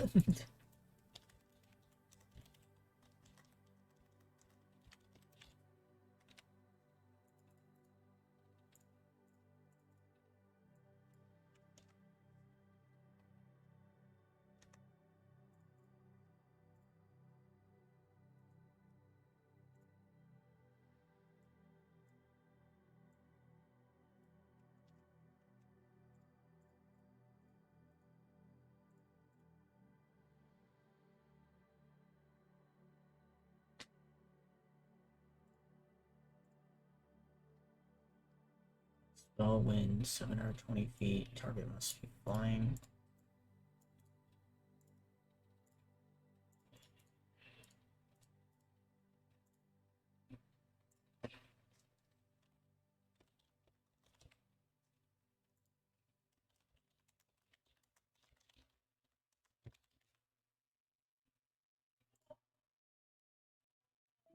Or AP. Or AP.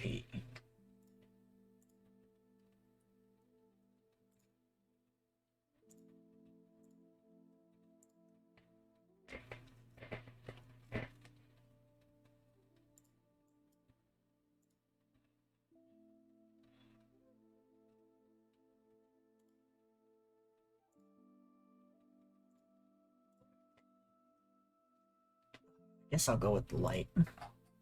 Light throwing weapons.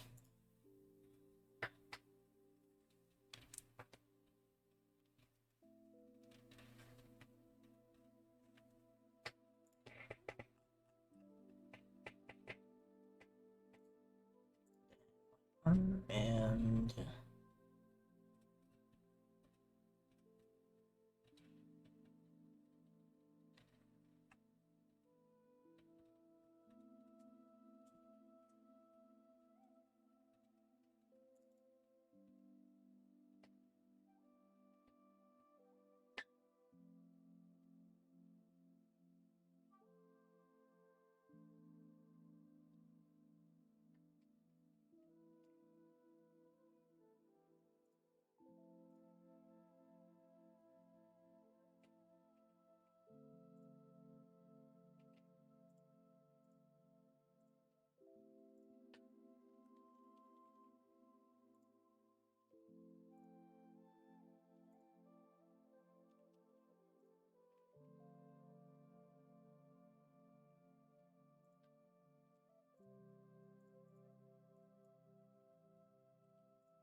Ba, ba, ba, ba.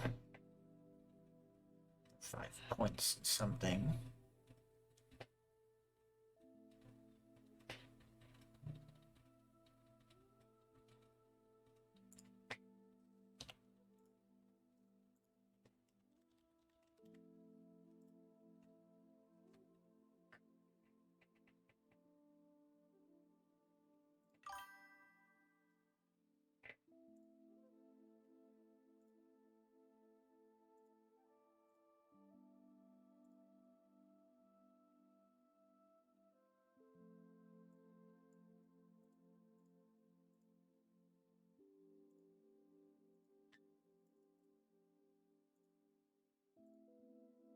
Journey.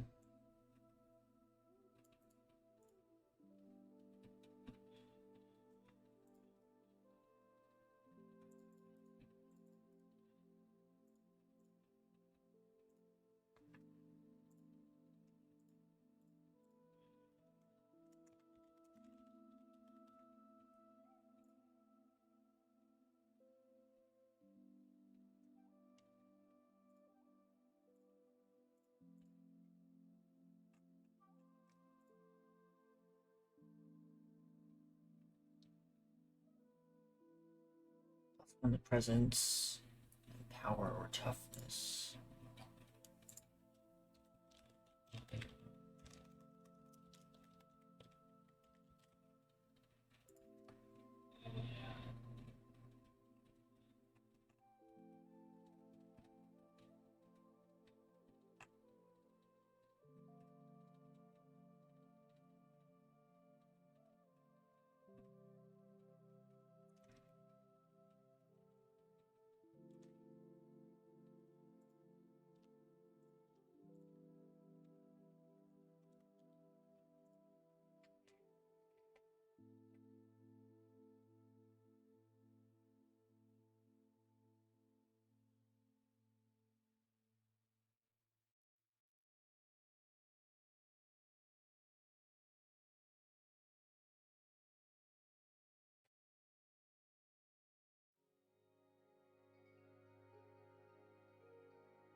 Agility, which I think I'll do.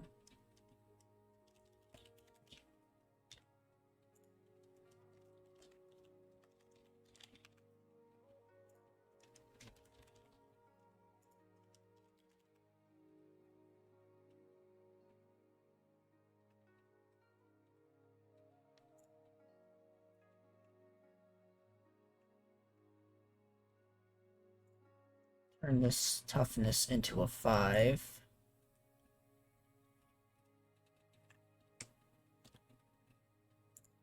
Because it's getting race and class bonus toughness, so I got 5 toughness, 5 agility.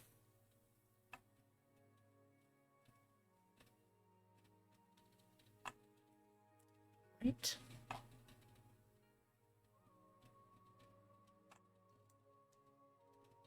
5 agility, 4 power, 4 focus. It's pretty dang good.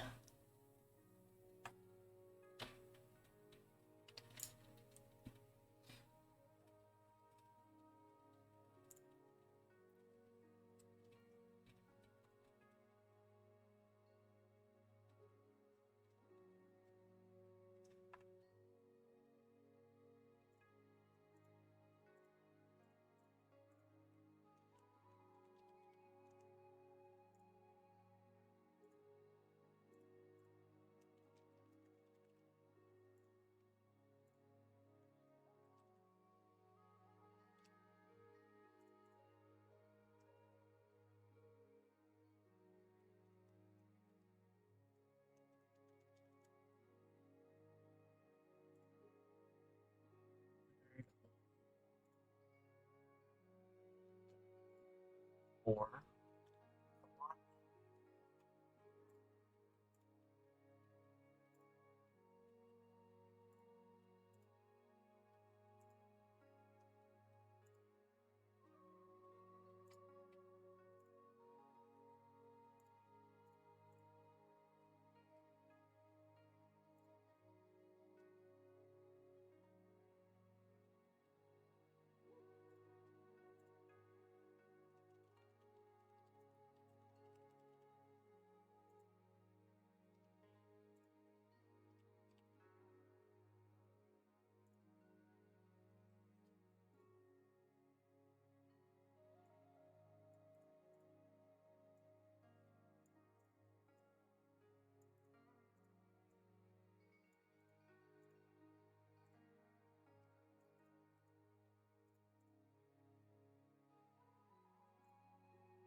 and light thrown weapon.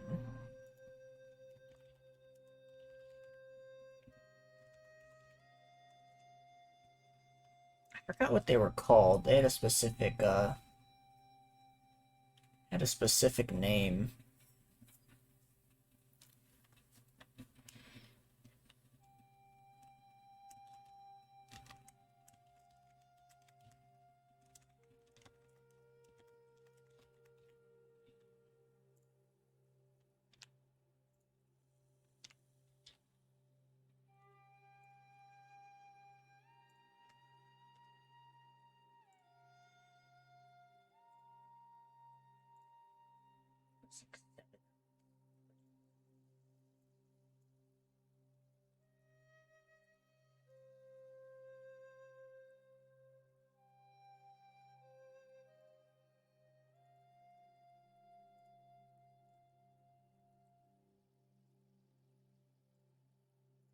Eight.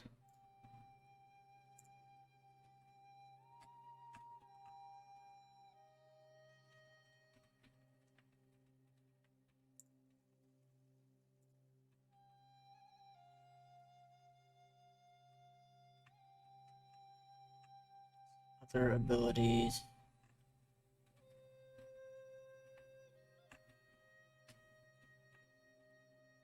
Fitness, cunning, reason, awareness, presence.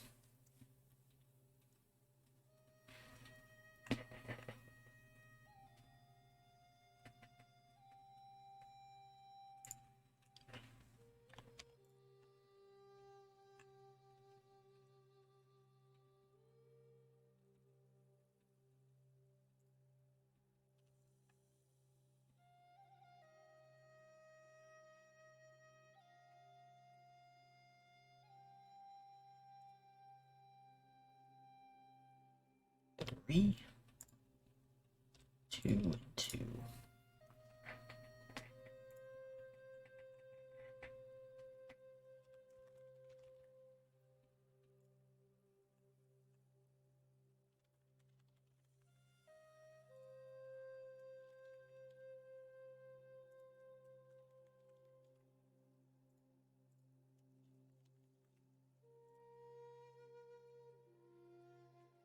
Fitness is two.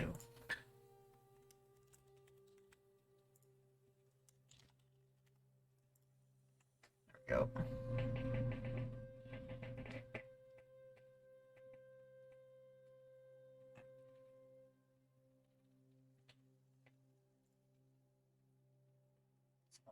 That I need to get all this stuff in there.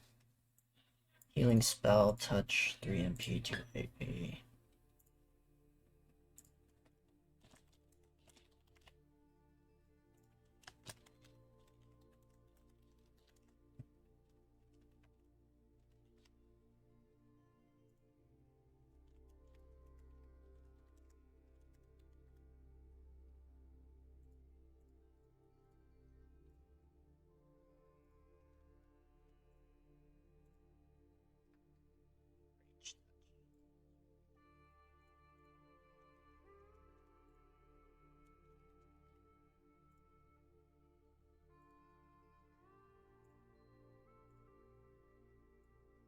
Air.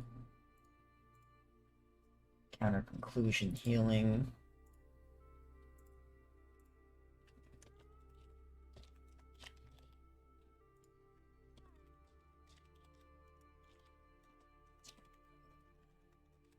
Clue.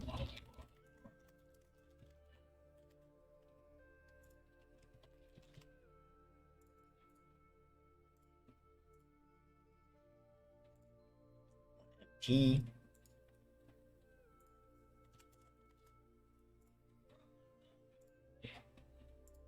Angels erase so much stuff put in.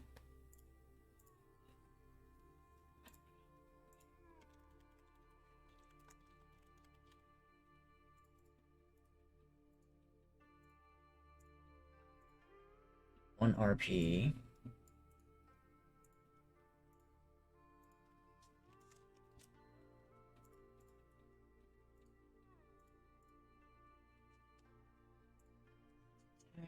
15 feet, instant spell, instant shield spell aid.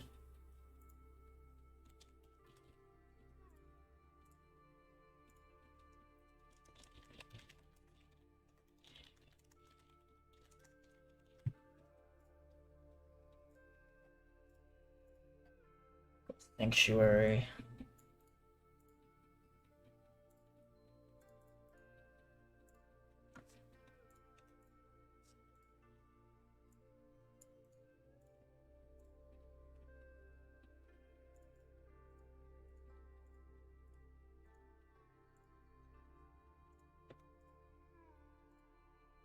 Two MP, 2 AP.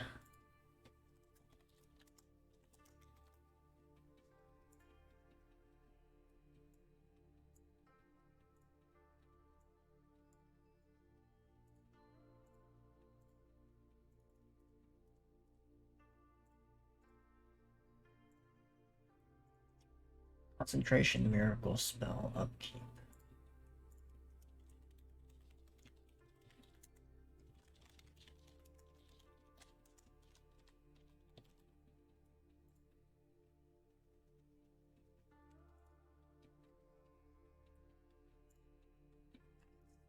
That.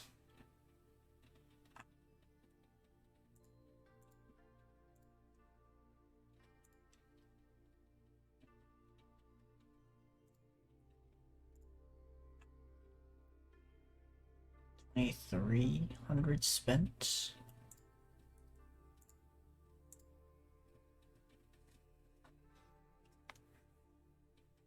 Then the Peltast.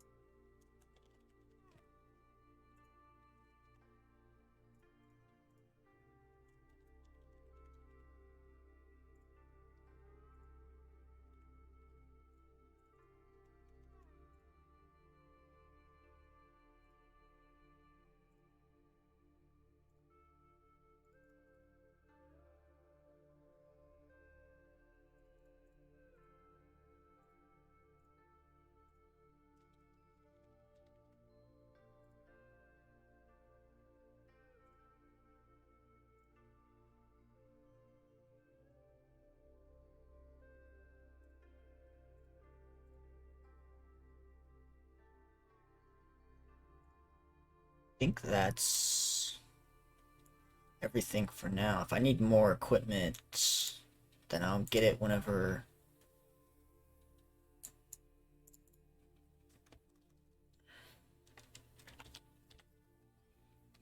I'll get whatever else I can get when I need to.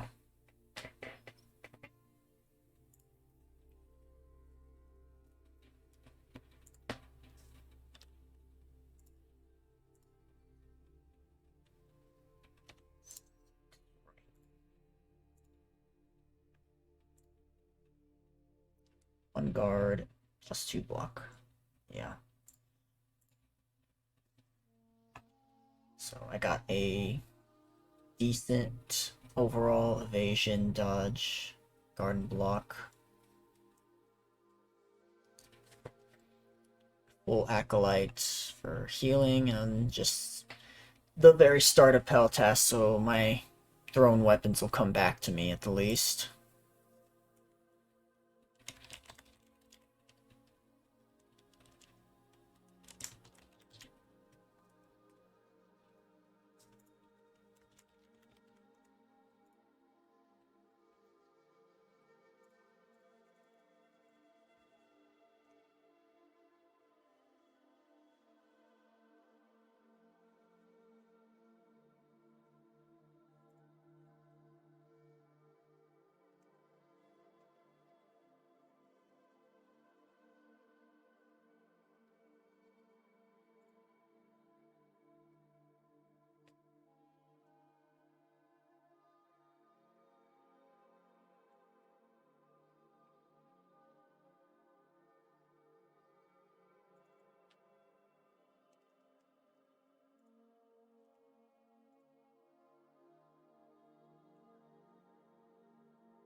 think that's everything for this character.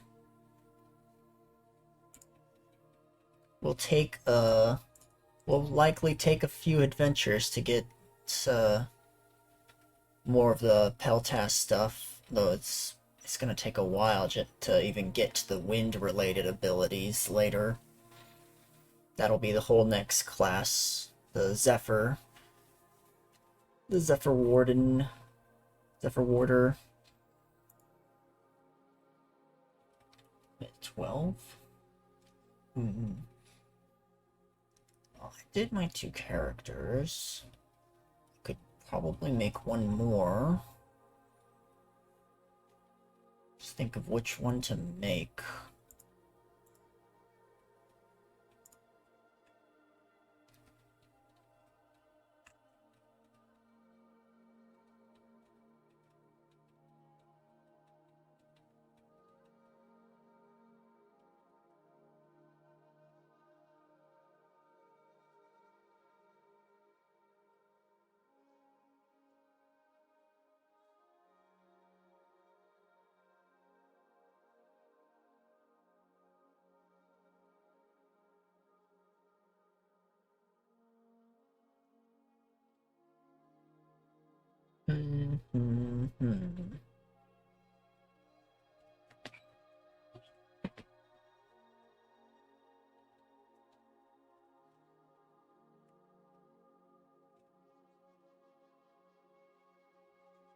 Sure. Okay, what did I make next? So I got my... Let me look at my TTRPG folder.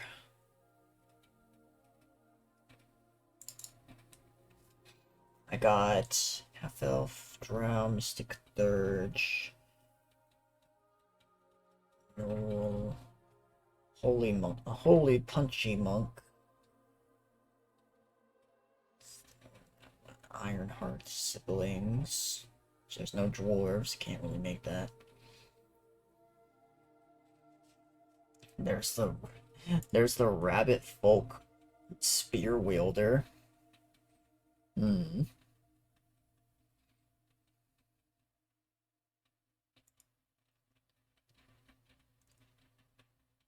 I make a...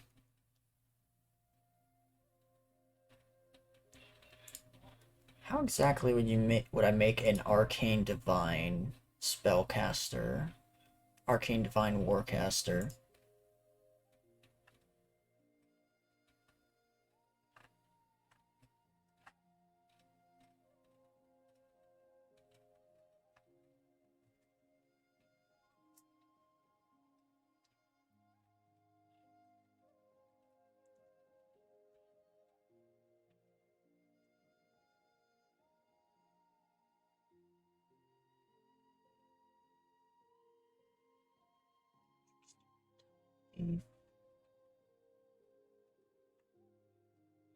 I didn't even look at this one, the Windbringer. There's so many wind classes, oh my god.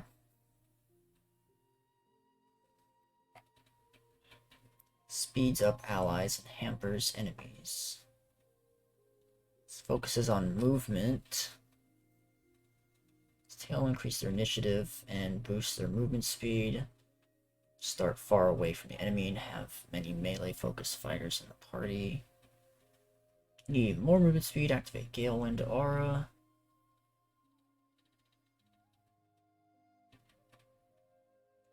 Stay just a single turn. Instead of hampers enemy. Be somewhat close. Otherwise unavoidable slow. Headwind can be used to deny either allies a chance to help. And then fly. Just give people the ability to fly. Mage Master or Wind Master. So you got Aeromancer, Aeromaster, Windbringer, and Zephyr Warder.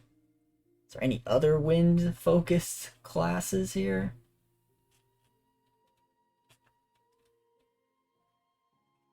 Priest, yes.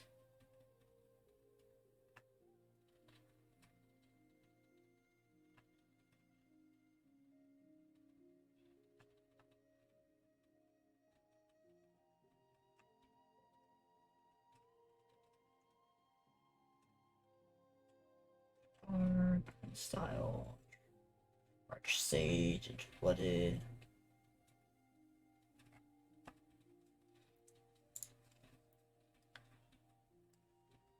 Dragoon. If you're flying, you can just do this. If you're flying, you can just choose to do the skydive almost any time.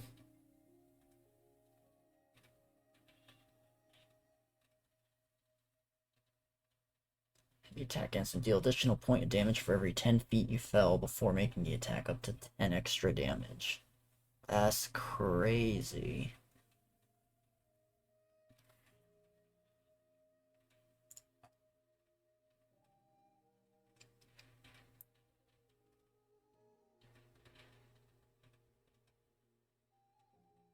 Heavy fire damage.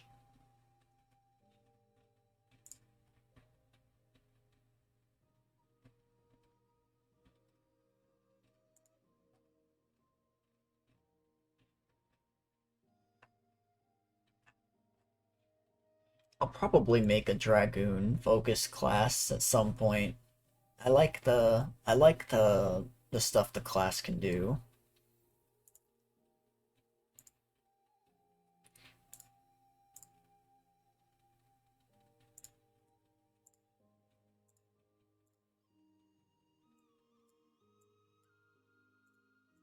So you got the mobility wind class, you got the defensive wind class, and you got the offensive wind class and the master offensive wind class. I can only imagine how crazy it'll be when someone actually is able to master all four of these classes on one character. That'll be nuts.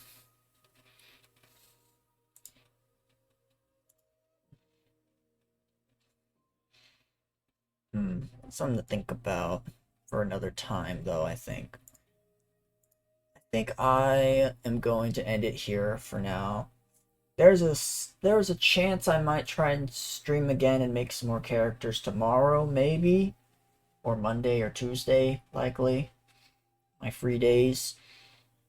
But thank you everyone for stopping by here today. Thank you for the raid leaflet, wherever you are.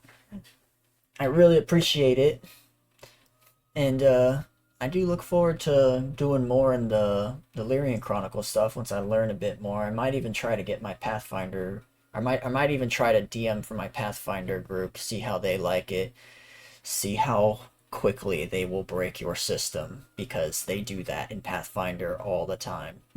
Like right now, one of them discovered a way to make a endgame boss that can literally do as many wishes as they want in a day. And it works. It doesn't break any of the rules. It's fucked up. It's really fucked up. Imagine trying to fight a big bad evil boss that can just has infinite access to wish. There's nothing you can do. Literally the only thing you can hope to do is that they never discover who you are or what you're trying to do. That is literally your only advantage you could ever have against an enemy like that. And you have to somehow sneak into their place and take them out before they can use wishes to mess you up. Oh man. But we're gonna go and raid somebody. Let me go see who is online and doing what. Refresh this. What's this person doing? This person is... God damn it, ad. I don't want to see the ad. Re, motherfucker, re.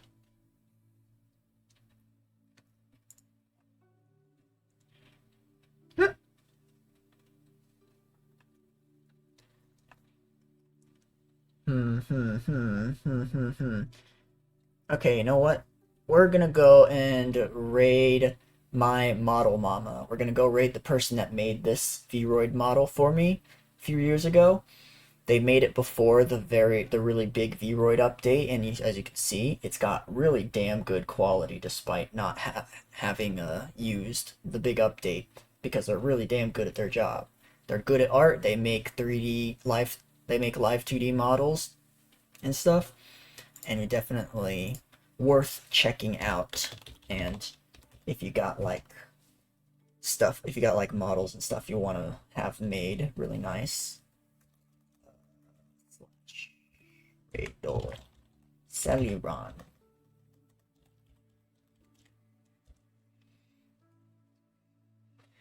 Be sure to go over there and give them some love, and I hope to see you all again another time. Thank you for stopping by again. Thank you for all the follows, and I'll see you all again another time. Bye-bye.